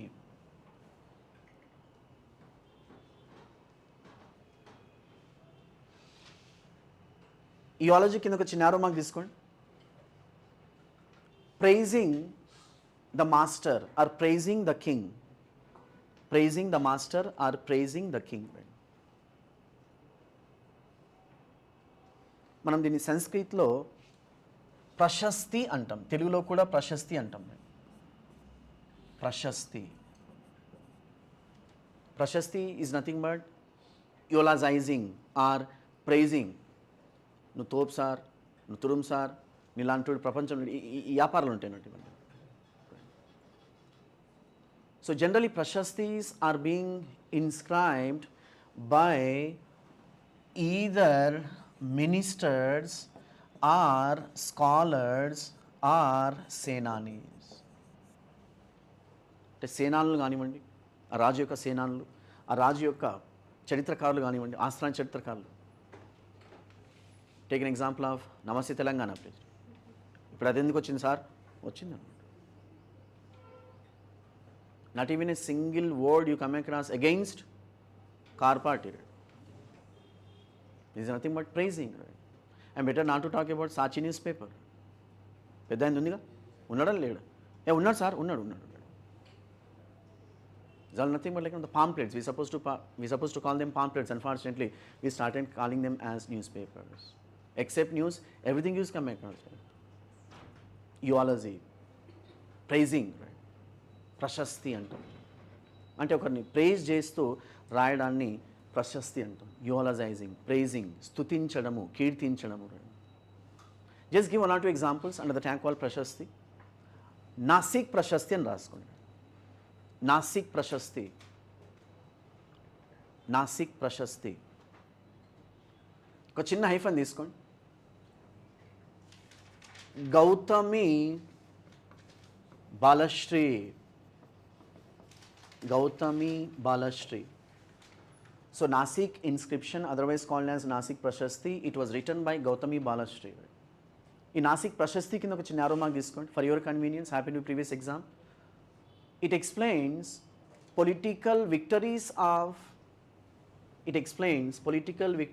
of GPS, Gautami Putra Shatakarni. You mean Balai Babu sir? Yes, that Babu only. It explains political victories of Gautami Putra Shatakarni. For Telugu medium students, Nasik ప్రశస్తిని గౌతమి బాలశ్రీ వేయించడం జరిగింది. మళ్ళీ దీని యొక్క content ఏంటి, దేని గురించి ఆమె దేని గురించి చెప్పాలనుకుంటుందంటే, ఆమె తనయుడు, సుపుత్రుడు, కొడుకు, వాటెవర్. సో ఆమె కొడుకు అయినటువంటి గౌతమిపుత్ర శాతకర్ణి యొక్క విజయాల గురించి ఆమె దీంట్లో అంటే ఈ ఇన్స్క్రిప్షన్లో, ఈ ప్రశస్తిలో ఆయనను కీర్తిస్తూ రాయడం జరిగింది. I'm just giving one example. We have so many examples. Aihole Prashasti, Nanaghat Prashasti. Have like at least a dozen prashastis we are going to have here and there like throughout history.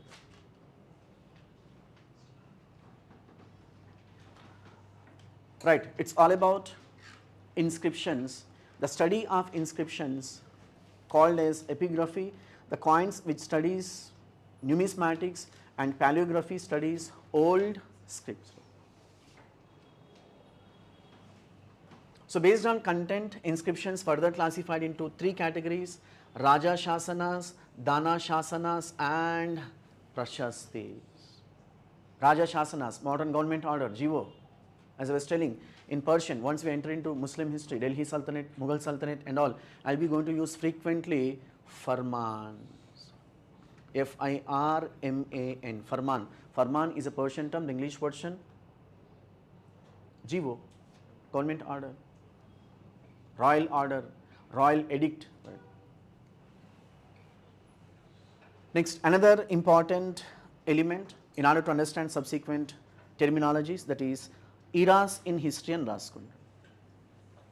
Eras in history.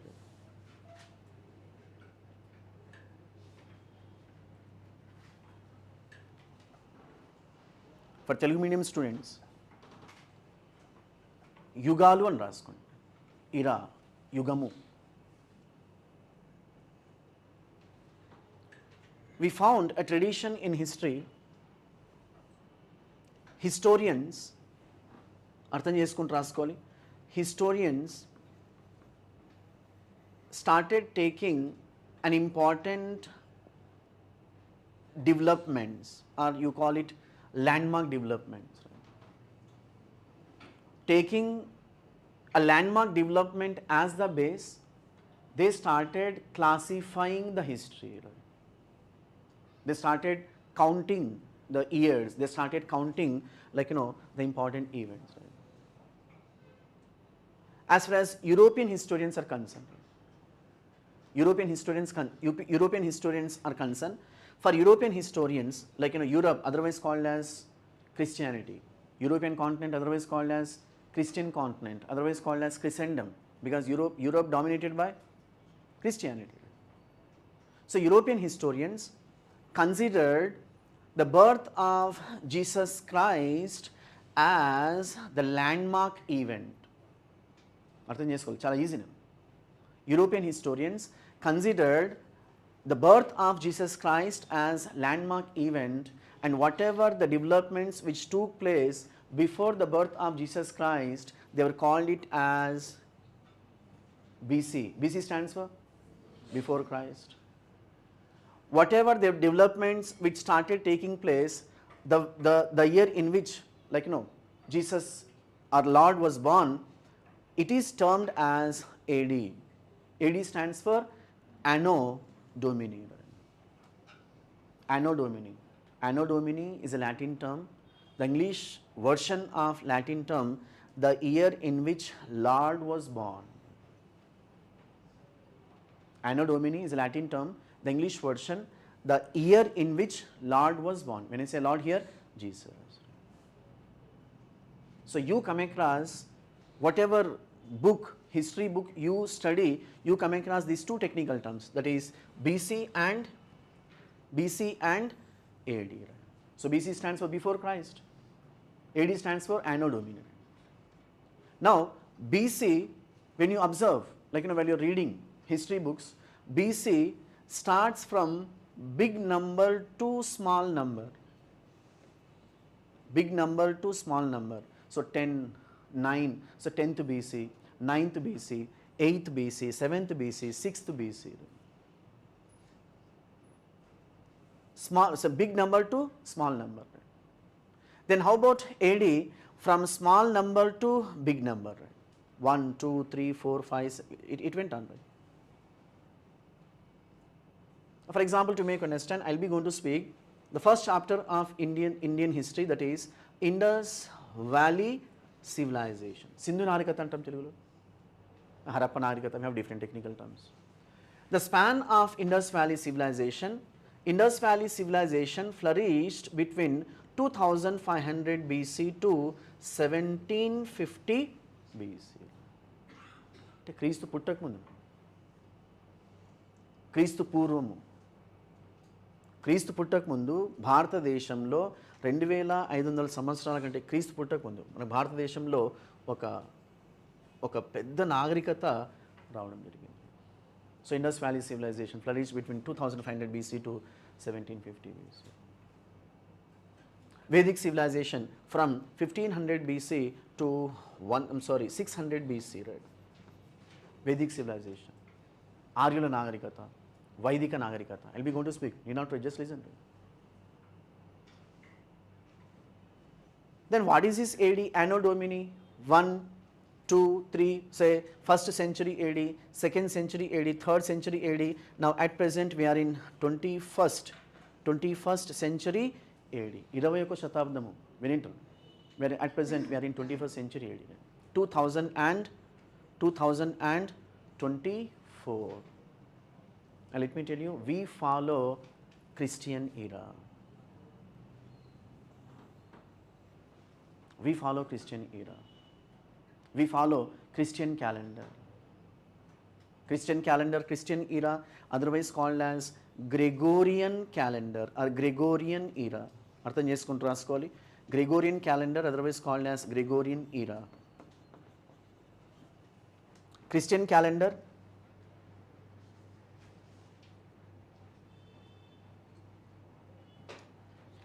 a question from Radhika. డీజేటీలు కాదు, మరి క్రీస్తు బతికి ఉన్న కాలాన్ని ఎలా పిలుస్తారు sir? Good question. క్రీస్తు బతికి ఉన్న కాలాన్ని ఎలా పిలుస్తారు? Very simple, AD. The year in which lord was born, AD. So we considered it as 1st century AD, followed by 2nd century AD, followed by 3rd century AD. It went on 4th century, 5th, 17th, 18th, 19th, and at present we are in 21st century AD. I repeat, whatever we were discussing, let me tell you, we were following today. according to Christian calendar. If someone asks the question, why Christian calendar, otherwise called as Gregorian calendar? Gregorian, it's the name of the Pope.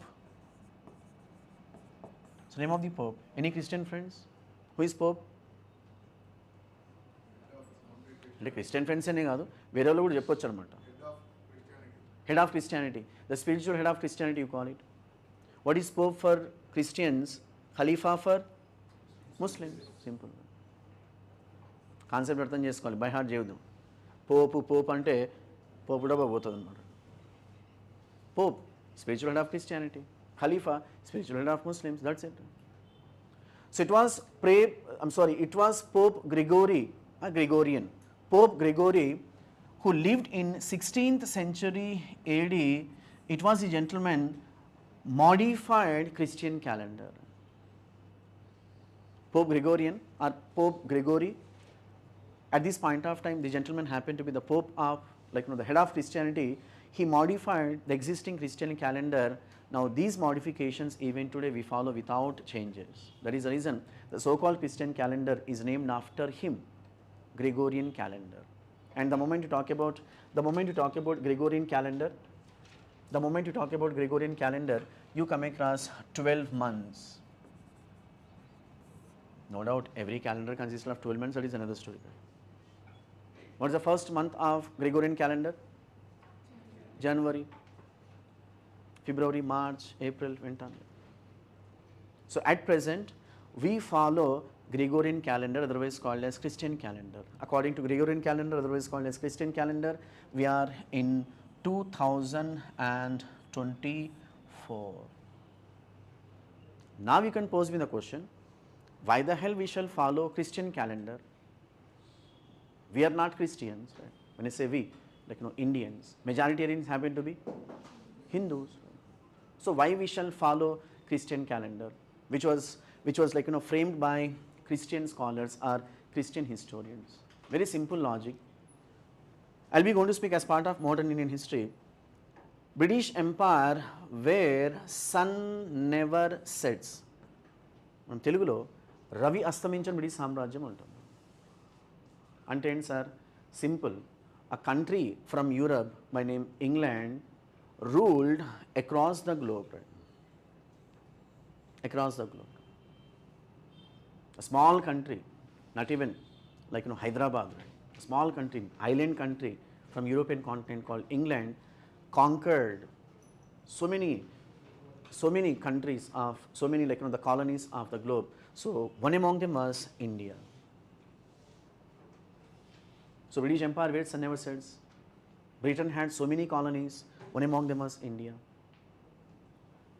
I'll be going to speak in subsequent classes, between 1757 to 1857, Indian subcontinent was conquered by a petty commercial organization called English East India Company, or East India Company you call it. And from 1858 to 1947, the same territories were ruled by Crown, English Crown or British Parliament, whatever you call it. So since we were ruled by English East India Company, little later English Crown, for administrative convenience, even today we follow Christian calendar. Simple logic. Forget about we. Across the globe they follow. అట్టయితే okay sir, ఎందుకంటే మనం వేరే వాళ్ళు బాగుపడదు. Human nature unfortunately. మనకు 35 marks వచ్చాయనుకోండి, మన ఫ్రెండ్కి 36 వచ్చాయనుకోండి, we can't tolerate. ఎట్టొస్తారు నీకు? నా దాంట్లో చూసి రాసుకుని మన వ్యాపారం మనం చేస్తున్నాం. ఆడు ఫెయిల్ అవుతే దావత్ చేసుకుంటాం. So human nature. My point is, for ease administration or to avoid confusion in dates and all, almost all countries across the globe follow Christian calendar, otherwise called as Gregorian calendar. And now you can pose me the question, don't we have our own calendar? The answer is yes, we have our own calendar. We have to learn. So before getting the details of our own calendar, one more, that is Hijri calendar and Hijri era. Hijri era or Hijri calendar.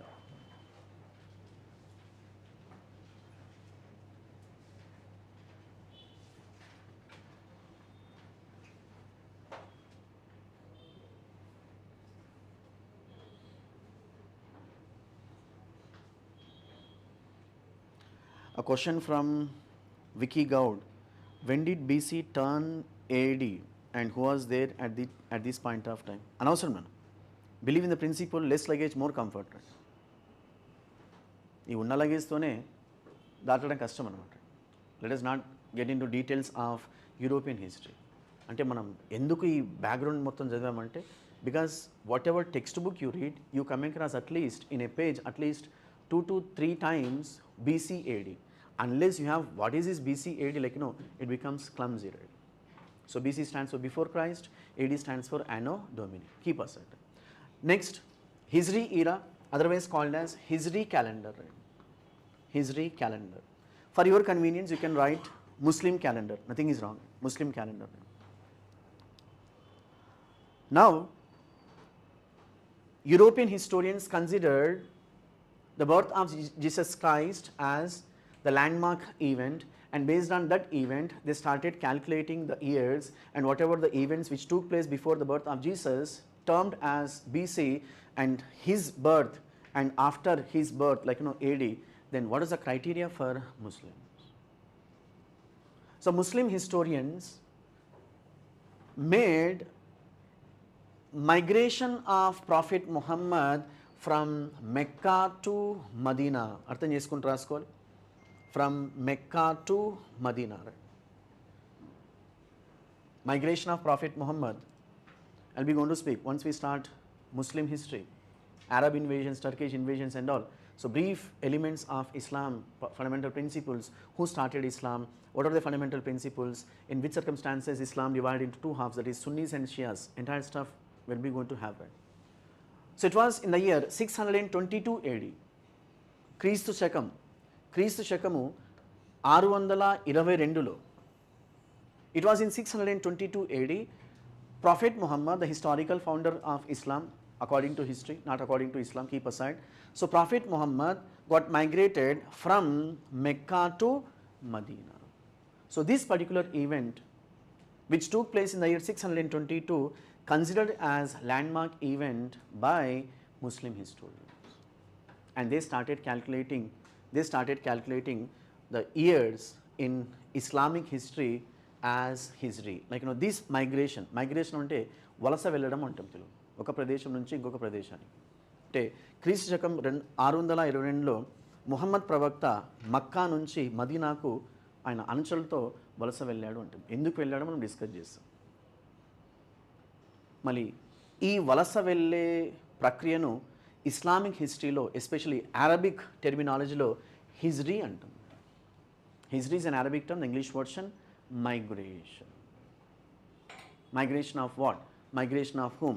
Migration of Prophet Muhammad from Mecca to Medina.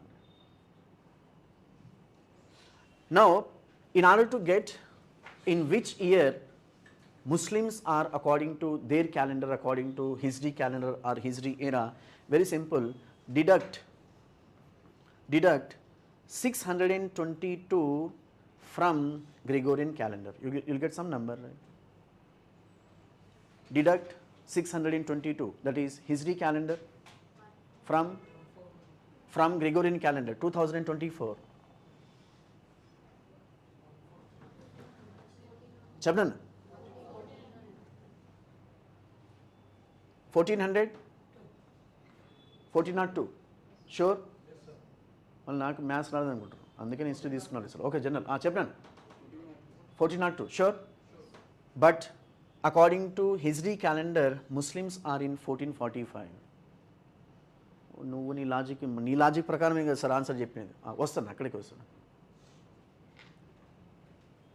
Christians follow solar, Muslims follow lunar. అప్పుడియా sir? ఆమంగారు. అదేం sir? Sambar భాష బాగా అన్నట్టుంది. అవును, లైట్గా పడింది. Lunar as a base, right? So whenever you observe the Muslim festivals, they always started looking at lunar. ఇంకా సందులు రాలేదు, ఏడొస్తాడు బాగా జనరల్ చెప్తున్నారు అనమాట. lunar based calendar, right? So there is a difference in calculating the days between solar and lunar.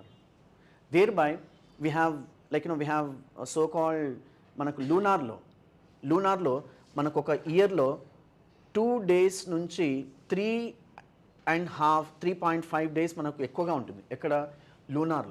Lunar క్యాలిక్యులేషన్స్లో. We are not here to do PhD, మనకు ఒక idea ఉండాలి అంతే. సో అందువల్ల though we have to deduct the number comes 1402, but at present Muslims are in 1445. European historians consider the birth of Jesus Christ as the criteria.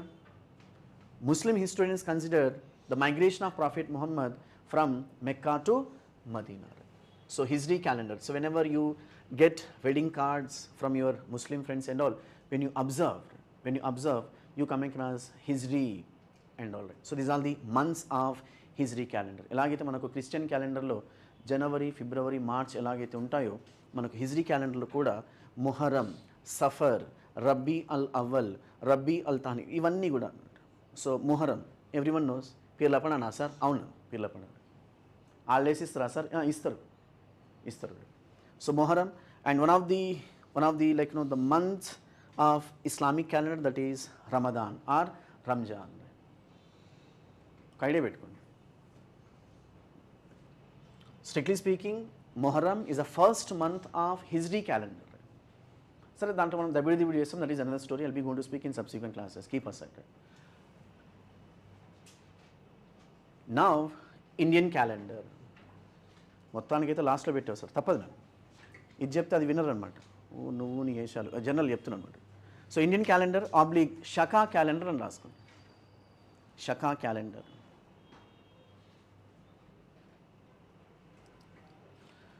So what is the criteria for Indian historians based on which the Shaka calendar, what we call Shaka calendar, say calculated? As far as this particular the criteria is concerned, we have two opinions. Need not just listen.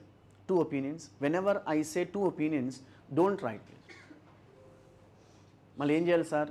ఉట్టి కూర్చోండి, ఏదో ఒకటి చెప్తా, ఇది రాసుకోండి అని చెప్పి అది రాసుకోండి. రెండు రాసుకుంటే ఏమైనా ప్రాబ్లమా సార్? అస్సలు లేదు, రాసుకోవచ్చు, తప్పేం లేదు, అనవసరం. Believe in the principle, less luggage more comfort. ఎందుకంటే రాస్తూనే ఉండాలన్నమాట. చలో, according to one opinion, need not just listen. It was Gautami Putra Satakarni, modern Balayya Babu right. సమయం లేదు మిత్రమా. Oh that this guy only right. So it was Gautami Putra Satakarni. He assassinated Shakas. I'll be going to speak as part of Shatavahanas. Now the prominent rulers of Shatavahana dynasty, Gautamiputra Shatakarni. అంటే గౌతమిపుత్ర శాతకర్ణి శకులను ఓడించి వధించి వాళ్ళకు అంటే వాళ్ళ మీద సాధించిన విజయానికి గుర్తుగా ఈయన ఒక యుగాన్ని స్టార్ట్ చేశాడు. ఆ యుగం పేరే శక యుగము అనేది ఒక వాదన. Now the second opinion says it was not Gautamiputra Shatakarni but Kanishka. Second opinion. Now you can write down this opinion. A ruler from Kushan dynasty by name Kanishka. A ruler from Kushan dynasty, Kanishka, defeated Shakas and started a new era called Shaka era.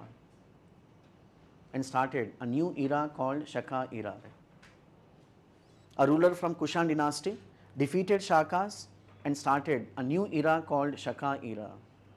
For Telugu medium students, Kushan వంశానికి చెందిన కనిష్కుడు శకులను ఓడించి ఒక కొత్త సంవత్సరాన్ని అంటే ఒక కొత్త యుగానికి నాంది పలికాడు. మళ్ళీ ఆ యుగము పేరే శకా యుగము, Shaka era. So it was Kanishka who assassinated Shakas, killed all the Shakas and coronated himself as an emperor. Coronation, పట్టాభిషేకము అంటాం తెలుగులో, పట్టాభిషేకము. సో వాళ్ళని వధించి మళ్ళీ ఆయన పట్టాభిషేకం జరిపించుకున్నాడు. మళ్ళీ ఈ పట్టాభిషేకం ఎప్పుడు జరిపించుకున్నాడంటే క్రీస్తు శకము 72వ సంవత్సరం, ఇన్ ద ఇయర్ 72 AD. పట్టాభిషేక మహోత్సవం ఐడియా ఉంటుంది నాకు. మెట watch movie called Baahubali right. ఈ బాహుబలిలో ఆమె పెద్ద ఆమె అడుగుతుంది, ఆమె ఎవరు సార్? రమ్యకృష్ణ. పాప కావాలన్నా రాజ్యం కావాలన్నా, ఈయన హీరో కదా, పాప కావాలని చెప్తాడు. దొంగ సచి ఫ్యాన్స్ కొంచెం పెద్దమని చేసుకో. అలా అయితే రాజ్యాన్ని నా కొడుకు ఇస్తాడు, ఇచ్చుకో మమ్మీ అని చెప్తాడు. సినిమా కాబట్టి ఓకే, సో నువ్వే దగ్గరుండి పట్టాభిషేకం చేస్తున్నాను చెప్తాడు. సో హీరో కదా, కొంచెం సింపతి రావడానికి ఆయన నూకాడనమాట. సో అక్కడ ఆ బాబు పర్ఫార్మెన్స్ చేస్తుంటాడు. దీన్ని మనం పట్టాభిషేకం సెరమనీ ఉంటుంది. So coronation ceremony. So the coronation of Kanishka which took place in the year 72 AD, it was base for Shaka era. Birth of Jesus Christ for Christian era, migration of Prophet Muhammad from Mecca to Medina for Muslim era, otherwise called as Hijri era, and coronation ceremony of Kanishka which took place in 72 AD. How we deducted from Gregorian era, deduct 72 from Gregorian era, you will get some number. Deduct 72 from 2024, you will get some number. నీకు maths రావా sir? ఇవే తగ్గించుకోమని చెప్పేది. 1900 ఓ పని చెప్పండి, మొత్తం చెప్పండి, నేను tick పెట్టుకుంటారు. చెప్పండి. 1952 షూర్, ఇది చదువుతుంది. 1952 right. So 1952 according to Shaka era we are in 1952. అంటే ఇంకా తెలంగాణ రాలేదా సార్? ఆంధ్ర స్టేటే ఫామ్ కాలేదు, తెలంగాణ నుంచి వస్తుంది. Andhra state form in 1953, Andhra Pradesh 1956, Telangana 2024. రాసుకుంటా కూర్చోండి, ఒక్కోసారి అన్నీ రాస్తాం, ప్రతిదీ రాయాల్సిన అవసరం లేదు. So according to repeat, according to Shaka era we are in 1952. And let me tell you, in internal administration government of India, the respective governments, అది తెలంగాణ గవర్నమెంట్ కానివ్వండి, ఆంధ్రప్రదేశ్ గవర్నమెంట్ కానివ్వండి, Karnataka, whatever the governments you talk about, in internal administration we use Shaka era. In internal administration we use the Shaka months. మన ఇళ్ళలో కూడా calendars ఉంటాయి, సరే మనం అంతా అబ్జర్వ్ చేయము. Start observing. ఇందాక చెప్తున్నా, you have to observe. Competitive exams are nothing but observation. No doubt, through books we can gain knowledge, but through observation we shall also gain knowledge. How we have 12 months in Christian calendar, January, February, March. How we have 12 months in Hijri calendar, like Muharram, it went on. After the same towards, even in Shaka calendar, we have 12 months. That is Chaitram, Vaishakam, Jaishtam, Ashadam చెప్పు sir, general ఆషాఢం ఇవన్నీ అనమాట. ఆషాఢంలో sale ఉంటుంది కదా sir, ఇవే తగ్గించుకోమని చెప్పేది. So ఇవన్నీ ఉంటాయి అన్నమాట. So 12 months, right? And those who follow very strictly, like Indian calendar and all, when you observe, like whenever you get wedding cards and all, they don't use January, February and all, they use the respective months. Observe చేయాలన్నమాట. మన దగ్గర అంత observation ఉంటే ఇక్కడికి ఎందుకు వస్తుంది sir? అది కూడా పాయింట్. వెడ్డింగ్ కార్డ్ చూసామా, డేట్ చూసామా, టైం చూసామా, వెన్యూ చూసామా, వెళ్ళామా, నూకామా, వచ్చామా, అంతేగాని పెళ్ళి కొడుకు ఎవరు, ఇవన్నీ మన దగ్గర అంత టైం లేదు సార్. మన దగ్గర అంత టైం లేదు. అక్కడికి పెళ్ళి కొడుకు దగ్గరికి వెళ్ళి ఆడిట్ట ఫోటో మన వాళ్ళంత వాళ్ళ కాదు సార్. వెళ్ళామా, స్పాటన్స్ తీయన బండ్లని చెప్పామా? No, we have to change ourselves. We have to observe the stuff, please. Right, it's all about what we call eras. Eras in history based on landmark development. Christian era, otherwise called as Gregorian era. Hijri era, otherwise called as Muslim era. And Shaka era, otherwise called as Indian calendar, Indian era. So as I was telling, we don't have, as far as prelims are concerned, we don't have, what do we call, say, a chapter called prehistoric cultures. I'll be going to speak as part of Telangana history and culture. So before getting the details of Indus Valley civilization, just have small, like the small topic, that is, better you start in a new page. Sources and raskund, ఆధారాలు.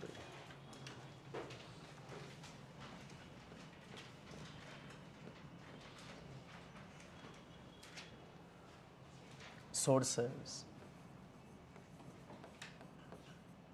For Telugu medium students, ఆధారాలు, sources. Because as far as history is concerned, you can't study the past without sources. And whatever the sources which are at our disposal, these sources to be like, examined carefully, and the sources, the information, the veracity information to be used. Right? So the entire sources broadly divided into two categories. అర్థం చేసుకుంటూ రాసుకోవాలి. The entire sources broadly divided into two categories: literary sources and archaeological sources.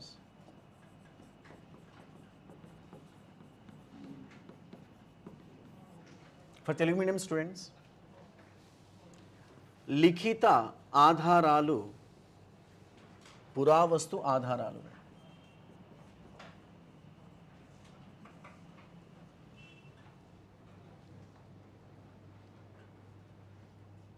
I repeat, the entire sources, in order to understand the past, whether you talk about ancient, medieval, modern, all sources broadly divided into two: literary sources and archaeological sources. Once again, literary sources further classified into two. That is, native literary sources and foreign literary sources.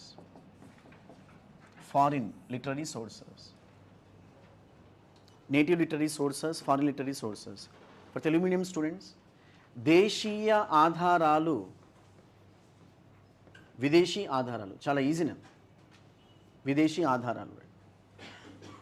ఎవరికైనా అర్థం కావట్లేదు, please do raise your hand. Right. Literary sources further classified into two: native literary sources and foreign literary sources. Now come to native literary sources. Secular sources and religious sources. Secular sources, religious sources. Secular sources and religious sources. For Telugu medium students, లౌకికపరమైన ఆధారాలు, మతపరమైన ఆధారాలు. లౌకికపరమైన ఆధారాలు, మతపరమైన ఆధారాలు. Now come to religious sources.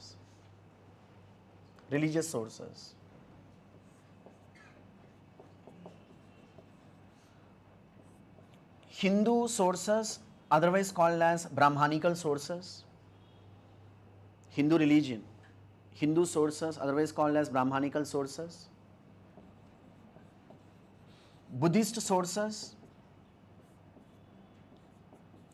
Jain sources,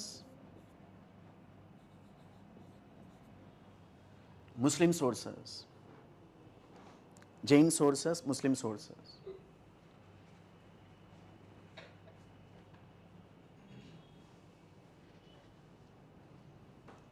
Now come to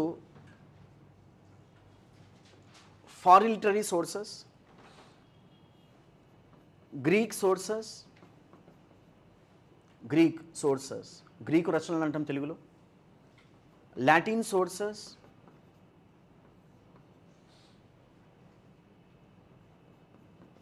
Chinese sources.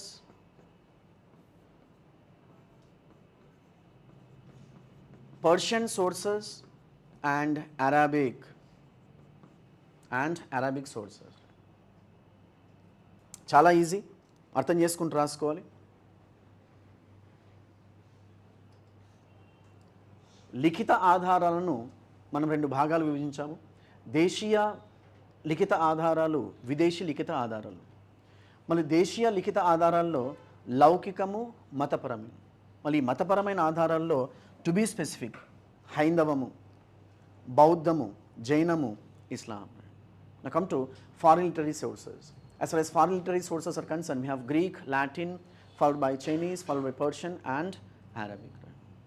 Now come to archaeological. So based on excavated materials, so whatever the stuff which we have learnt from archaeology, further classified into three. One is epigraphical.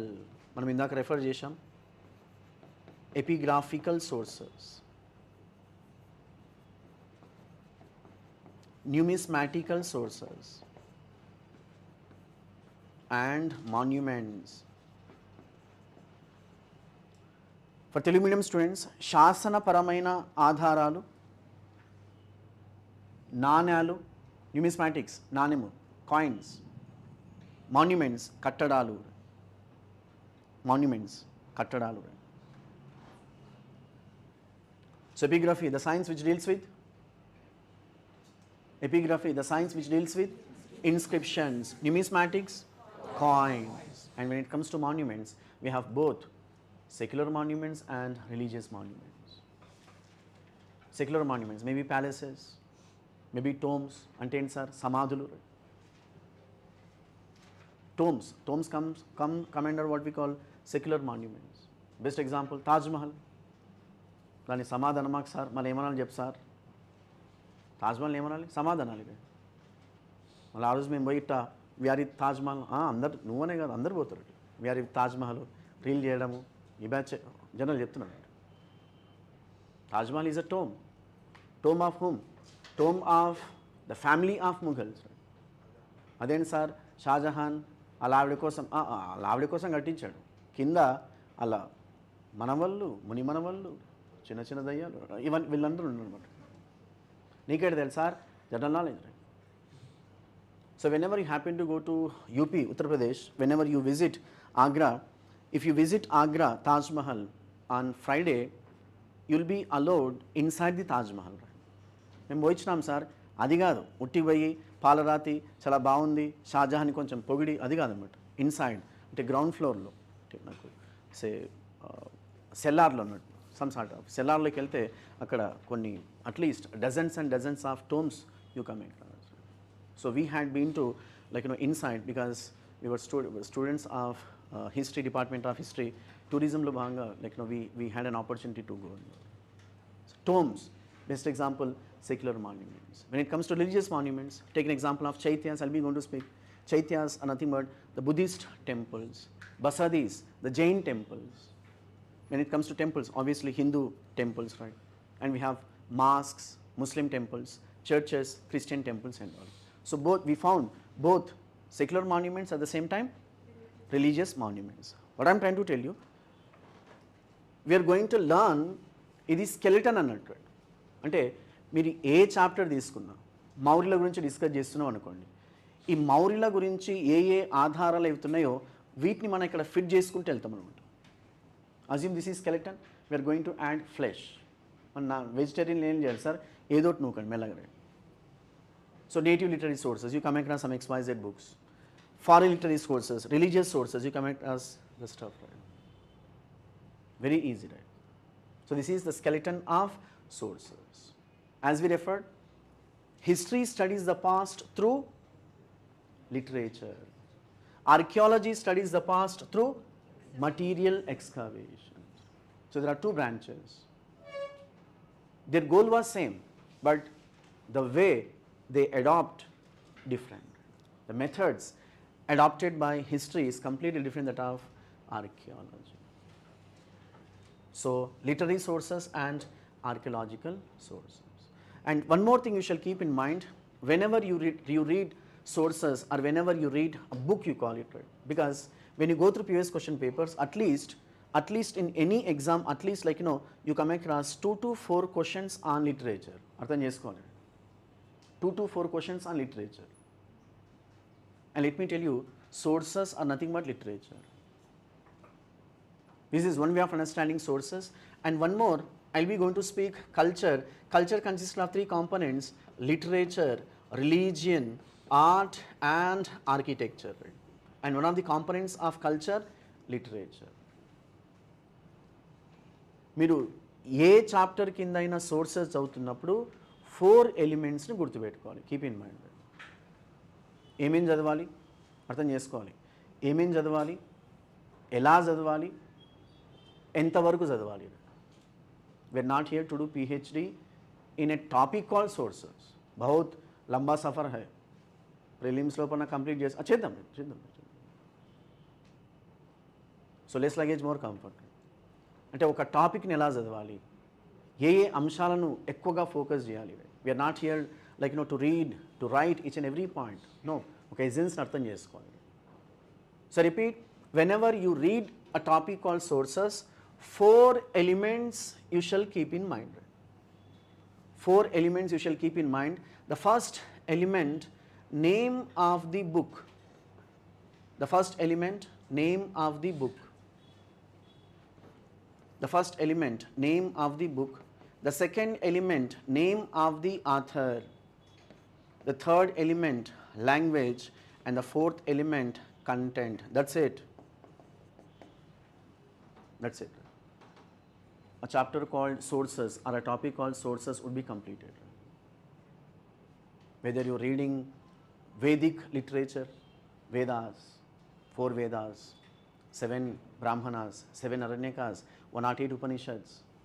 అదేదో ambulance number కదా sir, ఉంది నేను 108 Upanishads. So 4 elements. So take an example of Artha Shastra, right?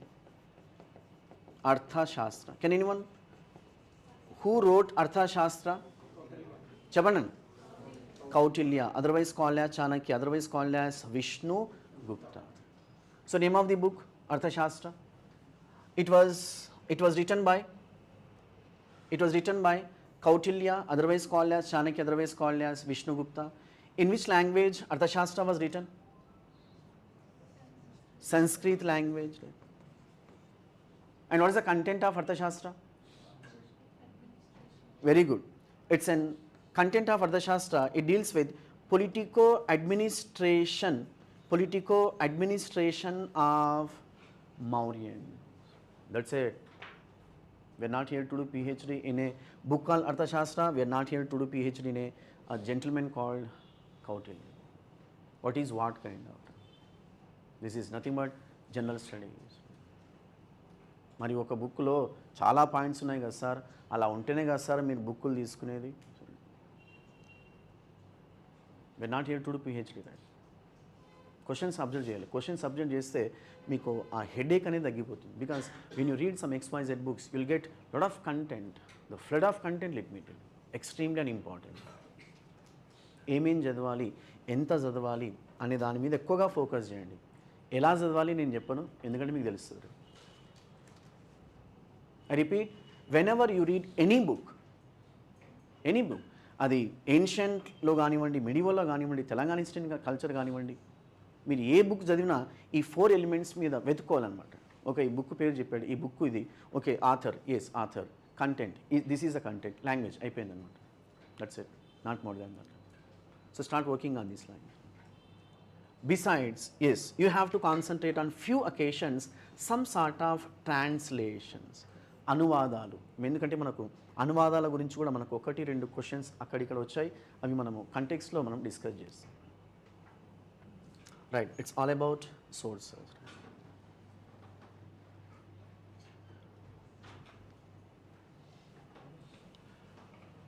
So we have sources, that is like the native literary sources and foreign literary sources. In foreign literary sources, I'll be going to speak in subsequent classes. Why did foreigners have come to what we call Indian subcontinent? అంటే context వచ్చినప్పుడు మనం discuss చేస్తాం. ఎందుకంటే మనకు native sources కన్నా foreign సోర్సెస్కు ఎక్కువగా importance ఇవ్వడం జరుగుతుంది. Star mark and supply, not facts but concept. అందుకనే ప్రీవియస్ ఇయర్ క్వశ్చన్స్ అని చెప్పేది అనమాట. ఇక్కడ కొన్ని ఇప్పుడు అంటే రీసెంట్ మీరు ట్రెండ్ను అబ్జర్వ్ చేసినట్లయితే 2, 3, 4 ఇండిపెండెంట్ ఫ్యాక్ట్స్ని కూడా స్టేట్మెంట్స్గా ఇస్తున్నారు అనమాట. On one hand you shall be good at concept. When you good at concept you can easily answer such kind of questions. On the other hand you shall also be good at facts. మొత్తానికైతే మొత్తం చదవమని చెప్తున్నాను sir. So the first chapter, that is Indus Valley Civilization. So you can start with Indus Valley Civilization. Next class unda? ఏదో చెప్పండి. నా ముఖం మీరు कुछ भी नहीं आता, कुछ speak तो आता नहीं.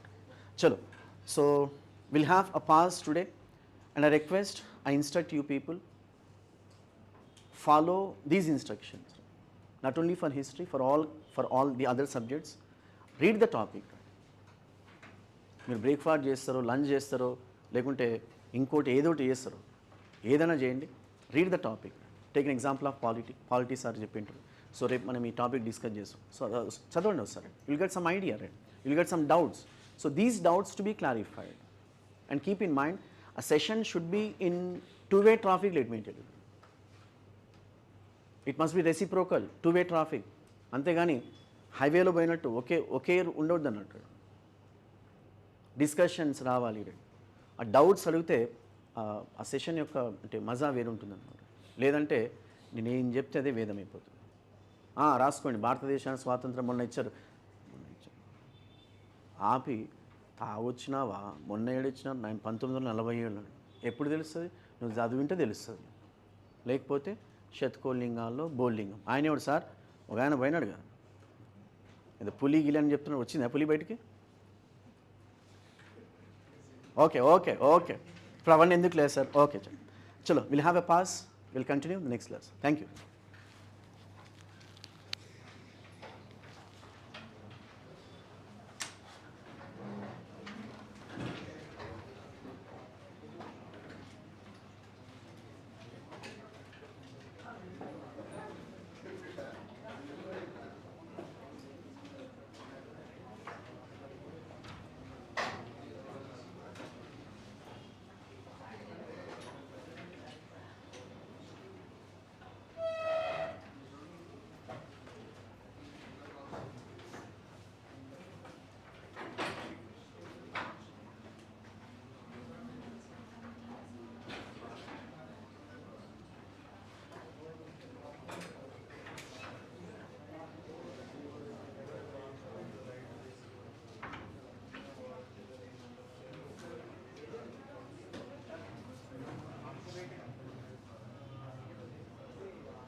Gracias.